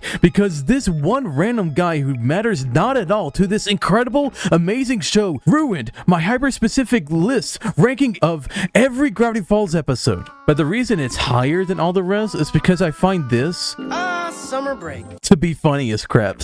And I think besides it being ruined, it's still a pretty good first line to get into not only this episode, but the whole show itself. Are you ready for the ultimate challenge? Oh, I'm sorry, did I scare you by playing the clip straight up? But yep, that's it. Are you ready for the ultimate challenge? Now this is ahead of the iconic first episode's line because it creates much more intrigue. Like, even though we know it's not anything too crazy, Mabel's still going, Are you ready for the ultimate challenge? are you ready for the ultimate challenge? Which is crazy paired with a syrup bottle making that face, being called Sir Syrup. Like, I'm already engaged to figure out what episode 2, The Legend of the Gump Walker, has in store for me as a viewer. Are you ready for the ultimate challenge? It even has that playful music and an obvious hand holding up the syrup bottle that looks like a man, showing how much quirky and fun this episode will have in store. And given this episode was actually made before episode 1 in production, I find it interesting that episode 2 is actually ahead in terms of the first line. I'm scared my fixation on Gravity Falls has gone too far. But you know what? Now instead of being the guy known who made a 14-minute video about a child show car ride, now I can be a guy who made a who knows how long video talking about the first line of every Gravity Falls episode. But not only that, ranking them worst to best, meaning that I have to compete this with this. Summer break. You tell me which one is better. I swear, I better not get comments saying that I ranked these wrong. I will find you. And I will make you hurt. Are you ready for the ultimate challenge?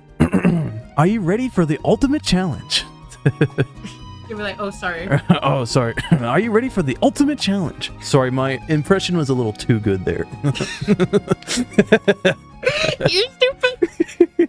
Read a book or something, I don't know. Here's what most fans believe to be a top 5 episode of the show, ranked at the bottom 10 of my list.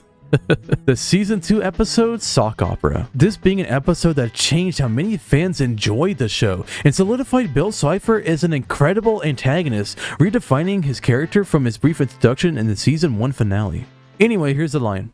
All right, Mabel. Today's the big day. Alright, Mabel, today's the big day. Now your question may be, why is this so high on the list? Well, this first line is much more interesting than you may think. Dipper going, today's the big day, while reaching into his bag inside of a library is very interesting because of intrigue. By this point of the show, we know that Dipper is trying to find the author, and the last time we see this plot point, he got a laptop. Now, right next to him is as well a computer, so even without seeing him pull it out, we can already assume what he's doing. This line also sets up most of the plot of this entire episode, and even the conflict. Dipper is excitingly telling Mabel about something big today, which not only excites the viewer about what the big thing is, first of all, but secondly sets up that Dipper wants to do this process with Mabel, which is the conflict of this episode. A big reason why Dipper gives in to Bill to figure out the laptop's password is due to Mabel pushing him aside once again to focus on the crush of the week. Bill uses this weakness to manipulate Dipper into taking the deal. And the whole resolution to the episode is Mabel finally sacrificing something she wants for Dipper instead. So in terms of setting up the episode and creating intrigue,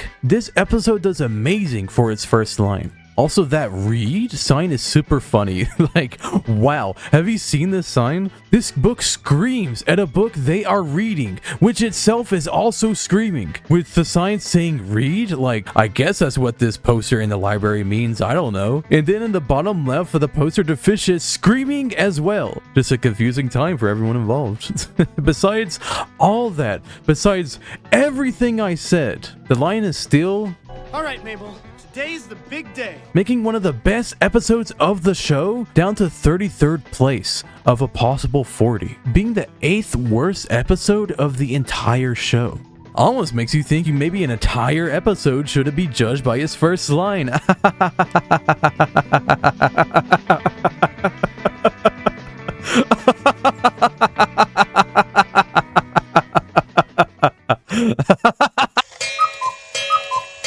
The 9th worst episode of Gravity Falls has to be the last Mabel Corn. The episode begins with a shot of Bill Cipher looking through the house that'll eventually lead to his confrontation with Ford himself. with Ford's first line being, I know that laugh. Show yourself! and while this is a good line and all, it's not the first line of this episode. The true first line said in this wild episode is, Princess Lovacorn says, Buy my 42 accessories. so that makes the first line not this cool first confrontation of Bill, Cypher, and Ford after all these years, and instead a capitalism joke with Mabel stuffed unicorn. Princess Lovacorn says, Buy my 42 accessories. But this is still pretty good, especially compared to the others, because this is a full joke and even relates to the plot of the episode. The episode is literally called The Last Mabelcorn, so Mabel having a stuffed animal unicorn while she sleeps ties into the later plot beat of Mabel being obsessed with unicorns. She even admits to Ford later that her literal first word of her entire life was unicorn. I am literally obsessed with unicorns. My first word was unicorn. I once made my own unicorn by taping a traffic cone to a horse's head. What? That's wild, Mabel. So as you can see, that's why it's this high on the list, but why is it down this low? Well, it'd have to be that it's not that interesting or overly engaging. Like, the line itself isn't engaging or even that funny to most of the audience watching, because we're more scared of the demon that's watching the child sleep in the scene. Like, the perspective of this shot comes from outside into the house, so everyone is assuming it's Bill. So we're not going, funny capitalism unicorn. Instead, we're going, Mabel, wake up, there's a demon at the end of your bed, and not the hot kind. Princess Lovacorn says, Buy my 42 accessories. That plush is cute though. I'd love to have it. Give it to me now. Who wants to go on a road trip? Now, you won't believe what scraped its way up to the 10th worst episode slot. Instead of the usual bottom 3, it would be on most fans' lists. It's the infamous bottom tier episode, Roadside Attraction. nice. And don't forget bug spray. It's perfect for spraying in the face of hitchhikers. Now, this is higher than the others because of it being a main character saying a full sentence that can be considered a joke. Grunkle Stan puts a sticker that says, "Caution, Silver Fox at the wheel," and I think that's awesome considering he's a gilf for our favorite gilf. Grunkle, I like frantically. This line even perfectly sets up the main aspect of this episode, which is the road trip aspect. Even though I hate that plot, it at least sets it up, so I'm not going to let my dislike of this entire episode be affected with this first line. Because besides any of that, Grunkle Stan just straight up sounds weird. And don't forget bug spray. It's perfect for spraying in the face of hitchhikers. Like, it's either the particular voice the voice actor is doing, or like the audio directioning. Like the opposite of when I went too deep in that Pacifica car ride scene in that one video. But I love the way that the audio directioning is. I know this is weird. Am I talking about? Yeah, I'm talking about the audio directioning in this Cartoon Kids show. Hello everybody, it's MrMatter. I do that. I'm a freak. I have problems with my brain and Gravity Falls is the only solution, okay? Isn't it crazy that I said stupid crap like that and somehow got over 300,000 views? Like, that's stupid. Bug spray. It's perfect for spraying in the face of hitchhikers. I also don't think the joke is that funny. It even has the viewer distracted like the unicorn one. We're thinking about the fact that they're having a trip rather than thinking of Grunkle Stan bug spraying hitchhikers in the face. Like, Stan, you could just not pick them up, dude. Like, just drive by. Well, maybe actually that's what he's doing. Just leaning out the window and bug spraying some random guys on the side of the road. This would be way higher on the list if that was an actual scene in the episode. Nice. And don't forget bug spray. But wait, if you look right next to Grunkle Stan, you'll see this stupid do not touch box that Mabel took from Dipper's room for no reason, just so Wendy can be a crush character instead of a real person. Urgh. This episode was originally going to be a full Wendy episode, but then they couldn't think of anything, so at the last minute they did a road trip idea they thought of before, which is fine and dandy because the idea of that sounds fun and clever. But then they made it all about Dipper being a womanizer and cuts out Ford and Wendy from the roster, even though Suze, who is also just an employee and is there, which we literally see in this shot of this first line. Oh no, I did the thing where I rant again. Maybe I really should go to therapy and work out that Mabel's finger cheese thing. Feed me, Carbon! Feed me now! Well, hello there, traveler. I see your car broke down on this lonesome country road. A place so remote that no one can hear your screams. I think this one does a great job at setting up this episode. This entire episode is a guy going to the Mystery Shack late at night because his car broke down. So Grunkle Stan does the obvious thing any sane man would do in this situation and try to sell the guy things that are useless for his situation and tell stories to make him want to buy it more. And his line even has a funny joke of no one can hear your screams. And then the guy backs up because like, why would you say that? No one can hear your screams. Pretend I didn't say that. This episode is Little Gift Shop of Horrors, but overall, I think this first line is kinda whatever. Like, I don't care too much one way or the other, but Grunkle Stan sounds like Grunkle Stan here without his voice breaking or whatever was happening in the last one. And don't forget bug spraying in the face of hitchhikers. This is probably the most C-tier, middle-of-the-road intro out of this entire list, even being a C-. So Grunkle Stan, I'm going to give this a I'm going to walk to the town out of buy your merchandise. Tales designed to sell my merchandise. Isn't it weird that Grunkle Stan just drugs and kidnaps this guy with both Mabel and Dipper just fully complicit with this happening? Like, I get that they can be morally but I feel like Mabel is too kind and Dipper is too smart to just be like, yeah, Grunkle Stan, we'll just let you keep this guy in a glass box for hours. In fact, Grunkle Stan, I'll just read my Garstrong book while Mabel plays tic-tac-toe with him. I don't think you're playing this right. Sack of misery. Now this scene is Grunkle Stan at his peak compared to the last one and even the one before that. He's actually giving a tour to some guys and uses his infamous sack of mysteries. For tonight's final illusion, we have the incredible sack of mystery. When you put your money in, it mysteriously disappears. This is missing the second half of the joke where they all go, oh yeah, I'll put money in this bag. But I still think it's a pretty funny on its own because he'll 100% believe without a doubt in his mind that they will just start putting money in there. And the sack even jingles when he moves it. Sack of mystery. This is the very fourth episode of the show, The Hand That Rocks Mabel. And this first line sets up a later detail of Gideon stealing everything that the Mystery Shack has, even down to having a Seuss copycat, even down to having a Seuss copycat. So this scene is higher because it doesn't have much that detracts from the first line, but it's still lower than 28 other episodes because of it just not being that much in terms of how good a first line can be. When you put your money in, it mysteriously disappears. This is why I say the last one was like a C-, because while I have a lot to say about things that are bad towards the bottom, or even just have interesting details about the scene itself, there is nothing more I can praise or criticize about these episodes' first lines. Besides maybe the bag looks cool with all those stitch marks and stuff. Don't say it, Little Dipper.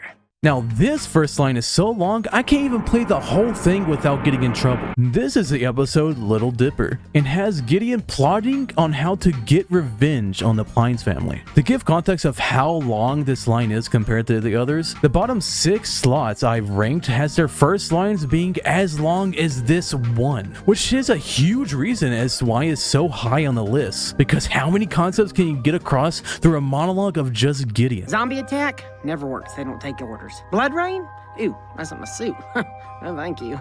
Even up to here, this clip has lots that is said. This is another random mention of zombies, which appear a lot more than you would think across the show if you watch my facts video.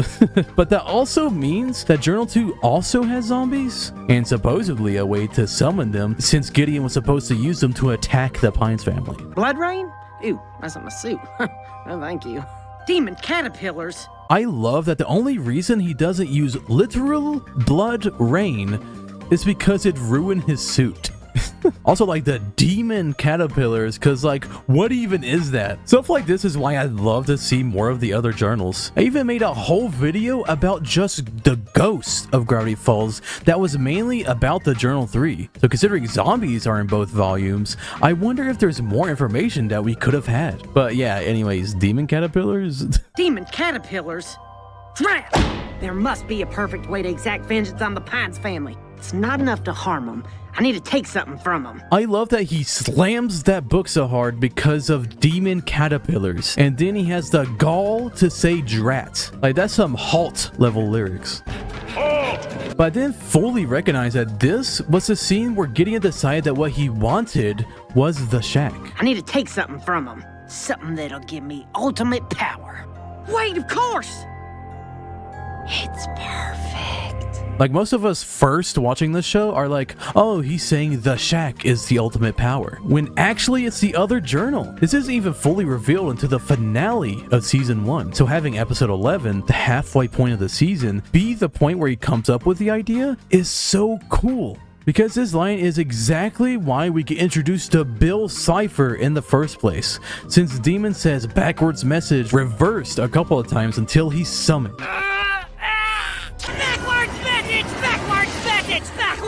Though the scene doesn't lead to much in terms of the episode itself. Like, Gideon comes in with different plans in the B plot until he literally just stumbles into Mabel and Dipper fighting for the 50th time. Only this time they had a glowing and shrinking. I put glowing, even though it's supposed to be growing. Like, that's a flub I would do like naturally in my mouth, not like on the script. Maybe he didn't see us use it and doesn't know it's a magic flashlight that can grow and shrink things. Really?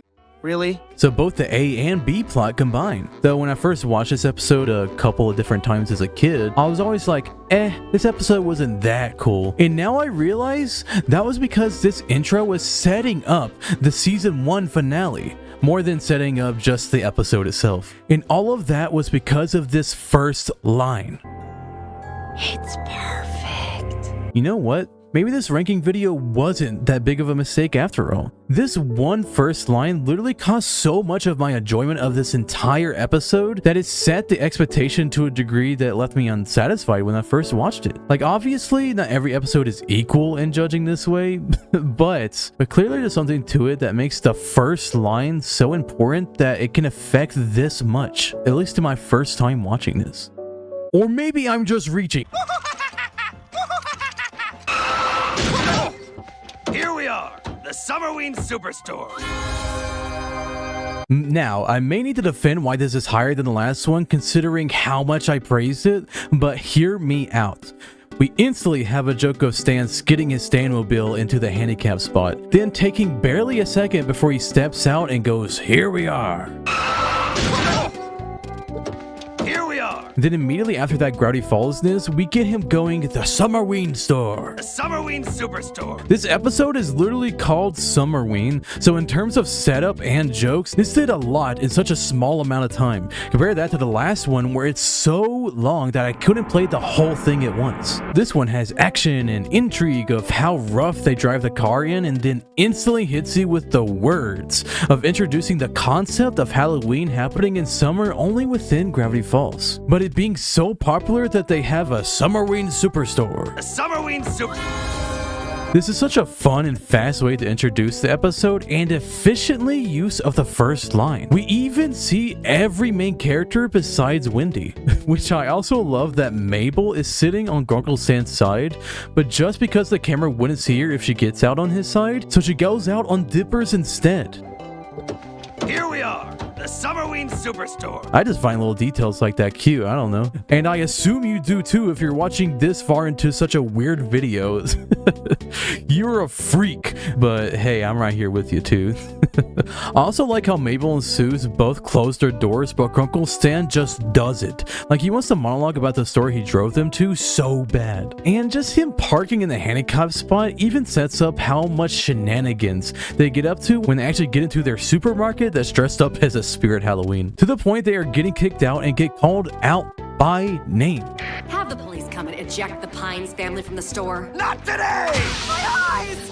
Like, the Pines family are straight menaces for everyone in town.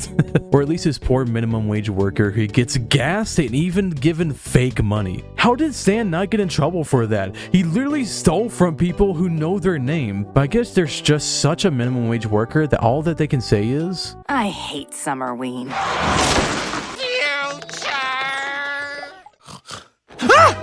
Morning, Dipper. Guess who?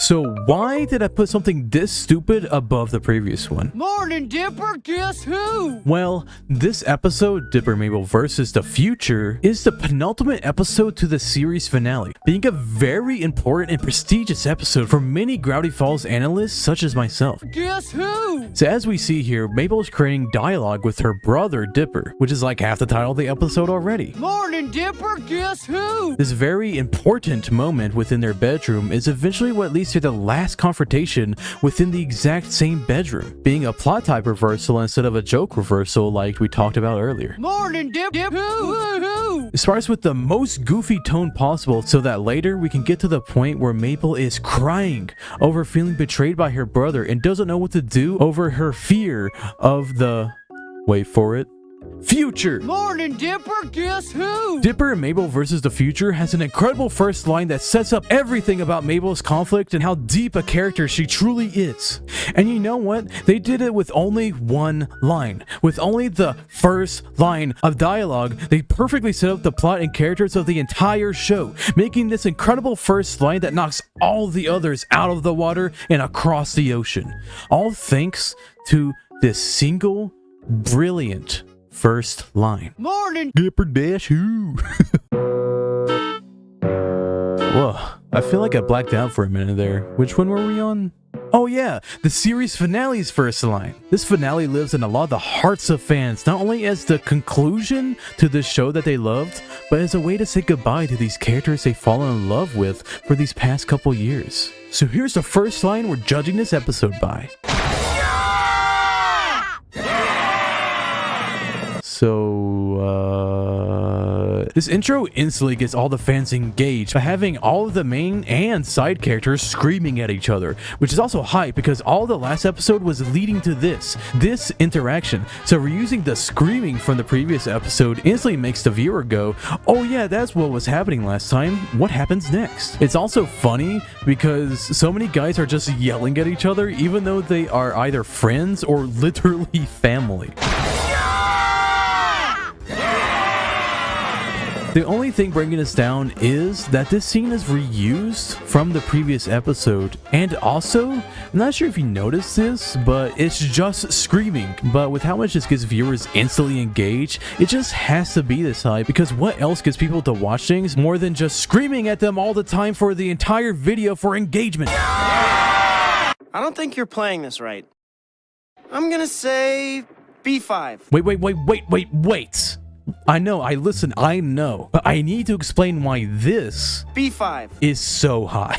So imagine you're me, right? Going through 40 individual episodes of a TV show trying to think of which first line is better than the others. When judging them, you're thinking of some parameters, so you have some way to categorize them. So you think, oh, it'll probably have to engage a viewer and also relate to the overall episode as well, and also if I enjoy it, because what's the point if not? And then you come across the episode Dreamscaperers and it's just this. I'm gonna say B5.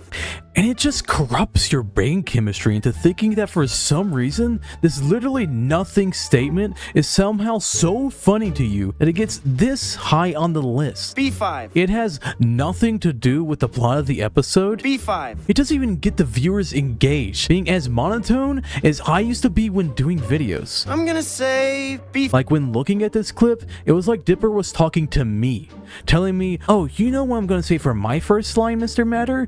B5. I'm gonna say B5. Like imagine just talking to someone in a conversation on some social media like Twitter, and you just respond with this. I'm gonna say B5. As if that means anything to your conversation. Being so thoughtful and strongly thinking about what their response should be, and all they end up saying is B5.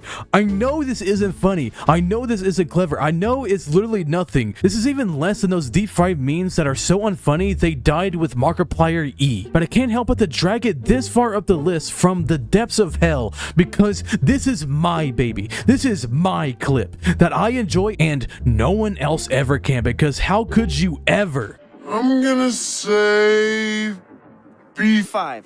Miss! Whop! This episode might be ranked higher because of recency bias, but here's the Inconveniencing's very first line. Mabel, do you believe in ghosts? I think this first line might not be as much as you may think, but there's actually a lot here. Dipper casually bringing up ghosts sets up the fact that this entire episode is about ghosts. I feel like him just casually bringing up ghosts might be a tiny joke as well. And then Mabel spinning on the globe in the same shot adds a lot more engagement for viewers first tuning in, while even being a setup to a joke of her falling over just because Dipper put a pencil to it. I believe you're a big dork. I feel like I might have put it up this high because of me making the ghost lore deep dive, but I've honestly gone too crazy to tell. Literally the only other positive I can say about this is that I like how the shot is composed and the animation of Mabel spinning is sick. So does this belong this high, or am I just a freak who's gone too far with a cartoons kids show? Nah, I'm right. This first line is sick, nasty, awesome. Discombobulate. Discombobulate. Headhunters! This episode foreshadowed Stan having a twin brother and gave me a background for that one video where I went to MatPat's funeral. One that looks oddly similar to the one appearing in the opening sequence of every episode of Rick and Morty. Oddly similar my No, you need to leave. But this episode's first line is from the best show on TV, Duck-tective. I'm afraid your services won't be required here, sir. Now, don't worry, that's not the entire clip, but so far I love just seeing these two lay on the floor, just straight up enjoying the show. I like how Dipper is just downing popcorn while Mabel is knitting what I suppose is one of her over 100 sweaters that she canonically has and has knitted several of. My men have examined the evidence, and this is obviously an accident. Now, if this first line was by the Duck-tective, this would be ranked way higher, but we still gotta love this human police guy side character, especially when he does a pun as awesome as this. Obviously an accident.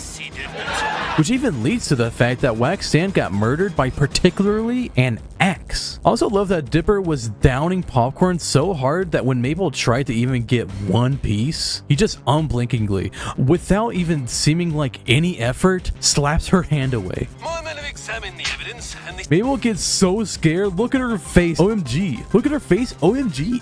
OMG. But I think compared to everything else we've ranked so far, this is like a full scene, which is probably just because it's from a TV instead of a character saying it. So that way Dipper and Mabel can even have an interaction in the background. But I think this next episode might be even better. Naked Grandma! Naked, huh? Ladies and gentlemen, we now return to Cash Wheel, sponsored by Chipbackers, the chip-flavored crackers. Now this one is higher than the previous due to it being much shorter while doing much more. First off, we have so many more characters and even Waddles, who's getting served the same Chipbackers as the commercial on TV. Chipbackers, the chip-flavored crackers. And that commercial within itself is a full joke, which may not be as funny as Dipper slapping Mabel's hand away from the popcorn, but it's still pretty good. Also, I love that the sitting arrangement for this shot is wild. Like Grunkle Stan is sitting in the armchair, which makes sense, while Mabel and Waddles are on the floor eating Chipbackers, the chip-flavored crackers. Then instead of sitting on the ground like literally the last one we ranked, Dipper is instead sitting on the uncomfortable-looking skull. Ladies and gentlemen. Like, I've seen some people in the fandom talk about how Dipper is a freak by sitting weirdly and admitting to not showering for a week.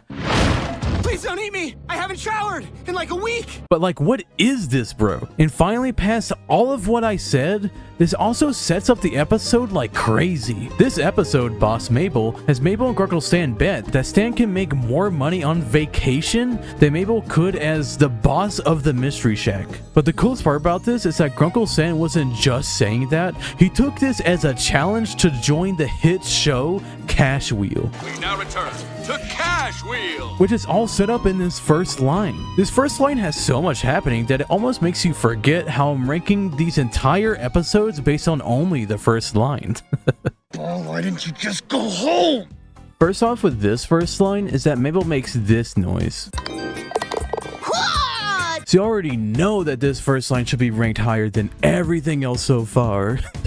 I love that as soon as Mabel makes that noise, Dipper looks actually pissed off. Total domination! I am the master of attic stuff mini golf. I also love that this detail of Mabel being great at mini golf comes up later in the Pacifica episode where she rides in the car and nothing else happens. It's such a cool detail to bring back from season 1's episode Carpe Diem all the way to season 2's Gulf War. I just think a detail like that is cool and makes the world feel much more real. Like most other cartoons and just shows in general can't even keep track of little things, like one of the main characters is awesome at mini golf, which is why a whole episode around that fact is even cooler. Total domination! I am the master of attic stuff mini golf. Besides being instantly engaging with Mabel yelling and making this noise, this first line also sets up the whole episode's conflict pretty well. Since the emotional conflict is about how Dipper likes hanging out with Mabel and doing stupid things like attic stuff mini golf, but hates not being able to do that while her friends are there literally every single night. Which is a very sweet story that's all set up right here with him enjoying his time even though he does look pissed off. Anyways, let's look at the rest of the first line. From the mighty Swiss Alps to the badlands of Dipper's old laundry where man fears to tread. Ew, dude! First Dipper does his shower for like a week, and then he has laundry so nasty that it has a fly flying around it. Like, at least put that stuff in a pile or something, Dipper. Like, damn. Make sure you clean your rooms, viewers at home. Or at least make sure that it doesn't have literal flies going around it with how nasty you are. What is wrong with you? This episode is the finale to season 1, which was the very first two-parter that Gravity Falls ever tried to do. So after a dramatic scene of the Mystery Shack getting destroyed, this is the first line said. I just had a horrible dream that Gideon stole the deed to the Mystery Shack and kicked us out, and we all had to move in with Seuss's grandma. I love this first line because of how it not only sets up the episode, but also recaps the previous episode for the audience. So Dipper says a lot about his very much a memory and not a dream at all dream. It then ends with a joke about needing to live with Seuss's grandma, which would be ranked much higher if the next line could count in this ranking. We all had to move in with Seuss's grandma. That was no dream, dude. Like, that payoff makes this intro so perfect. Also love how it's just so fast. It gets the viewers engaged with Dipper screaming, then recaps with the previous episode, all while leading towards this episode and its joke. That was no dream, dude. Like, how much better of a setup can a first line be other than literally recapping the first half of the episode? This ranking really helped me appreciate the tiny details of this show. I even love that everyone could guess without even hearing the rest of the line that Dipper is actually in Seuss's grandma's house by the fact that the chair looks nothing like anything in the Mystery Shack. Man, what a good first line. I'm glad we're getting to the good ones, but since this is in the 19th place, I should say that this is lower because it's not funny by itself, and we can only really see Dipper in the frame. But we're definitely in the B to A tier first lines though, because like, man, I'm just straight up happy talking about this one, like legit gleeful, my guy. In fact, let's watch that first line to finish off this section just because we can. I just had a horrible dream that Gideon stole the deed to the Mystery Shack and kicked us out, and we all had to move in with Seuss's grandma. Into the Bunker. What more can I say about the spectacular Gravity Falls episode, Into the Bunker? Oh wait, I know. It's first line. What do we do, Chadley? I thought they were dead. That's it? Oh yeah, that's it. These first few seconds of the episode get you instantly engaged. It has the miraculous joke of bad TV horror movies. And I really just like how the lady delivers his line while the boom mic comes to the frame and even makes noise. What do we do, Chadley? The fact that this begins with the volume being turned up is such a cool detail as well. Also the fact that this guy is named Chadley and then makes this face the whole time. What do we do, Chadley? I thought they were dead. Like, dude couldn't stop making that face. He wasn't even looking like that before the close-up. But this line is lower than the others, much like the rest of these, just because it's missing a little something something to make it awesome. But I love the way they introduce this episode and how many straight-up jokes they do every second with the detail. Like, even besides what I said, I love that even though this scene is supposed to be in just full black and white, the background feels like it has such vibrancy. And even though it's not technically part of the first line, a second before, we see the establishing shot of Wendy's house, and wow, look at that. This show looks so great even for a 2-second shot that they never reuse. I guess one big thing this first line also doesn't have is foreshadowing or setting up the episode itself. And while it seems like at most it's setting up Wendy and Dipper hanging out, it feels like it sets up a little more than you think, just like Carpe Diem's golf first line. Them watching the show without any other friends shows how even without Dipper's crush, they're still just good friends that can hang out and watch stupid movies. I even wonder if Dipper even slightly relates to the guy, especially since the previous episode has Dipper raise the dead. Raise the dead. Dipper, what's the one thing I asked you not to do tonight? Raise the dead. And what did you do? Raise the dead. Which is also why this first line is ranked higher, just because I love that detail of Dipper just gone through this in the previous episode, which is also where they set up the fact that this episode is going into the bunker. What do we do, Chadley? I thought they were dead. That's right, I said into the bunker. Weird like that because of this one fact. I love narrative through lines even when it's subtle. That's awfully hot. That's all I got. Watch out, Gravity Falls, because at 110 degrees, we're looking at the hottest day of the summer. This first line stunningly sets up the episode The Deep End, telling about how hot it is to the point where Grunkle Stan would drive everyone to the pool. I also love that it's that freak of nature, Toby Determined, is the one saying this, because I really feel like they don't use the fact that he's one of the town's only news sources, so the Toby use here is much appreciated. Also, 110 degrees is actually so crazy, especially in Oregon. The only time it's turned that crazy since it was 115 degrees in 1946 was in 2021, where the heat wave went up to 119. So the fact that the show is set in 2012 or 2013 depending on who you ask. 2013. So that adds another detail to the weirdness of Gravity Falls. Also, it's only this far up because a squirrel explodes. I feel like that's so crazy that we don't talk about how it was so hot in Gravity Falls that a squirrel literally instantaneously combusted. Ta-da! Locking up. Shoo, Possum, shoo! Now this clip is high because it's not even finished yet. That's right, for any of you that remember the intro to Society of the Blind Eye. Was that voice cool? I hope that was cool. The first line literally goes for 20 seconds straight. While Gideon's was indeed 22 seconds that we talked about earlier, this one is way better. Even with the first part of this first line, Lazy Susan, the best, does a cute little sweeping song just before shooing some possums away, which sets up this awesome escalation to the joke. Awesome. Shoo, Possum, shoo! Get because it's dead! Which I think is funny, but thank goodness that McGucket didn't say any actual words or this first line would be over already. just like in episode 1. And if you don't love Lazy Susan yet, I hope this next bit is what changes your mind. Ta-da! Good night, diner. Night, trees. Like, I love that she's saying goodnight to the diner and trees, especially since she's saying this all to herself and most likely does it every night she locks up. Then, just like the McGucket bit, this leads to another sensational escalation. Good night, trees. Good night, tiny men stealing my pie. Wait, what? What? The gnomes are so desperate. They're literally stealing an older lady's pie from a windowsill. That's cartoon levels of evil. What is wrong with them? Also, why does she have a pie on her windowsill?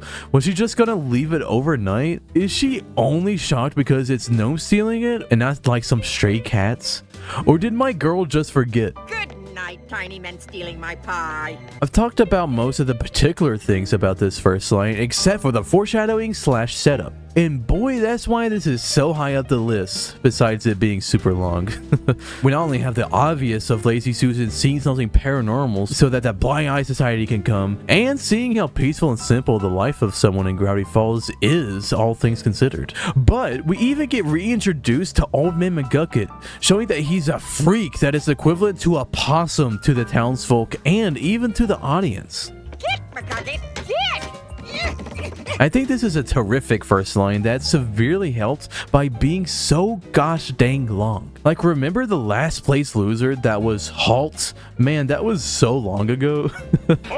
In fact, if you've been watching this video this long, remember to subscribe. Like, clearly if you've been watching this stupid video for this long, you're ready to hear me talk about anything Gravity Falls.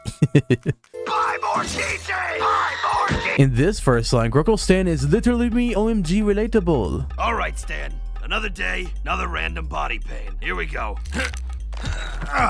Why are his shoes wet and soaked with some sort of white liquid? Don't know, don't care. This first line isn't too engaging, but it is a great way to start this episode given its plot. The entire point of this intro is to show how boring, mundane, and unimpressive Grunkle Stan's life is. It sounds like I'm roasting him, but that's literally true.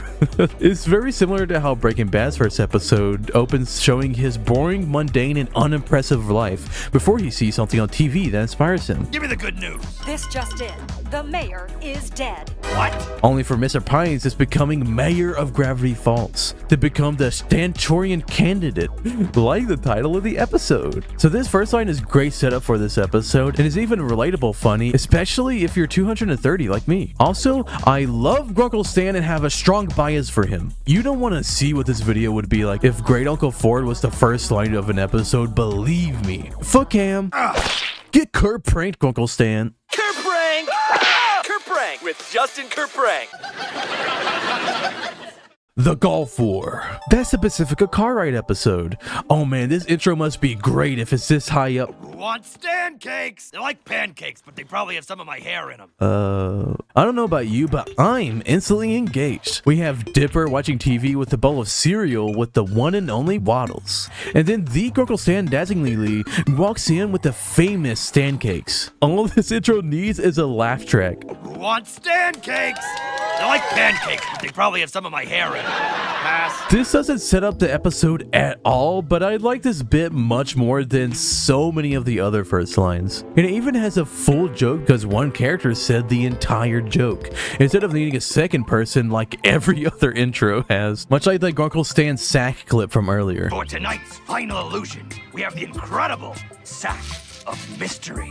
When you put your money in, it mysteriously disappears. That clip only works with the people shoveling money in happily after Stan says that. Oh, of course. That makes perfect sense. If you look at the TV, you can see Ducktective making this way better than the other Ducktective intro. Also, I like the cereal being called Overly Sensitive Owl.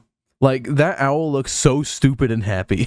Blowing bubbles. That's the lamest idea I have ever heard. Weirdmageddon 2's first line begins on the 4th day of the apocalypse, as we get introduced to some of the last survivors on the street. End times are here, folks. Only way to salvation is to embrace the triangular ways of our overlord. I love that this crazy pig guy that was really going to burn a child at the stake only because she said that she was a witch. Well, time to round up a mob. And was part of the secret society of the Blind Eye while wearing nothing under his cloak. That's right. I don't wear nothing under my robe. Not gonna apologize for that. Maybe y'all should apologize for being a bunch of prudes. It's the same person to lead a cult about Bill liking triangles for no reason. Especially when you remember that Bill hates being a 2D triangle so much that he became a pyramid. Any object with more than 3 sides is sinful. That's it. That's probably what Bill wants. The only other person with him being Wendy's dad makes so much sense because that dude is dead stupid. That's probably what Bill wants. I just love how he's like, that might be what he wants, I don't know. This first line will be so much funnier though if it wasn't interrupted by Dan screaming, because this next line said is great. I reckon I've been living a lie. That's great. I'm so glad he said those words. It makes my brain happy. But this first line is also great for setting up this episode, because most of the plot of this episode is inside Mabel's bubble, a fantasy world intended on keeping her trapped forever. But Dipper wants to get her home and help their family and friends. So this first line showing how bad it is outside shows how bad it is while doing something new. Instead of flashbacks or something boring like that, it steps up the main stakes of the episode, so it's a great first line. It's only lower because it doesn't have the I reckon I've been living a lie, and I don't give a hoot about these two characters. I've been calling him Wendy's dad and Guy this whole time because what's his name? Tell me right now what his name is. Did you guess Sprott? Cause I wouldn't. Only know Boyish Dan Corduroy because of the ghost video I made, and that one clip where they make fun of Wendy's name. Corduroy? That clip has infected my brain so much I can't hear the name Corduroy without thinking of that clip. Corduroy. Corduroy. borderoy, borderoy. I mean corduroy. This first line belongs to one of my favorite episodes, Seuss and the Real Girl. It's all about Seuss girl, and who doesn't love them a good old Seuss story? Anyway, here's the first line.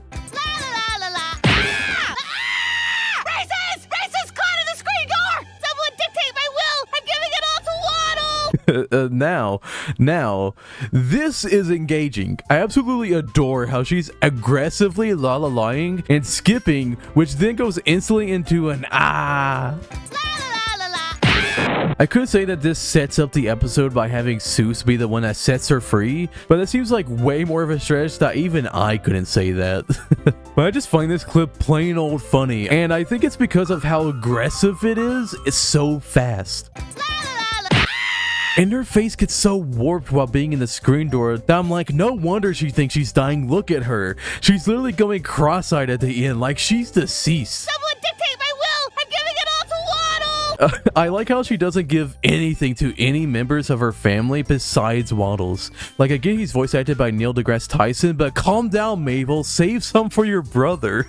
I like to imagine those video essays about Mabel being a terrible person uses this as an example, like, she won't even give anything to her brother. What a selfish little or something like that. Or something. Now, this first line is undoubtedly the best one so far, by a long shot. This goes with the episode Boys Crazy, and let's just say, it goes hard. Do you have this t-shirt in my size? I'm not even gonna pretend. I love the voice they do, while saying the most boring sentence in the world. Do you have this t-shirt in my size? This is another instance of Wendy and Dipper hanging out watching TV that eventually leads to a plot later about their leading nowhere romance. But I enjoyed this newer clip way more by a long shot. Also, have you noticed how many times this TV show starts out by looking at a TV? I just think that's a little interesting. Do you have this t-shirt in my size? Imagine being at a store and some guy comes up to you about a t-shirt and says, Do you have this t-shirt in my size? And then you're also Grunkle Stan in the flesh. This line doesn't have the iconic second line that brings the joke to an awesome level. Behold my butt! This first line is incredible and I won't be taught otherwise. It's funny, while also being a little confusing for people just watching. That is until the butt lines. My butt! And that confusion makes them intrigued enough to keep watching. But that voice Dipper did was great, and I wish that guy came over and had the exact same voice, being all, stop making fun of me, guys, stop making fun of me. Do you have this t-shirt in my size? Ha! We're in the top 10 first lines now. There can only be bangers from here, and that's final. As much of a banger a first line can be anyways. Land Before Swine. The 10th place episode's first line goes a little something like this. Focus, deputy. Remember your training. The gay cops. There's like 5 jokes going on in only these couple of seconds. First off, we have a guy going 99 miles per hour, which is crazy, while the cops don't even bat an eye. Focus, deputy. You can already see that Deputy Durlin is only looking at the book, while Sheriff Blubs is like, focus, my guy, you trained for this. Focus, deputy. Remember your training. Easy, easy. This is revealed to not even just be a crossword, but a kid's maze game. That's also super easy, even for a kid's maze. See, look, here's me doing it, and darn it, I got the shark again. Easy, easy. I like how you know that Blubs could do this very easily, but he's being so patient and calm with Durland because he wants him to be able to do it himself. But because Durland made noises, I can't include how excited Blubs get by him almost being there. You're almost there. Stuff like this is why I had to do the rules of the first line block of transcript, because if I was judging myself, I wouldn't have thought Durland's little puzzle solving noises counted. Anyway, here's the cute finale to this bit for your viewing pleasure. Dang it, I almost got the treasure. The time we spend together is treasure enough. Look at how he smiles at him. Oh my god. Here comes Pac-Man. Yo, yo, yo, This is it, dudes. My favorite place in Gravity Falls. Bang! Already engaged with learning about Seuss's favorite place, while the visuals are so colorful and vibrant. We got Grunkle Stan, Mabel, and of course Seuss all in one shot. We see the guy Grunkle Stan said the best joke of the show to while interrupting his proposal in the background of this shot. My ex-wife still misses me, but her aim is getting better. I love that joke so much, I sneak into every video and you can't stop me. I am too powerful. Dude's even wearing the same red shirt and green shorts. Wonder where his wife is. You think they're okay? My favorite place in Gravity Falls. Then we also see Green Bill Cipher, which might seem like a quirky recolor, but he was originally supposed to be green, like the dollar bill. So this being the season 1 episode Fight Fighters might show what we almost had, what his original design could have possibly have looked like. Like particularly that color palette of green is exactly what they might have used. Imagine how different the world would be if they went with that color of green instead of the much better yellow. A frog taught me how to cross the street. When my house was haunted, I learned how to eat ghosts. And this thing taught me how to dance. I love this. This entire episode is about an arcade cabinet coming to life, and Seuss's plot involves going into an arcade cabinet. So this first line sets up greatly, all while having jokes, references, and weird lore. Already included that Seuss ate ghosts one time lore into my ghost lore video, but I didn't mention that they also called the Pac-Man clone Ghost Maze and the Frogger clone Frog Time. I love how it's just Frog Time, and that ghost eating line even comes back with the outro gag.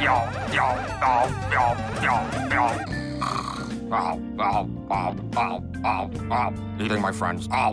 Where he eats all his friends happily. Like he'd have to turn into the gluttony category ghost with all the dang eating ghost and friends business he has going on. I'm also not sure if this counts, but I love the cutoff this clip has to McGucket dancing. And this thing taught me how to dance. Like he's so gleeful for just a millisecond. This intro has a lot for every fan, especially for someone like me who likes stupid little details. So even though I may have a bias, this is my list and I love this first line.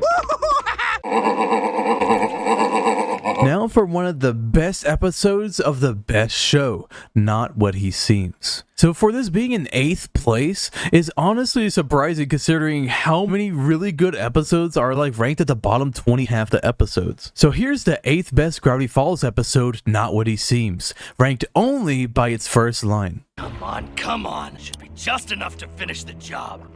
Whew.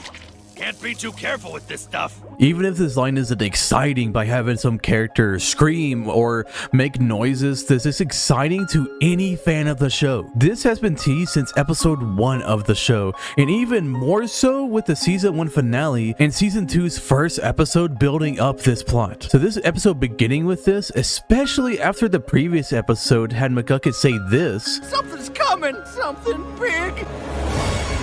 it's engaging. It sets up the whole episode because the whole episode is about him using this machine and using literal toxic waste that he just rubs on his head while saying he should be careful. Whew. Can't be too careful with this stuff. Which is funny, but like that toxic waste seeped into his skull. That's why I had a theory when I was younger, like when I was 170, like Grunkle Stan was stupid in the finale and other points because his brain is literally irradiated. Like that shit sizzles into his scalp. Can't be too careful with this stuff. Which hits the other category of having a joke or being funny. So this intro has it all, but Grunkle Stan gets interrupted even though he says more with no character saying anything. It's just focused too much on the machines. But this intro is great and I can't wait to talk about it eventually in the future. I just need to talk about stupid stuff like this first line ranking first. I'm gonna steal the Declaration of Independence. Irrational Treasure. You know what? I should do a ranking based on only the names because like they are wild. Most of them are puns except for like Gulf War, which made me confused as a kid because I was like, so what does this have to do with the Gulf War? But this National Treasure pun episode's first line goes a little something like this. Haha, not nacho earrings. I'm hilarious. I love it. Everything is good about this first line and nothing can beat it, except for the next 6 first lines.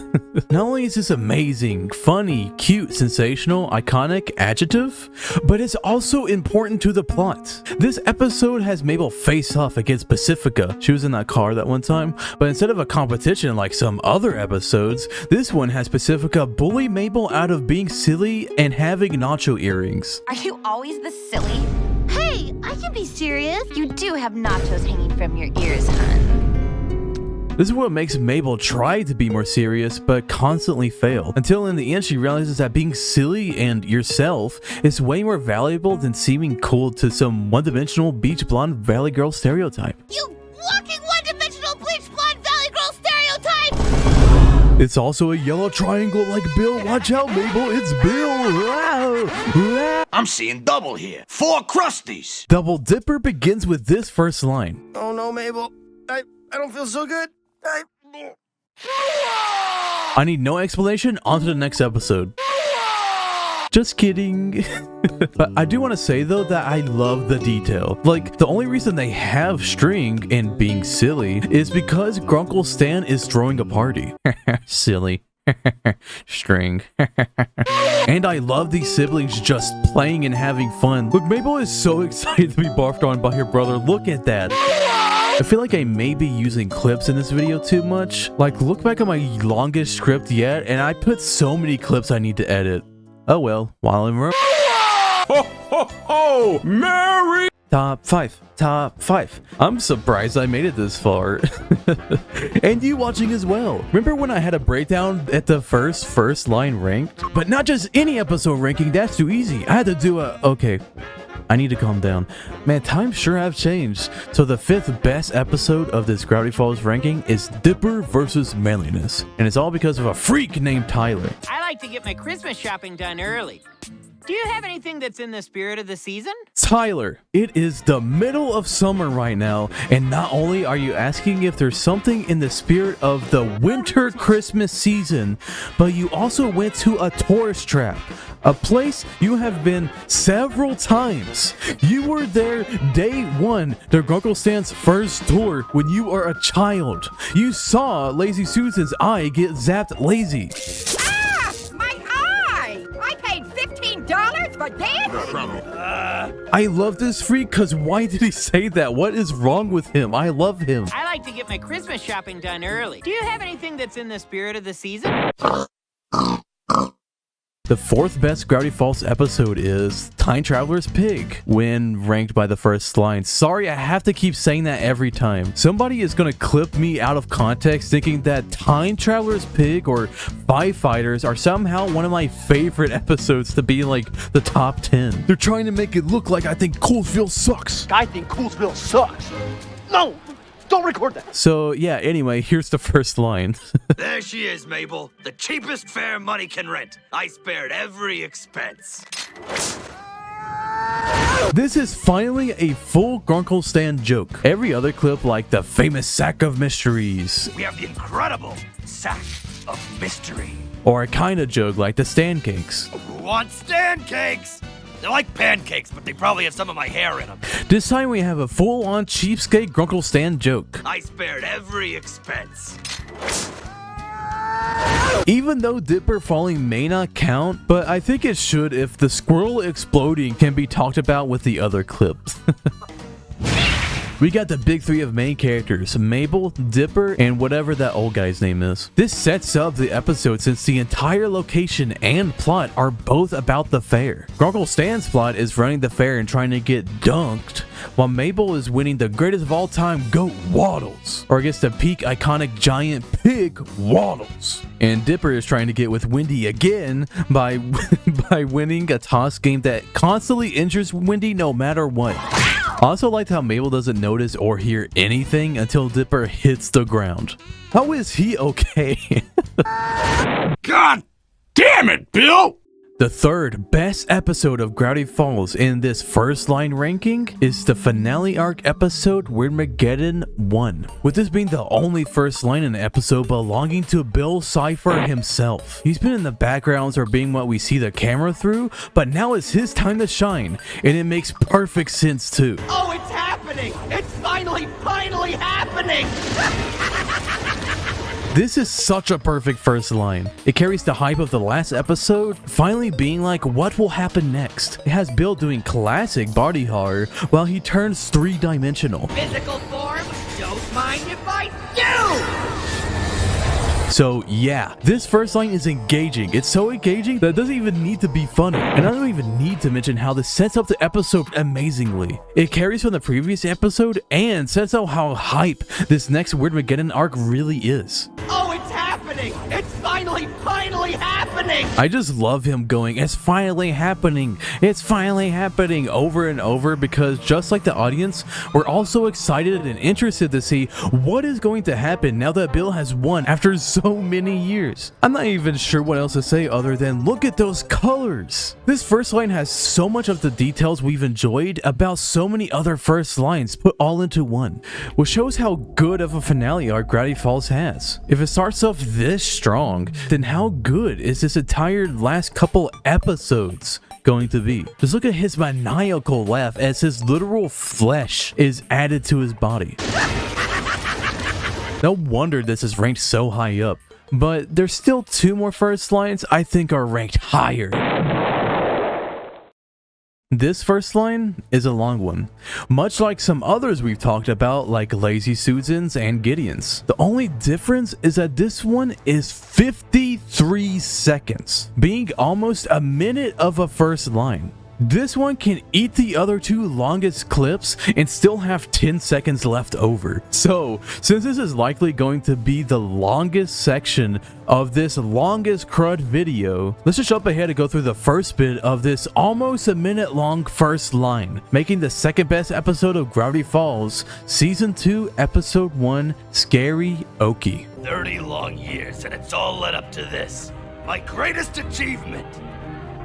Probably should have worn pants. Already, my mans has jokes about his pants. This episode is carried the hype of Season 1's finale, where it's revealed Grunkle Stan has a whole lab and machine under his house. So Grunkle Stan going, my greatest achievement, is not only a line that I think about randomly, but even sets up and repeats that he's been working on this machine like crazy. Reintroducing this aspect after the iconic line in the last episode, finally, I have them all. Finally.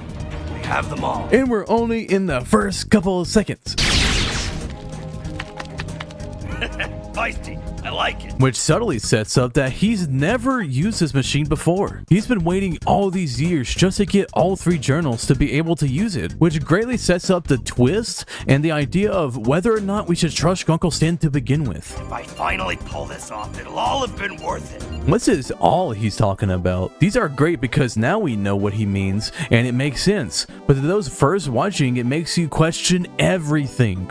Man, I love this show so much. I should make like videos about it or something. If anyone ever finds out about this. Yeah, right. I've come this far. Who could possibly catch me now? Which I love so much. Oh my gosh. But just to prove real quick that this is all in the first line, look. This first block even goes all the way to Wendy and even Gideon opening his eye. Which means this intro has Grunkle Stan, Mabel, Dipper, Wendy, Gideon, and even a surprise guest, a 4 6-finger glove. Which you know made the theorists go crazy for months to even years before Not What He Seems did the My Brother thing. My brother. You know what? This made me realize that Grunkle Stan has all the hard lines. He even has the finale defeat of Bill Cipher about messing with his family. You made one fatal mistake. You messed with my family. But the fact this scene also sets up this distrust and needing to hide stuff from Dipper and Mabel not only sets up this episode, but this whole dang season. It sets up the show's plot, not just a random episode's plot. And gosh, just the visuals are so dang good. The lighting of him in front of the portal, the code going by on his hat and face, the fact he cares enough to put Dipper and Mabel's photo there tells the audience he cares, but not without making you question everything. And the fact that this photo is here later, which adds dialogue for Mabel to talk down Dipper against Stan, is like, gosh, I love it. I love this show. And also, I just love the detail of us seeing the outside world's reaction to the machine being turned on. It is so cool. And also lets you remember that Gideon went to real adult prison. For real. And just the lighting of that blue glow is so cool. So cool. So cool.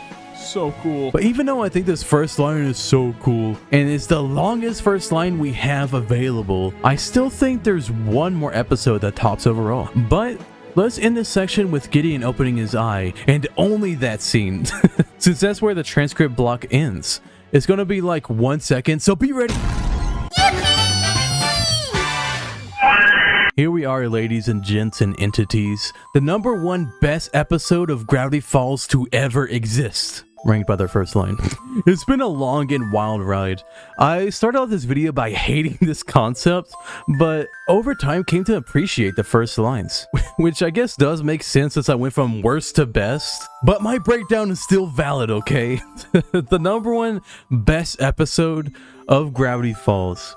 The very best first line they ever made is, "Bottomless pit." In this land of ours, there are many great pits, but none more bottomless than the bottomless pit, which, as you can see here, is bottomless. This has everything. It sets up the episode, Bottomless Pit, perfectly by showing and explaining the bottomless pit.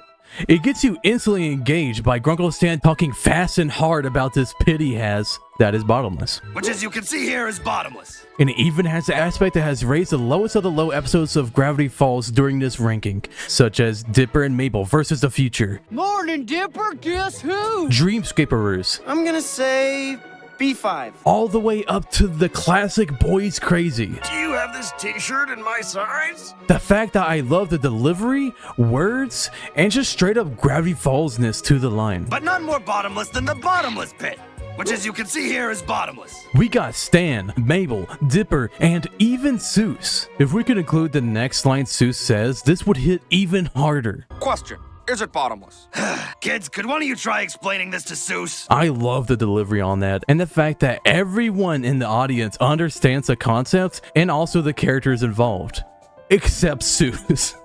If you ever need a reminder of why the show is so good, just popping on this episode and seeing its first line will instantly tell you why Gravity Falls is one of the best shows to exist and 100% my favorite cartoon in general. It even has all the characters come out the same side of the car while Gronkle-san is introducing something just like the Summerween store. Here we are, the Summerween Superstore. The previous first line might have more weight to the show and plot, but this is the best first line with every other aspect. Every time I see this clip, I'm instantly happy. I'm not even gonna apologize. I love this first line and no amount of complaining will change my mind. You're just so happy explaining this to them. And instead of getting a prop out like a calendar for the submarine store, he has a little sign he spins around. This entire episode is spent in this pit, so you can't argue that this isn't the best setup out of them all. Pretty much every other episode has a B-plot that isn't foreshadowed or anything by the intro, but not this one. And unlike the Gift Shop of Horrors intro, it isn't boring and is instead iconic, life-changing, inspiring, enjoyable, informative, beautiful, and heartwarming. It brought a tear to my eye. It is beautiful. The perfect line of Gravity Falls in the palm of my hand. I've done it. It's finally happened. It's finally really happened. Now, before I go to sleep for months, let me play the best first line one last time in its entirety. I'm so happy I finally did this, and I really hope you all enjoyed. This video took a long time and is my longest video yet. I feel like after all that, I deserve at least a comment from you about what you thought in the comment section down below. I for real go through them every once in a while, so I will be reading them. So anyways, here's the best episode of Gravity Falls, and his very first line that we ranked it by. In this land of ours, there are many great pits, but none more bottomless than the bottomless pit, which, as you can see here, is bottomless. This one comic quite literally made everyone love this character of Gravity Falls. The Lost Legends comic Face It is loved by a lot of fans because of how Pacifica gets redeemed after being so terribly rude for most of the show. I made a video talking about her one scene, moment, and even her redemption arc, but something interesting that everyone will remember is that her character gets kinda stunted after her redemption in the episode Northwest Mansion Mystery. And I believe that this single comic was meant to fix that. Please consider joining and becoming a channel member so I can keep making stupid videos like these. And as always, thank you for watching. So a scene in a moment later, Pacifica never really hangs out with Dipper and Mabel like at all. She is only ever seen with her parents, like when her dad's face morphs. And when she has basically less than equal screen time with Gideon during the finale. When are you gonna open your presents already? I broke a nail wrapping them. But even after all they've been through and the tears shed, Pacifica is only really cool with the Pines twins, but like not anybody else. Like this was her reaction to a hobo in the finale. Ew, I'm not touching that. Do it, sweetie. Do the one thing no one in our family has ever done. Touch the hillbilly. But this comic was set after all of that. So how do they fix her? Well, it starts with Ford giving Dipper Journal 1 and 2 while he goes out the window. Use the door next time, show off! And then they pretty much instantly get a ring at the door from Pacifica herself. Just like in the Northwest Mansion Mystery episode where Dipper slams the door in her face. I need your help. You're the worst. See? But this time they don't. They'd have like just an actual chat, which is growth, baby. Dipper says, "Heh, long time no see. Any ghosts try to murder you this week?" And Pacifica says, "I wish." And then reveals that she has a wrinkle. I got my first wrinkle. Look.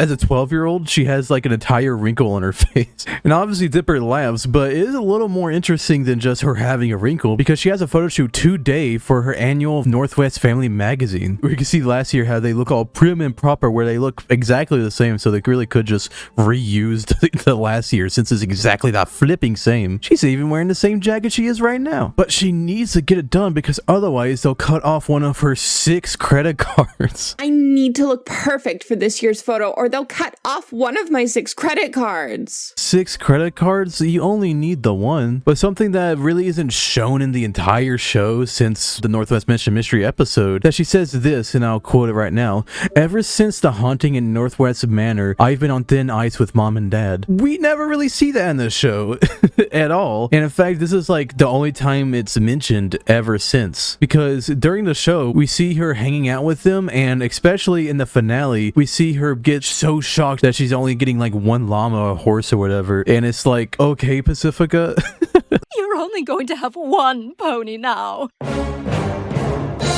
So not only is it not really in the show that they're on thin ice, it's kind of shown to be the opposite because she only kind of confronts her dad a little bit against Bill, but she's kind of just like, "Dad," like annoyingly. One of your, horsemen of the apocalypse? Dad? Not now, sweetie. Dad? But the reason that she came to the house was to use some of Dipper's magic because she knows now that he has a book full of magical shit. So she wants to get a part of that to get rid of her wrinkles. But Dipper says no. So she says, "Okay, can I use your restroom?" And he says, "Yeah, it's up there, right next to the room where the fucking journal is." Lying is fine if it's in service of what really matters. Looks. And she comes across Journal 1, meaning that there's some sort of spell or monster that can come out of this book that's not in Journal 3, which is probably what they would do if they did more of Gravity Falls, because we have Journal 3, so they can't surprise us with any monsters or anything if it's in Journal 3. And when going through the journal to find something to get rid of her wrinkle, she sees somebody called Mr. What's-His-Face,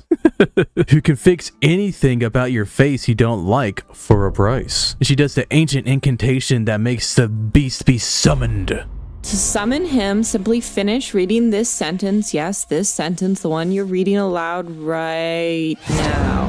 Who has a really cool design with a gold tooth, but it's interesting how as soon as he appears, he changes the conversation from, "Hey, this wrinkle," to, "But I can do so much more. I could give you a entire blemish-free face forever." Very, all of a sudden, like very crazy, as he puts up a demon pentagram up to her face. But while they're making a transfer, Dipper and Mabel come in with a feel better sweater, and then he turns and instantly zaps Mabel's face. It seems like it was a whole process to get rid of Pacifica's face, but then for Mabel, it's like instantly instantly gone. Look at that. She has no facial features anymore. See, what I should have done is also remove her flesh. And then Mr. What's-His-Face literally just goes, yeah, okay, I came here for a face, so I'm just gonna leave now. And then he just goes away with Mabel's face because of Pacifica being all vain and about her looks. Which is honestly why this is such a good comic for people looking for more Pacifica, because this episode literally has a perfect plot for anybody looking for Pacifica and seeing her character change. By showing, no, she hasn't changed, but she is doing a little better. Which I think most people that are upset about Pacifica, like basically having no character at the Northwest Mansion Mystery, wanted some more stuff like this, just more episodes making her character better and better over time. Which all our concerns with Pacifica as a character just answered in this one Cartwright chase over to wherever Mr. What's-His-Face is. Where Dipper goes, I can't believe you, Pacifica. Didn't you learn anything during the ghost incident? Can't believe you, Pacifica. Didn't you learn anything during the ghost incident? Actually bringing up, hey, why is Pacifica's character basically not learning anything, even though they went through like 2 episodes, a scene in a moment for her redemption arc, and it directly confronts it. Dipper literally even saying, like, maybe something about growing as a person. These comics are so funny too, because if you like were in the community and heard anybody say anything like bad about the show, they bring it up in these comics. Like they have one about Mabel being a bad person. Tell me if you want to hear about that in the comics, because that one's also a very interesting comic. But Pacifica responds to any of that by, I happen to care about my appearance, alright? Just like how you care about kissing aliens or whatever. I've never kissed an alien. I've never kissed anyone. That's not true. You kissed Mermando. That was your first kiss, Dipper. You can't lie to me now. You kissed a merman. Blackmail. And then Mr. What's-His-Face goes inside of Mr. What's-His-Face goes inside of a room that has a brick wall behind it after he closes the door. And then Dipper uses something that fans also complain about the fact he never uses again, the President's Key that can open any door, which can also apparently open this paranormal door. And then they jump down into the belly of the beast, where we see this market full of references and Easter eggs. It's crazy. Like, go get this comic. It's really cool to just like look at. The art is so nice. You see a unicorn and a gnome doing a deal. You see the little gremlin guy from the shorts, the hand lady from the bottomless pit episode, the invisible man opening up his cloak to show another cloak. There's even a little bill in the background. Why are all these guys here? Well, it's something that's actually really cool idea that they didn't use during the show, is a paranormal black market under the town, which is such a cool idea. I feel like an entire show could just be about this, honestly, with how interesting of an idea that is. There's even a little punching and a platypus, which has somebody from the Society of a Blind Eye selling memories, which makes no real sense because Society of Blind Eye disbands at the end of that episode, and then the next episode is Northwest Mansion Mystery. Oh, maybe they could air out a date. At the end of the episode, McGucket has the laptop, which happens at the end of Society of Blind Eye. So I would really want to hear whatever this is about. Because I could be like, oh, this is something that doesn't make sense within the lore of Gravity Falls. But with something that could be even more interesting is if this can make sense. Like maybe there's a whole story about this one guy who's even pretending to be one of the society members just selling these memories. Because in there you have Tambry, Tad Strange, Abuelita, Gideon. Like there's so many people, including Miss Coyroy. Borderoy? Like, these are so many like big people within the show that just have their memories down here with a random guy. Just a random guy with a cloak. And something that's pretty funny is that after Dipper's like, wow, this is such an interesting thing. The crawl space, this underground market that the author has been looking for years. We must be the first humans to ever make it alive inside. And then Pacifica says, wow, if this is what your days are like, I understand why your only friend is a book. But Dipper says, if we're gonna find my sister's face, we're gonna need disguises. Cover yourself in garbage. What? We need to blend in. You don't want to get eaten by monsters, do you? And then she rubs garbage with like fish guts on her face. And then Dipper laughs at her. It says, I just did that to see if you do it. I just said that to see if you do it. What? Which is so fucked up. I love beat 'em up. And then Pacifica uses her ability to lie, which she says the Northwest can't turn off, to lie about herself being Jackie the Elf Bandit who is selling Dipper the Troll Boy. Quiet, troll boy. Servants, am I right? Which is a good enough lie to make this random guy that came up to them go away, but also shows she's really good at lying. Then we see across the way that Mr. What's-His-Name is selling a face to Toby Determined, which means Dipper, you're not the first human to be down here, and or Toby Determined is a goblin. like many have theorized. But we see a lot of references on the face, including Toot Toot. Toot Toot is my name. Or the Society of the Blind Eyes Ivan just on his back, which has some pretty crazy connotations. Also, look at the white quail on the ground. Ooh. Oh, it's a little bird. There's a fucking Riddler trophy on that motherfucker. But before Dipper could even just like go up to the guy, walk 1 foot, there's a crow called Dr. Crow's Feet selling beauty pills. So of course Pacifica's like, huh? Guaranteed to cure your wrinkles and make you a stunning queen, girl? And Dipper's like, dude, we have no time for this. My sister's face is stolen. But Pacifica cares so much about her photo that she's like, you need this. Dipper could have been like, oh, let's just take it and go. But I guess he's just so mad at Pacifica for still being an awful person. So he's like, why are you so obsessed with looking so impossibly perfect? Can't you just accept that you're human? Could have said that a little bit more quieter, Dipper. So they get instantly caught, surrounded by everybody, and they're about to be sold into human trafficking. I got ourselves a right proper human auction. Which are gonna have an actual human child bidding going on, where we see Slender Man, the Slender Man, patting down his pockets. Oh gosh, where's my wallet? Where's my wallet? Oh gosh. Well, this is also a reference to the fact that there's a whole hoax that went on about Slender Man being in Gravity Falls. And then guess what? He is in Gravity Falls now, which is crazy. That's so... See, this is what I actually want season 3 to be. I don't want any canon episodes. I don't want any lore. I just want character arcs and funny bits. I just need Slender Man patting down his pockets to get some more children in his children army of children. Like Ticky Ticky Toby, try to get to know me. So, hope your kids like burlap. But thank goodness that the Mr. What's-His-Name just literally buys them. Because if anybody else bought them, this would have been like twice as long of an episode. And then Grunkle Stan comes in and says, Mabel, have you seen my world's most distracting object? Which is one of my favorite jokes in the show from the first episode. My phone wallpaper is literally a screenshot from that of this little kid going, oh. Earlier in the episode, you see in this marketplace is the world's most distracting object. It was during the wide open shop sold by a guy saying assorted curses backed by unpopular demand. Which also seems like there's a love potion right next to him and a tooth. But yeah, Grunkle Stan just barges in just so Mabel can have this really creepy scene of her drawing on a fake smile in a shot that goes unreasonably hard while he just backs up slowly. And while Dipper's trying so hard to get out of this sack that the Mr. What's-His-Name has him in, Pacifica is just doing nothing besides looking at these beauty pills and reading that the side effects has spontaneous space explosion.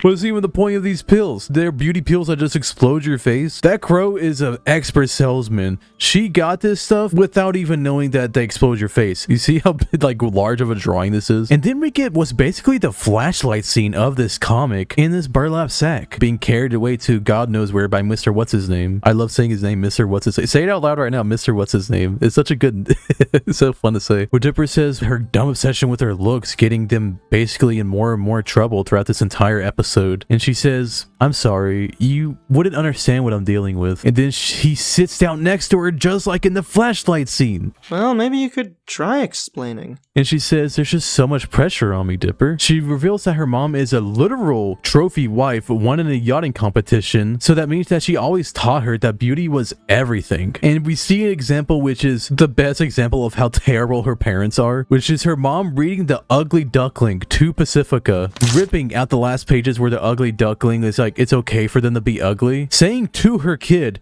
nope, there's no more pages, enjoy your beauty sleep, you've got a pageant tomorrow. Which this plus the bell shows how terribly emotionally abusive her parents are to her throughout the entire show. It's so crazy. They just have little like terrible things happen to this child throughout this show. And a quote that hits really hard, Pacifica says, my mom always said people judge a book by its cover. I need my cover, Dipper, because without it, I'm not sure who I really am. My mom always said people judge a book by its cover. I need my cover, Dipper, because without it, I'm not sure who I really am. Wow, that is terrible for her. But that sentence is like, oh, it just hits her character so hard. It's so good. Oh. But Dipper, just like in a Flashlight episode, comforts her by directly telling her, Pacifica, you've got to stop worrying about what other people think. And then he says, I mean, the happiest people I know are Mabel and Grunkle Stan. One has chips in her hair and the other never wears pants. I thought what Dipper was going to say for a second is, I mean, the happiest people I know are Mabel and Grunkle Stan. They're ugly as shit, but they're happy. But something I love about what he says here, when talking about the looks, he doesn't say, your parents are terrible for doing that. He doesn't say, oh, it's stupid for you to look at your looks. He says specifically, the happiest people I know don't care about their looks, which I think is very important for Pacifica right now, is hearing about specifically the happiest, how to be happy, how to feel better. So saying particularly that is like, that's really good. Dipper is too good at talking in these random emotional moments compared to everything else. Couldn't do that with Mabel in the finale, which caused Weirdmageddon, but you know. And then he says, as much as I hate to admit it, you're smart, creative, confident. Forget about your dumb family. Ever since you saved me in Northwest Manor, I've noticed another side of you. I think I see the real Pacifica, and you're more just a pretty face. Did he just call her pretty? Which is really nice though. Like, this is really nice. This is so good. This is what anybody who cares about Pacifica's character wanted to happen in this show. But one thing that we talked about in the 1 moment video is that, oh, the animation that this person did was a bit better because I had this symbolic flashlight, and also she hugs him at the end. Well, we get that right here in this comic, where after Dipper says all of that, she hugs him. Instead of like in the mansion episode where Pacifica is like, can I pay you to ignore that? She doesn't. She sits there and goes, your head's not that big. Your head's not that big. Thanks. That's probably the biggest sign of progress with Pacifica's character this entire time. We went from this hug with Dipper being a nice thing that goes into her making a joke and being like, can I pay you not to do that? Into something very sincere and like emotional for both of them. Emotional growth. And that's very nice. But then they get dumped out in front of Mr. What's-His-Name and they have to confront him one last time, where this time Dipper's face gets taken. Meaning Pacifica and her alone needs to fix this thing that she caused. But now without Mr. What's-His-Name trying to trick her one last time, but showing her perfect face that he can give her. which is literally like yassified Pacifica. Holy crap, look at the she even has more texture in her hair. And then immediately after that, he threatens her with what her face could look like if she goes against him, which has obviously Pacifica's most nightmare version of herself, what she would never want to look like in a billion years. Which is honestly oddly similar to what Mabel's big fear was when fighting Bill Cipher in the mind, where she specifically loses her cuteness. What did you do to my cuteness? Which I never even thought about how similar these two people are, just with that one scene of Mabel being very upset about not being cute. Like, Pacifica cares about looking good, but Mabel cares about looking cute. There is a little bit of a difference there, but obviously you can see they both have the sin of vanity, so these fuckers are going to hell anyway. Although for one of you, the darkest pit of hell has opened to swallow you whole. Also, when you go to hell, you become Starguard, I guess. You're in my world now. But the Mr. What's-His-Face says, looks don't last, Pacifica, and when you're ugly, no one will love you.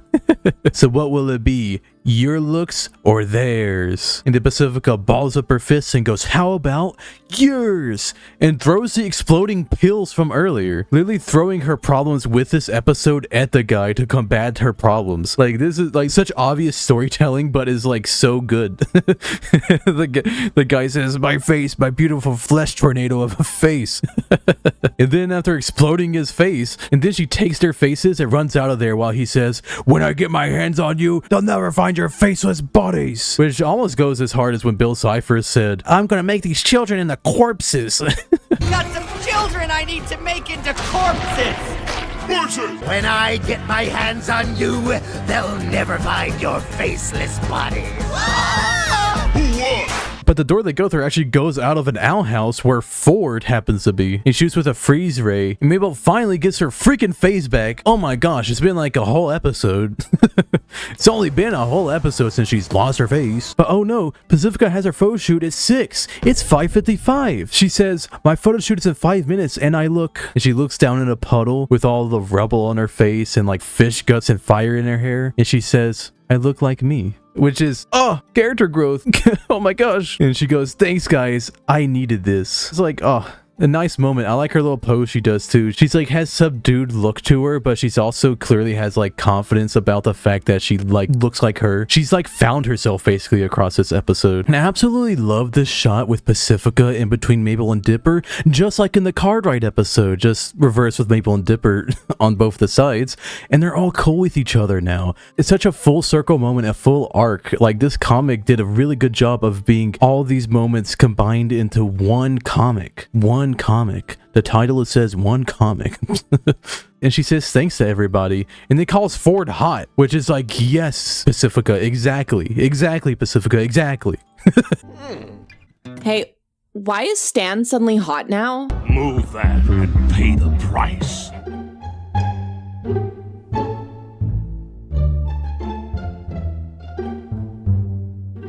And then the last shot of the comic is her on the photo shoot cover, covered in terribleness with a banana on her head, with the tagline, Pacifica goes Pacific crazy.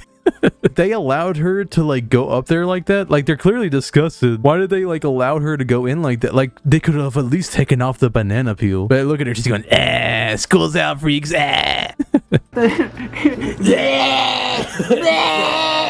out, freaks. So overall, this episode, comic, did a really good job of redeeming Pacifica yet again. Everyone's so disappointed with Pacifica's character after their Northwest Mansion mystery, because as we said earlier, she really did just kind of regress in her character, it seemed. So showing her growing here and having like more of a character really did a good job of making everybody feel much better about everything. It's probably my favorite comic in the collection because it's really good story. It brings back a lot of elements like the President's Key and just so many different little things and interesting Easter eggs like Ada the Owl Lady or Slender Gosh Dang Man. Finally, we have my ex-wife. This could have been an episode during the show, and I think everybody would have been like, this is one of the best episodes of the show. And I do believe that. But one thing I want to end this video off with is something that happens a little bit after, where we see the text messages between Dipper and Pacifica. Yeah, that's right. Dipper and Pacifica texting each other, where Pacifica says, hey Dipper, so about that hug, don't get the wrong idea or anything. There was monster drill on my sleeve, and I was just wiping it off on you. As if I'd actually hug you on purpose. Then responds Mabel, who goes, Pacifica? This is Mabel. Dipper doesn't have a cell phone. What hug? Which makes you wonder how did this even happen? And then, because I've been using the comic dub throughout this entire episode, I'm gonna use their delivery on this because it's very good. What?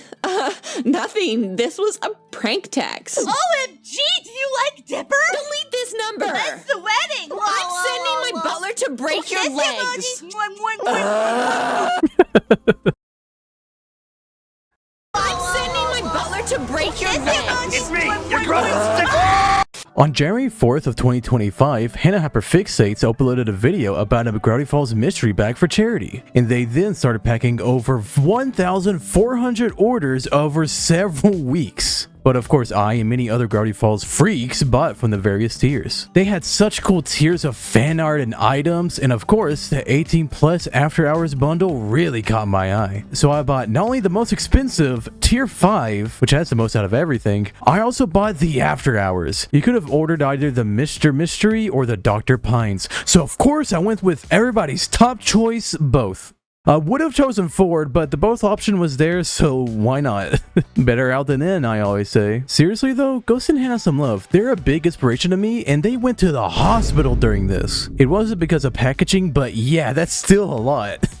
And of course, Mystery Twin Mystery Bag for setting this entire thing up, and about 40 different artists and handcrafters. You can go on Twitter to see when they might do something like this again. Oh, and I'm also going to be ranking the stuff, so look out for that awesome content later in the video. To start, here's the tier 5 box. Don't worry, we'll see the raunchy stuff later. This tier was $195 and includes everything every other tier had, like stickers, buttons, keychains, posters, Polaroids, and so much more. I don't know why I said it like that. That's for that. I'm gonna just pull out what's on top first, and man, look at that craftsmanship on the box. I know it's just some tape and a sticker, but they did not need to do that for every single box, you know? Like, imagine having to do that like 1,000 times. That's crazy. And not only that, but right at the top of the box, they have Visit Gravity Falls, Oregon little pamphlet and a little thank you card signed by everybody, just like Dipper's note at the end of the show. That's so cool. And not only that, we have these little wrapping paper with little shooting stars and pine trees. That's so cool. I know these technically aren't like the items yet, but that's so neat that they were able to like just put all this cool stuff just baseline. Here's the sticker from the box and the tape, so that we can use it ourselves. Oh, that's the tape and the sticker. Yeah. Whoa. So you know how to say with the after hours you can choose either Dr. Pines or Mr. Mystery? Well, with the tier 5, you can choose either have the tier 5 box with everything or the tier 5 box without a bath bomb. So of course I got the bath bomb. Isn't that a neat little thing? And every single item that's crafted by hand has a little Mabel attachment that says Mabel approved handcraft item, and that's sick. That's so cool. Like, they didn't need to do that. They just needed to wrap it up. They didn't need to be like, oh, here's a cute little thing to like be like, oh, it's a handcrafted item. They put a little shooting star sticker on it, and when you put it in the bath, it looks pink. Whoa. Oh, and hyperfixate? Yeah. Cool. So packaged all the room was filled with boxes. I would kill my. And they even give us some of the tape and the sticker that was on top of the box, so you can just wrap up your own things with it. But don't worry, that's not going to be the only sticker. Just like this next one, a little white Bill Cipher. Oh, that's the triangle dude. What's his name? Baby Bill? He looks very close to me with that white skin, but I'll approve of it. I like how he has a little sassy pose going, with the little sparkles coming out. He's like, see what I got for it? Bam! And then inside this innocent little baggie here is a lot of pins! I'm taking those from you. I'm taking those from you. We have a cute little Giffany pin that says, you're mine forever. It looks really nice. We have a yes we stand, which also, I love his little smirk that he has. And the background looks really nice too. And even his tie is the little hypnotizing tie, which makes you wonder, is he doing a sly pose because he's controlled by Dipper or Mabel? Or is he doing that just because he's a little quirky like that? I believe nothing. And then there's this little Bill Cipher pin where he's in a straitjacket from the Book of Bill. Oh, he's just saying stupid words? Yeah, like he usually does. What an idiot. Speak English, freak. True. Or Spanish, bro. Choose something. And then next we have this go pin which says, you've got to be kidding me. Because we got the iconic Gompers who's possessed by Bill Cipher, if you didn't know. And his little child, which Bill Cipher canonically has. Your goat to be kidding me. Oh, now it's funny. Oh. Aren't they stupid? Anyways, I survived Globnar and all I got was this stupid button. I love it when things I own say exactly why I have that thing that I own. Then I don't have to explain it to anybody. I want a shirt that says, I bought this at Target. Because I bought it online from somebody else and not from Target. And then we got this awesome Scrimbly's the Elf little thing, which even though I've owned the Book of Bill for over a year, I still haven't read it yet because I procrastinate too much. This video was supposed to come out a couple weeks ago. I got this package like 3 months ago. So I didn't know what Scrimbly's the Elf was. But then I remembered, oh yeah, this is something from the Book of Bill, which is a joke in the Book of Bill of if you keep reading the book, then you kill Scrimbly's the Elf. Because Bill Cipher is testing your morality of whether or not you would kill an innocent elf called Scrimbly or Scrimbles. I don't know, I like saying Scrimbly. Scrimbly's funny to me. So basically, me having this pin is stolen valor. I killed the Scrimbly's the Elf. Who's Scrimbly's again? I don't know. I don't know. He kills Scrimbly's elf, I guess. Oh. But something I do have to say that I love about this pin is how it does look like Bill Cipher's eye and is red and everything. I think that's a cool little detail that's not in the original work. I love it when fan art looks cooler than the original work. But we're not done with the bag yet with a bunch of stickers. Oh my god, there are so many stickers. And this little Bill Cipher statue. Alright, first off, we got... Oh. And then he broke after that. Just kidding, he didn't. I lied to you within that millisecond for no reason. But cool, it's a little Bill Cipher statue from the Cipher Hunt. Something that also wasn't a part of. Now for the stickers. A lot of stickers. First up, we got the infinity-sided dice, which looks all sparkly, which is real cool. We got the unicorn that Mabel punches in the face and makes bleed from their nose. Wings unicorn. It's all shiny, see that on camera? Oh, that's not. I forgot this is Gravity Falls. We got that little nightmare dimension tear that we see Ford look at when he first confronts Bill about being betrayed. It looks like a little Adventure Time dude. Like, look, it looks like there's his hand, there's his head. Oh, yeah. There's the other little hand. There's his, like, he's like, hey, dude, you can't come in here, man. Hey, dude, I don't know if you come with Like the Crystal guys. He looks like the Crystal guys. Or When Fern. Yeah. When he has the knight armor. Yeah, dude. Just keep going. Oh, yeah! Yeah! Is Disco Girl. Yeah! Isn't that cool? Yeah! Look at that Dipper Disco Girl. That's so cute. It's a baby Bill, baby Bill. It's a little baby Bill. Baby Bill, baby Bill. Oh yeah,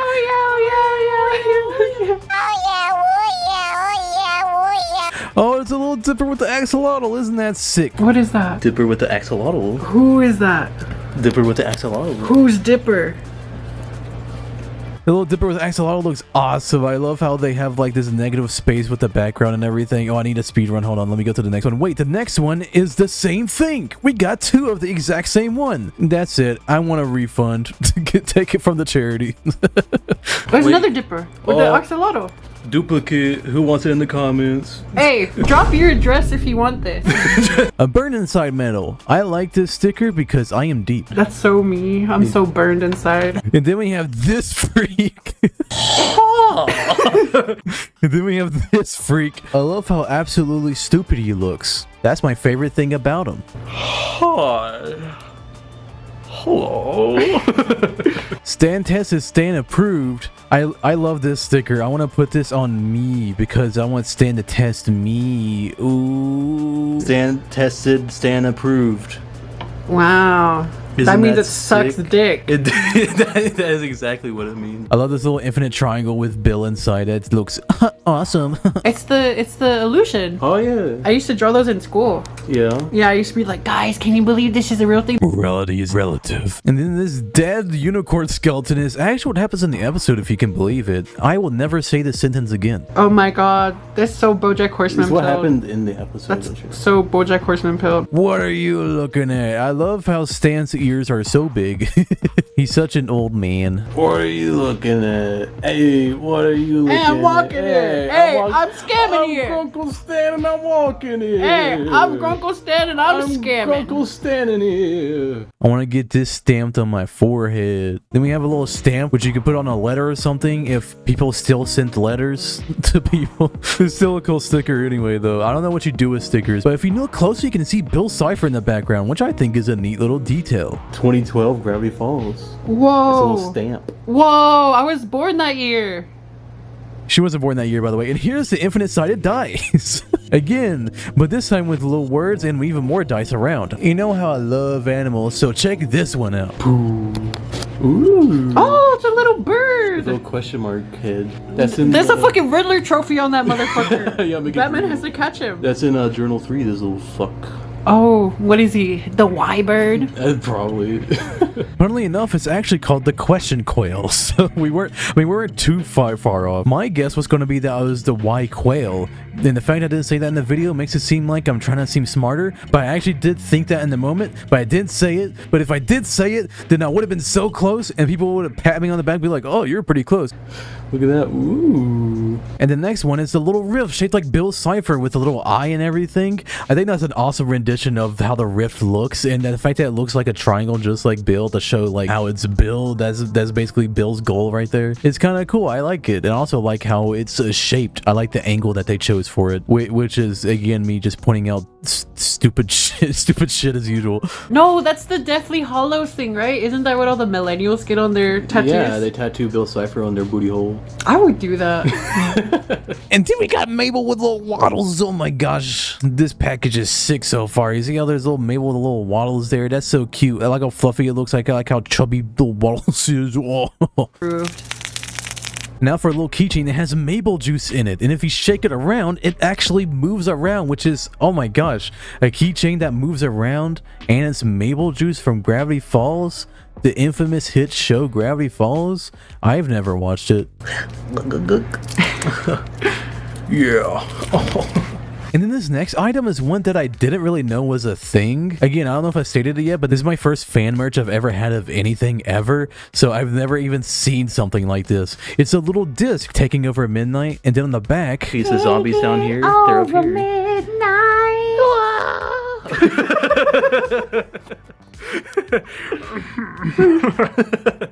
Oh my god. That was my favorite. It's a little sock opera Mabel. And I do like how I love how it looks. They did a great job with making that look funny as fuck. That was a perfect moment for me and my wife. But apparently you put it in this little CD player with the greatest hits on it, which is so cool. You can have a little keychain of like a little music disc. I've never seen that before. And because of that, don't make fun of me when I open it wrong. Try spinning it, the lid.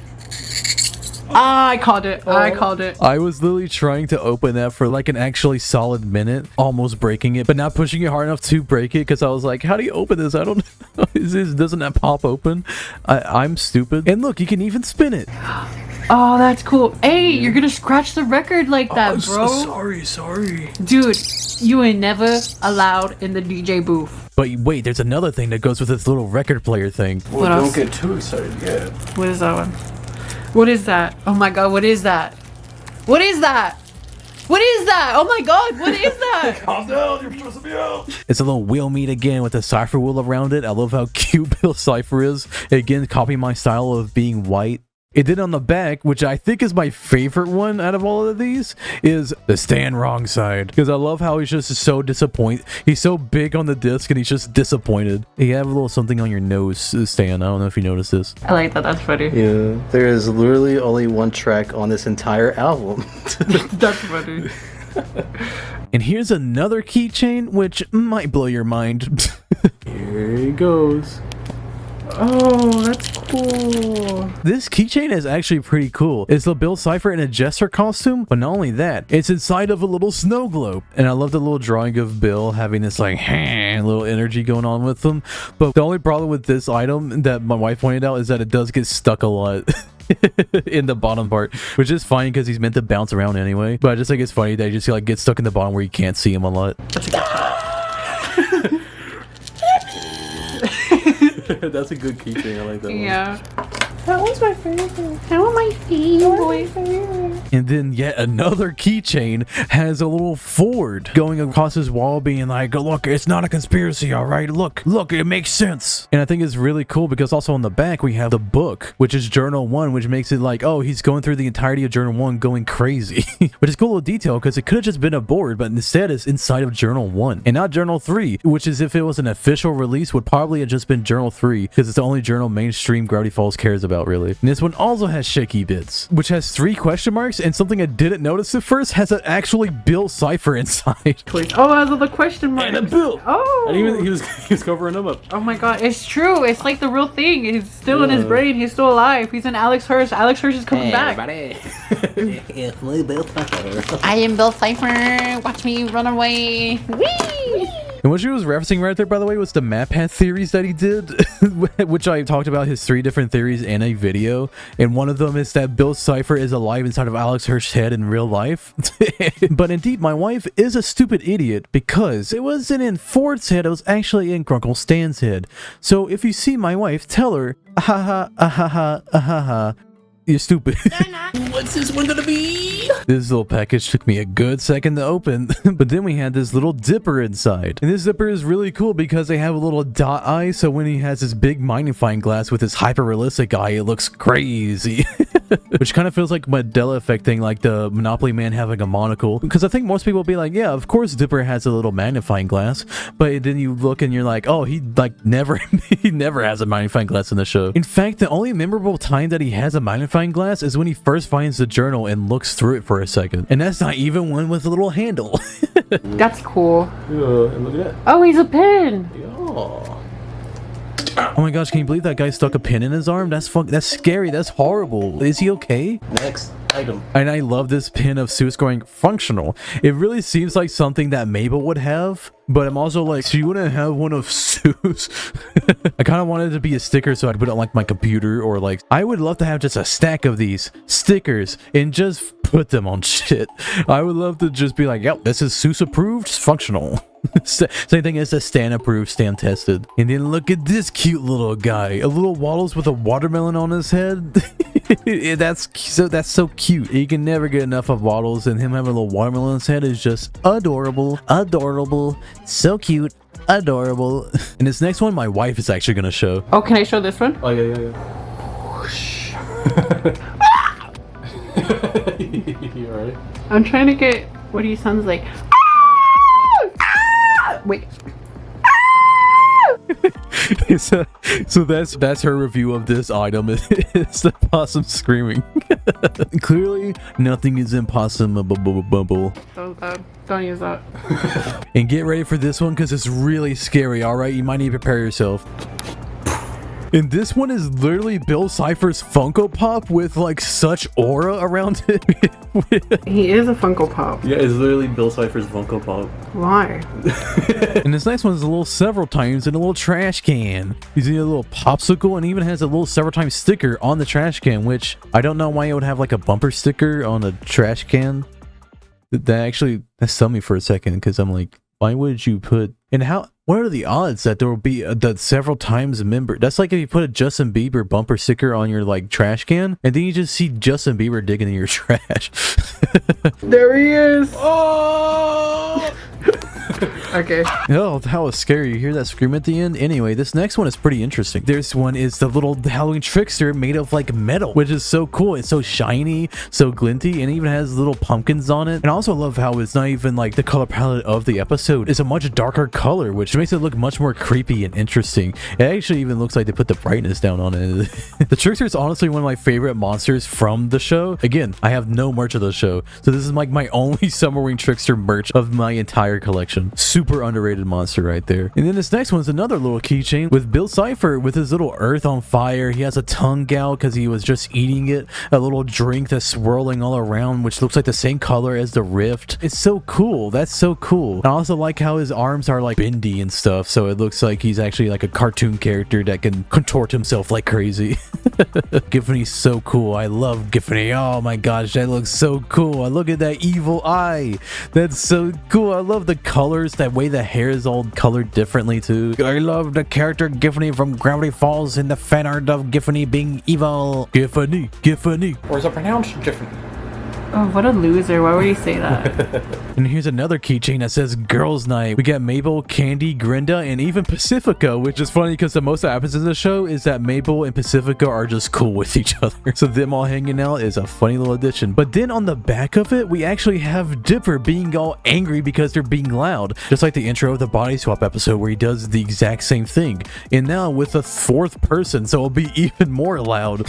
He looks so pissed. I like how all the girls on the front are like so happy. My favorite face out of them all is Pacifica's face because everybody else has like a little design on their mouth to make them look more detailed, but Pacifica is like looks like ditto, like so basic. It's so funny because of how detailed her hair is in comparison. This next one looks like actually official art that they would use to promote the show. Like I could see this on the bumper for Disney XD, just like this grappling hook coming out with a shooting star little rainbow in the background and the grappling hook coming at the viewer and everything. It looks so cool. And I like the little sparklies in the background too. It's just that little detail that adds a little bit more environmental like oomph to it, you know what I'm saying? And this one is very interesting because on camera it's very obvious what it looks like, right? Oh, Mabel and Dipper sitting on top of each other with little Waddles on the ground, a Journal 3, and then of course a little thing in the background. Now what do you think that thing is? It looks very obvious, right? In real life, this looked like a creature. That's why we give this reaction to what is happening. See the random guy in the background? What?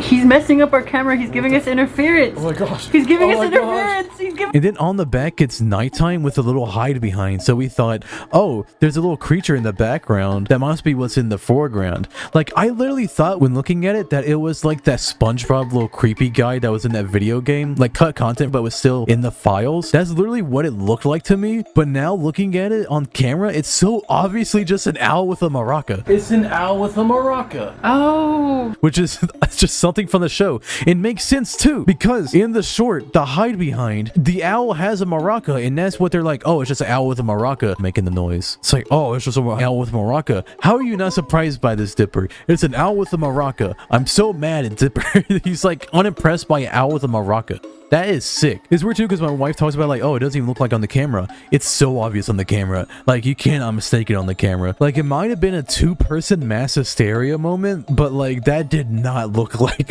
an owl with a maraca. I don't know what to tell you.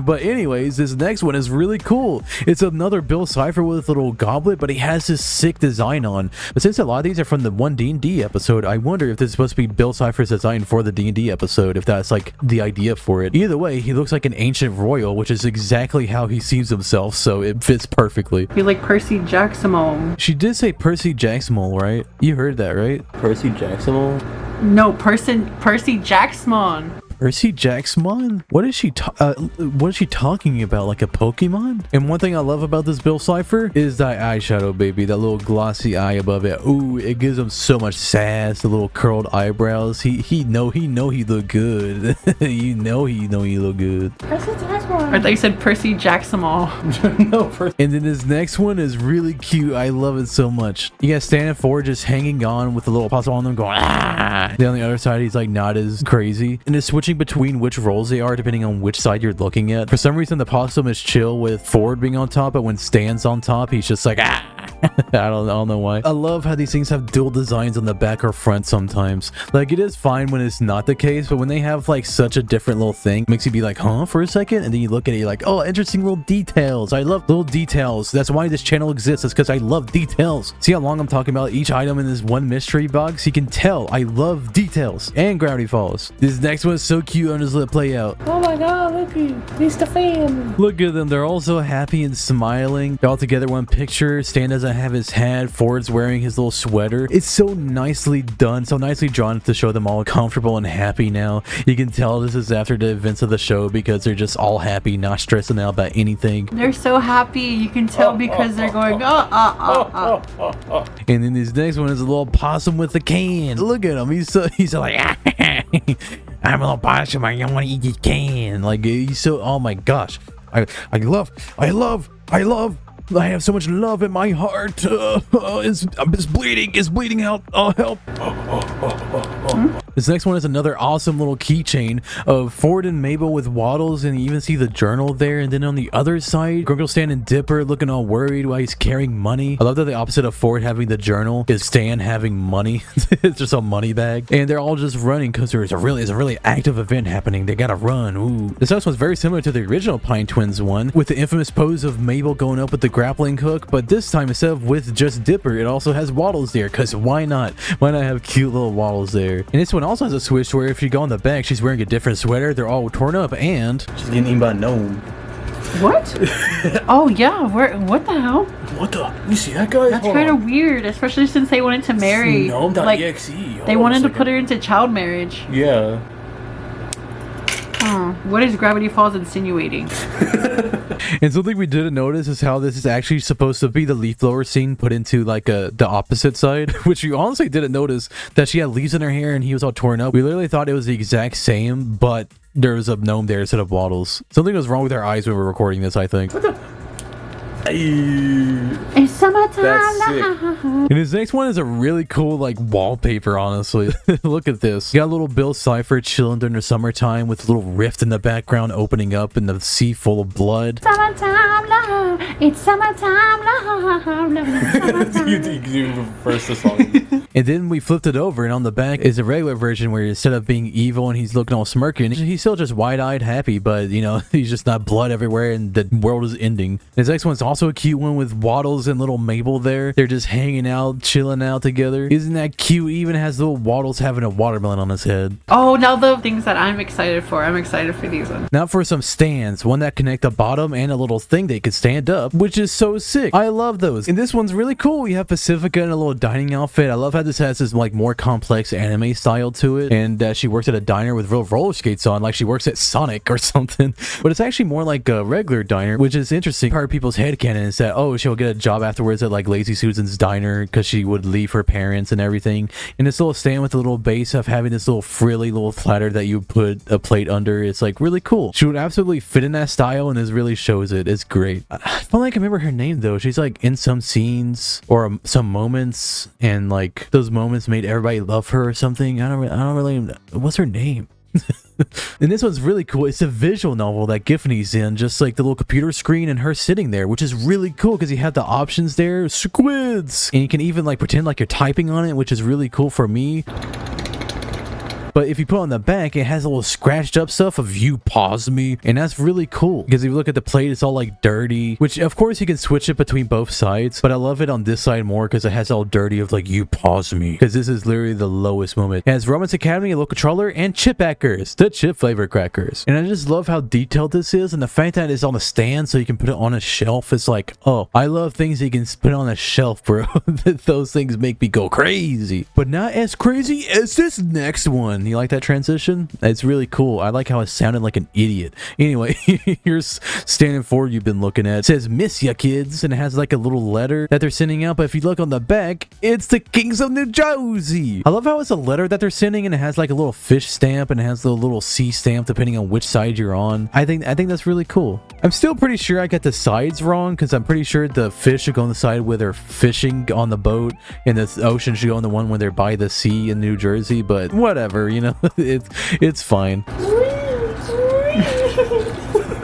This next one is actually sick. It's McGucket. He's sitting down solving Rubik's Cube with a little portal plant on the ground. What's even cooler is on the back. Look at that. You got McGucket sitting there being all like depressed with little bandages on his feet and hands. Instead of the blueprints, you got like red little maps and like things there, like at the eye symbol on the box beneath him. Doesn't this shot just go hard? Isn't that sick? Yeah, that is pretty cool. Get ready, guys, because all we got left of tier 5 is this little journal here, huh? But also a bunch of stuff packaged in this clear package, so it's basically a lot still. Me and my wife doing it, we thought this was like pretty close to the end. Oh my gosh, there's so much more. Oh my gosh, there was so much more than we thought.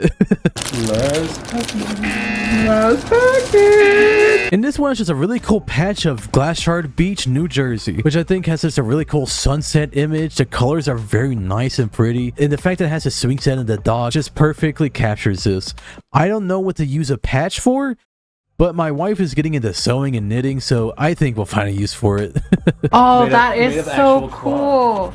But that's not the only patch. We also got Gravity Peak State Park, Gravity Falls, Oregon. And it's a shot of the rocks with a little river going down. Again, it has such nice colors of the green separation. And of course, the iconic water tower, it has to be there. Same thing as the swing set. You just can't not have it. Look at that little stand tattoo as a sticker. I think that's really cool. The perfect thing to put on like a computer case or something because of how it's from actual technology in the show. But we found out something really interesting if you turned it upside down. Oh, it looks kind of like a little creature. Look, there's his nose, his little hat. It looks like his nose, his hat. 2 feet. Yeah, oh yeah, his feet. There's his tummy, those are his eyes. Yeah. And then he has a cool little hat. He has a crown. But then something I didn't even know was in this is fake tattoos, which I do love that they put a little mark on it because you know my stupid ass would think it was a sticker. Which would be even funnier because if you look at it, it's backwards because obviously it's supposed to be a tattoo. But if they didn't have that and I thought it was a sticker, I'm like, did they mess up somehow? Why is it backwards? They did fine with everything else, but this one is like backwards. I have no idea what it says though. What does it say? It says, "Hey you, I am All-Star. All-Star. I am an All-Star." Also, for some reason, I thought it said, "Hey you, I'm an all-star." When it's not, it says, "Hey now I'm an all-star," which is obviously like a Shrek reference, like better out than in, I always say. That's right. I inserted that randomly into that part because of this. No, I didn't. I just like Shrek. And then next we have another tattoo. It's a little waddles with a little heart around it. That's awesome. Unlike the previous one where it's kind of like a sticker but a tattoo, this one is something I feel like people would actually get a tattoo of. Waddles! A little heart waddles. I want to put that on my ass. This next one I was really excited for when I heard about it is Polaroids. What do you mean Polaroids? You mean there's actually like pictures that like it's supposed to actually people taking pictures in the show? That is interesting. I'm really interested in that. What is it gonna be like? So when I first saw this first one, I was blown away actually. This also might be because it's my first fan merch I've ever got, but I thought it was really cool, okay? You have a little Gompers eating Seuss's hat, which I think is really cool, especially since that he would be his goat now because he runs the Mystery Shack. I like that. That's cool. Awesome. I never seen a man get eaten by a goat. Goat. And his next one is a reference to the famous fishing episode with the best joke of the show. My ex-wife still misses me. But our aim is getting better. That's right, that joke can fit into any Gravity Falls video in some way. I usually find a way, not every time, but I usually do. But I love the idea of this because the reason Grunkle Stan wanted the kids to go fishing with them is because of Ford being missing. The boat being named Stanivore, it all connects together. So the idea of them actually going fishing all together is a really cute idea that I never thought of before seeing this for some reason. But that's so cool and so cute. I love that. But our aim is getting better. But our aim is getting better. Our aim is actually not getting better, Sanford. Fuck you, Ford. He pushes him off the boat. And then the next one is actually on the Stanivore with them taking a selfie while they're dying in the background, which is also funny because just like the Maraca owl from earlier, me and my wife didn't see the background that was on the Stanivore. We just saw kind of like him taking his cool selfie, so it just looks like he's in like a robe with like a little medallion for some reason. Which is why my wife says, oh wow, he's in Fable. He is in Fable. Oh, it's on the boat. Oh really? Yeah. Oh, I see it. I see it. It's That's just cool. dark out. Look, he took a fucking flash photo with his camera. Be useful, dude. Pull out your gun or something, your brass knuckles or some shit. You're taking a fucking photo while your brother's fighting for his life. Come on, man. Come on, man. Come on, man. Get your act together. Get it together. Bam.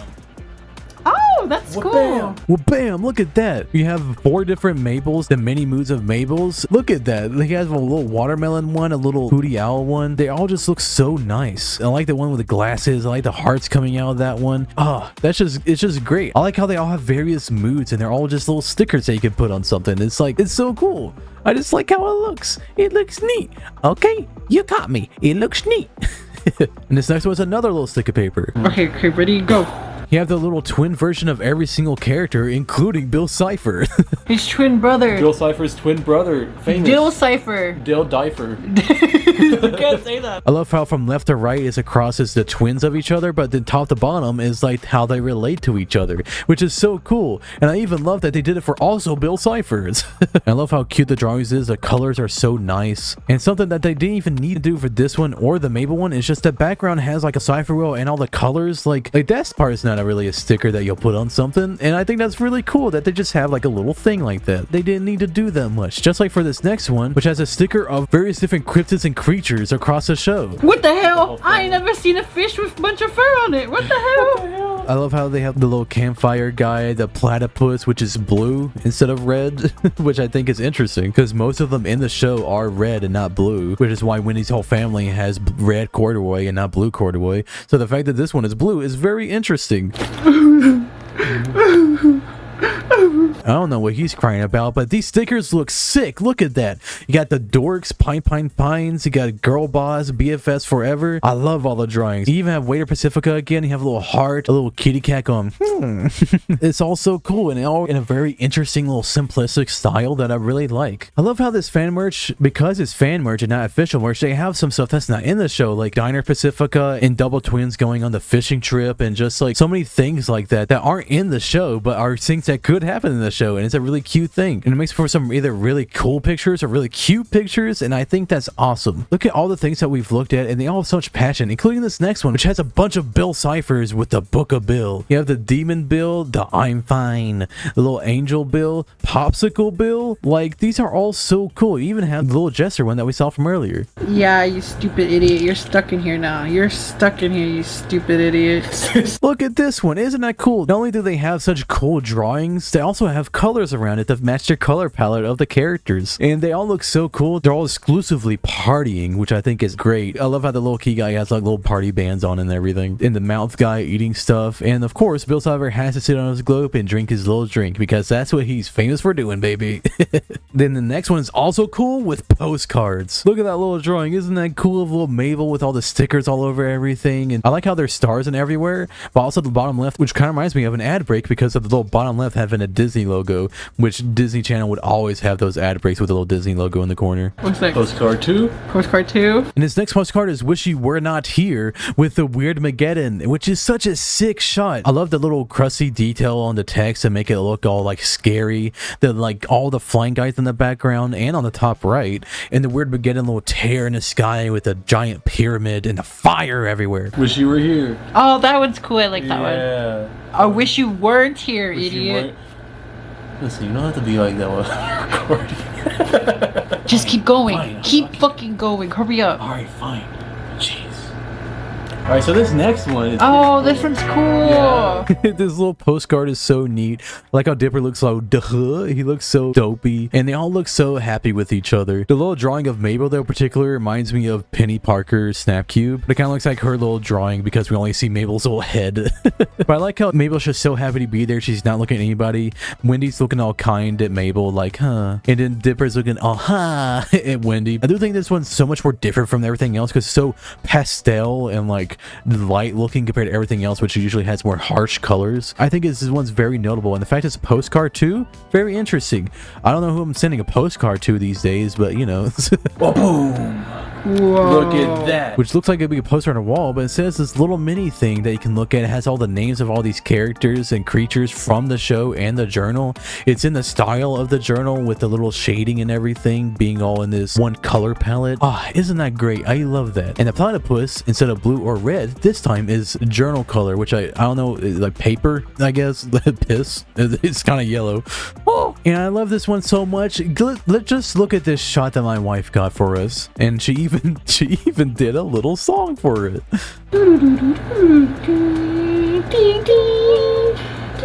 He's like, look at this wing. Baby, you didn't let me get a good sorry. Okay, wait, I gotta start over. Hold on.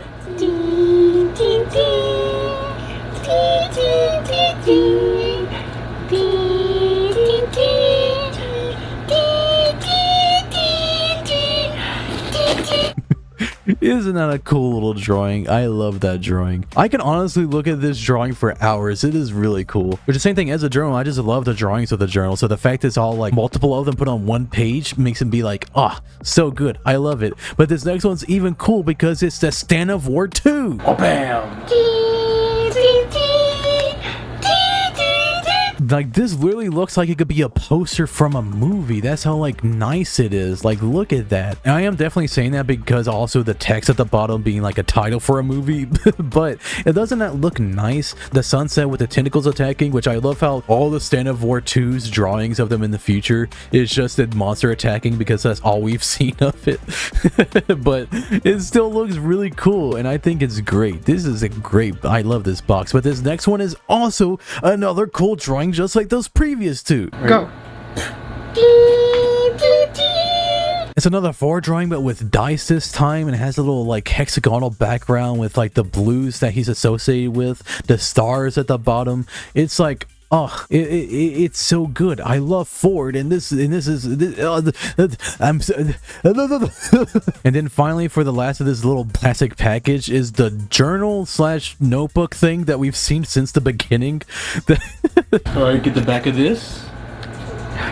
And look at that. The drawings are so nice and beautiful. You got them cooking marshmallows. You got Gompers eating Seuss's hat like on the Polaroid. You got Ford holding up the dice in his hand with a little bag in his hand too. You got the girl gang with Wendy, Grinda, and Candy, which obviously that one's from the last Mabel Core in episode 2, where the person taking the picture is obviously Mabel, which I think is cool. You got Waddles, and of course this Stan drawing. Oh, I like the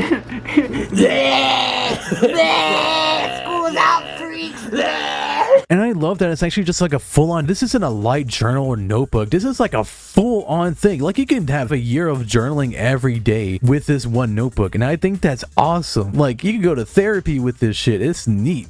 And this next one is also a neat little handcrafted pin this time, which I think this person was doing all the different symbols for the cipher wheel, and I happen to get. Oh. And I got a hand, my favorite character. Oh, Dippy Fresh. I didn't hit her with that actually, by the way, but I did that to transition to this. Look at these posters. Isn't that a neat little poster? That's the same thing as the little one that I got, but it's a poster this time. So obviously much more interesting, much more HD because it's bigger and much more detailed to look at. But this next one wasn't a mini little poster. It was actually this big poster, which is another Last Mabel Corn, which has drawings of all these different characters that weren't in it. We love this little Robbie one of him picking his nose. You got Dipper looking all yassified. You got Ford, you got the pterodactyl, you got Wendy. Look at this. There's all these different characters. Look at that tiny McGucket.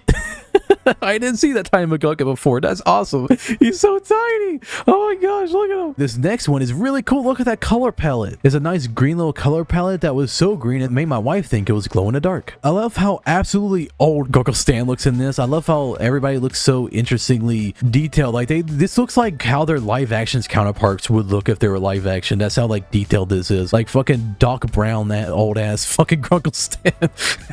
This MFer is a gilf for real, dude. Like look at that. But damn, look at, oh my gosh, Ford. That made me act up. Speaking of acting up, next up is the 18+, and that's everything within this tier 5. Overall, amazing. I loved going through this. And if you don't want to see anything that was part of this after hours stuff, you can stop now. But if you do, here you go. But wait, oh yeah, almost forgot. For all those people that are patiently waiting for me to rank every single item that was in this box, here it is. Now for the tier all my freaks have been waiting for, the Mystery Shack After Hours Bundle. A $139 tier with both the Stan twins because I want it all, baby. This will include various much more explicit and less wholesome items to explore, so let's just jump into it.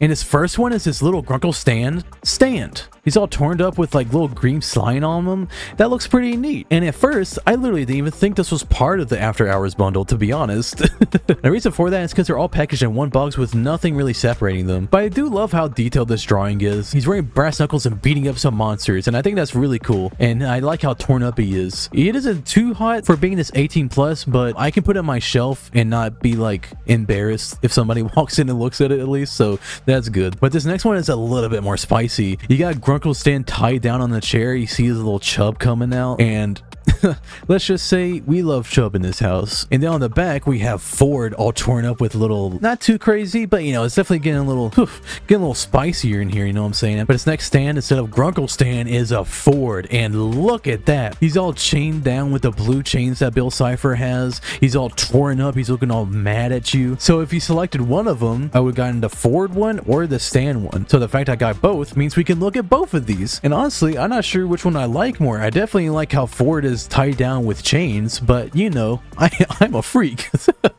And now here's one that you might be surprised that they put in here. For this? A little mouse pad of Grunkle Stan. Look at that. Instead of a Bob mouse pad, it's a Peck mouse pad, which honestly, I like Peck mouse pads a little bit more. I don't know, that might just be me. But yeah, I don't think I'm going to be using this one, even though it is ergonomic and would help my wrist. But I'm just a little cautious of people seeing me have this. But this is a very nice drawing, and I like how he has this little chain around his neck and all these little drawings of Grunkle Stan. I like how he's on a pink background and a little red around his pecs. look how he's looking around to the side, like, nah. So you might think that one is cool, but get ready for the Ford one. Oh my god. Look at that one. He has this torn little red sweater with his big old pecs coming out and little black tentacles coming on his face. And is that a little blush I see for it? Interesting. I like how slimy the like tentacles Bill has. It's like so. But yeah, I think these are really nice drawings, and I definitely think I like the purple background with his red sweater. It really makes it pop. And here's a clip I cut out because I want to have continuity of just having the tier 5. But this is right after I looked at the Mabel juice. Just like this one. Is it? That one is FDA approved. Yeah. These are so cool, right? Why are you putting it down? You're trying to get my feet on camera. These you are freak. so cool. Stop! Oh, I love my wife. Anyway, here's some stickers. And here's like, yeah, he's a little blushy of a little 40. And then you also have one of Grunkle Stan, which I love that they're their college age versions of themselves when he has a mullet and like when Ford was all young and blushful. It's a very nice drawings and I think they look neat. They're nice little stickers. But now something that you've all been waiting for, the body pillows. Oh. Look at that drawing. He's looking all sly laying down on the pillow. You see him down to his underwear and socks. Oh, baby. Stripping down to our socks, Grunkle Stan. That's crazy. Well, look at that. Isn't that such a neat drawing? And then on the backside, you know how these go. They always have a little bit more of a spicier one on the backside. Wha-bam! You have his little tattoo, his little tushy-tush, and his sandals that got filled with milk that one time. Hey, Uncle Stan, I can help you fill up the sandals with milk. They're not even sandals, they're like slippers. Hey, Uncle Stan, I can help you fill those slippers with milk. Hey, Uncle Stan, I can help you fill those slippers with milk. Oh, baby. Ugh. I hurt myself by doing that. But something, of course, I would get more excited about because out of the two gilfs, I definitely have a favorite. Here it goes. Whoosh. Down in his canonically green underwear, reading How to Look Sexy on Purpose. He even stripped down to his socks with his red sweater, his iconic red sweater. Look at him, oh my gosh. But I don't know if you're ready for the backside. You ready for this backside, Carlos? Yeah. He's biting down on a pencil with a little tattoo that says Flirty Gal, which is canon, by the way, in his green underwear and socks. No slippers for this guy, this man, this hunk of a man. But these drawings are really good. Look at that. If you've been counting, that's $382.06 I gave to charity and for these cool artist things. So was it worth it? Yeah. This is the first family merch I've ever bought. Never got any stickers or anything before this. So the fact I could try this out in such a big way while also supporting charity was such a cool experience. This project raised over $35,000, which is awesome. Plus, I knew I could have fun showing you guys this in a video anyway, so if you enjoyed, I'm glad. Consider supporting the charity in any way you can, and maybe stick around this channel if you thought I was cool or neat in the slightest.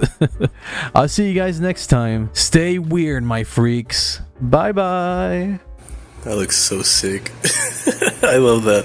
This was awesome. Thank you. Thank you for watching, by the way. All right. Bye bye. And that's the end of the compilation. Did you enjoy? Did you find all the hidden matters? That's right, I put hidden Mickeys around, but they're matters. Did you find them all? Holy crap, I put them all over the place. Did you see them? And thank you so much for watching to the end. I really was going to make another video this month, but you know, it just didn't end up happening. So here's this video with some hidden Mickeys. I mean, some hidden matters. And for all you who made it to the very end of this video, here's a little cut scene from the 1 moment video where Pacifica is, you know, in the painting room talking about all the different stuff. Oh, I'm so sad in Pacifica. And I go over it, but I actually talked about the paintings there for a second and I cut it out for time and pacing. So, you know what? As a little addition, here's it at the end of this video. I hope you enjoy. Mwah. I did a kiss. Did you hear it over the mic? Mwah. Yep, that's what I did. See, here's another thing. I'm also padding this out because I want to get this to actually 5 hours and not be 4 hours and 56 minutes or whatever. So I'm talking for a good couple of seconds just so I can get to the limit, okay? Because I don't want people to click on this video and be like, oh, it's 4 hours of Gravity Falls, and it's just not. That's why I was going to make another video this month, was also to fill up the time to be actually 5 hours. But I didn't. So here's this. I hope whatever I'm showing on screen is very interesting and entertaining for you to see. I have no idea what it is because I'm editing this last minute. This was all edited and recorded the day before, the intro and the outro. So if you're still here, can you go to the comments and tell me that? Because I really do believe that like nobody watches these outros or gets this far at all. So if you do get this far, please comment it down below.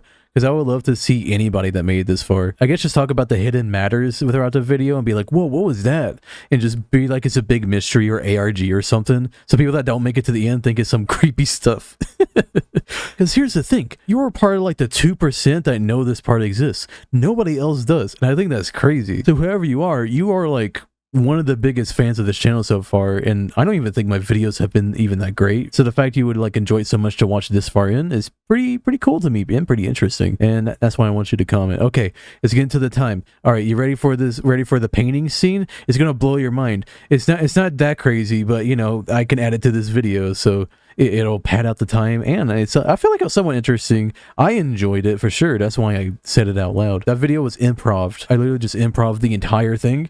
And then people watch it. I did one of them got 500,000 views, which is like 500,000, which which is crazy. I think by next year, I'll have even more videos and they'll be even better or even more entertaining, at least. So yeah, thank you so much for these last year or two that I've been doing videos. I haven't been keeping track of the numbers, but yeah. Anyways, I'll see you later, freaks. Bye bye. After this scene, after this last part, don't forget there's a thing coming up right now.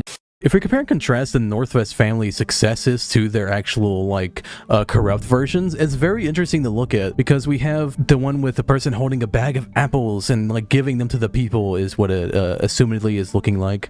And then in the thing, it's just the guy stealing money. He's a robber that stole money from these people, which is like, is that how they got their fortune? I guess these are all different ways that they obtained their fortune, but, like, that's very interesting to think about, is that they rewrote history so much that, like, oh, the town founder being different was literally a governmental conspiracy, right? Instead of being this weird guy that was the president at one point, Quentin Trimbley, is instead like the Northwest family was the founder of the town, which makes sense. It was a governmental conspiracy. But then also they have these other conspiracies going on where instead of giving food to the needy, is stealing from the needy.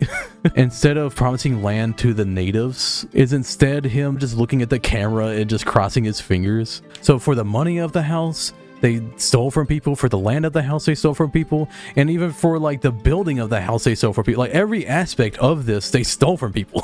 And something that has, like, kind of weird connotations is the third one that we see on the successes, which is just a guy standing proud on the mountain. Like, this literally means nothing. But if you look at the one that's, like, the real one, he's just standing on a pile of animal corpses. And it's like, what? Why did you even repaint this one? This one's weird, and also he has like an evil look too. Like, all these guys have evil looks in the cameras instead of like it's just these proud closed eyes look, which I guess adds to the reason why like the woodsman ghost had all the animals bleed from the mouths, because they killed all these animals for no reason. I guess one's for the land, one's for the money, and then this one's just literally so that they can have animal heads on their walls, and then that's it, which I think might just be the case. And then we have two other ones that we didn't see before, which is a mad scientist guy that just has like a beaker, a lot of science stuff going on, which is like, I wonder what that's about, right? And then at the bottom right, we just have like a military guy with a lot of medals too, kind of similar to how the father has medals on his thing, but obviously these ones are for medals of war instead of medals of being rich, which really builds up their history, and especially their history of misdeeds, which is the point of this scene, but also just builds up the world building of this, because they didn't need to have these two extra paintings in, but it just adds extra for people like me that are weirdos and look deep into a scene that plays for 2 seconds. This is some people complain about talking 14 minutes about like a 2-minute scene. This scene is 43 seconds.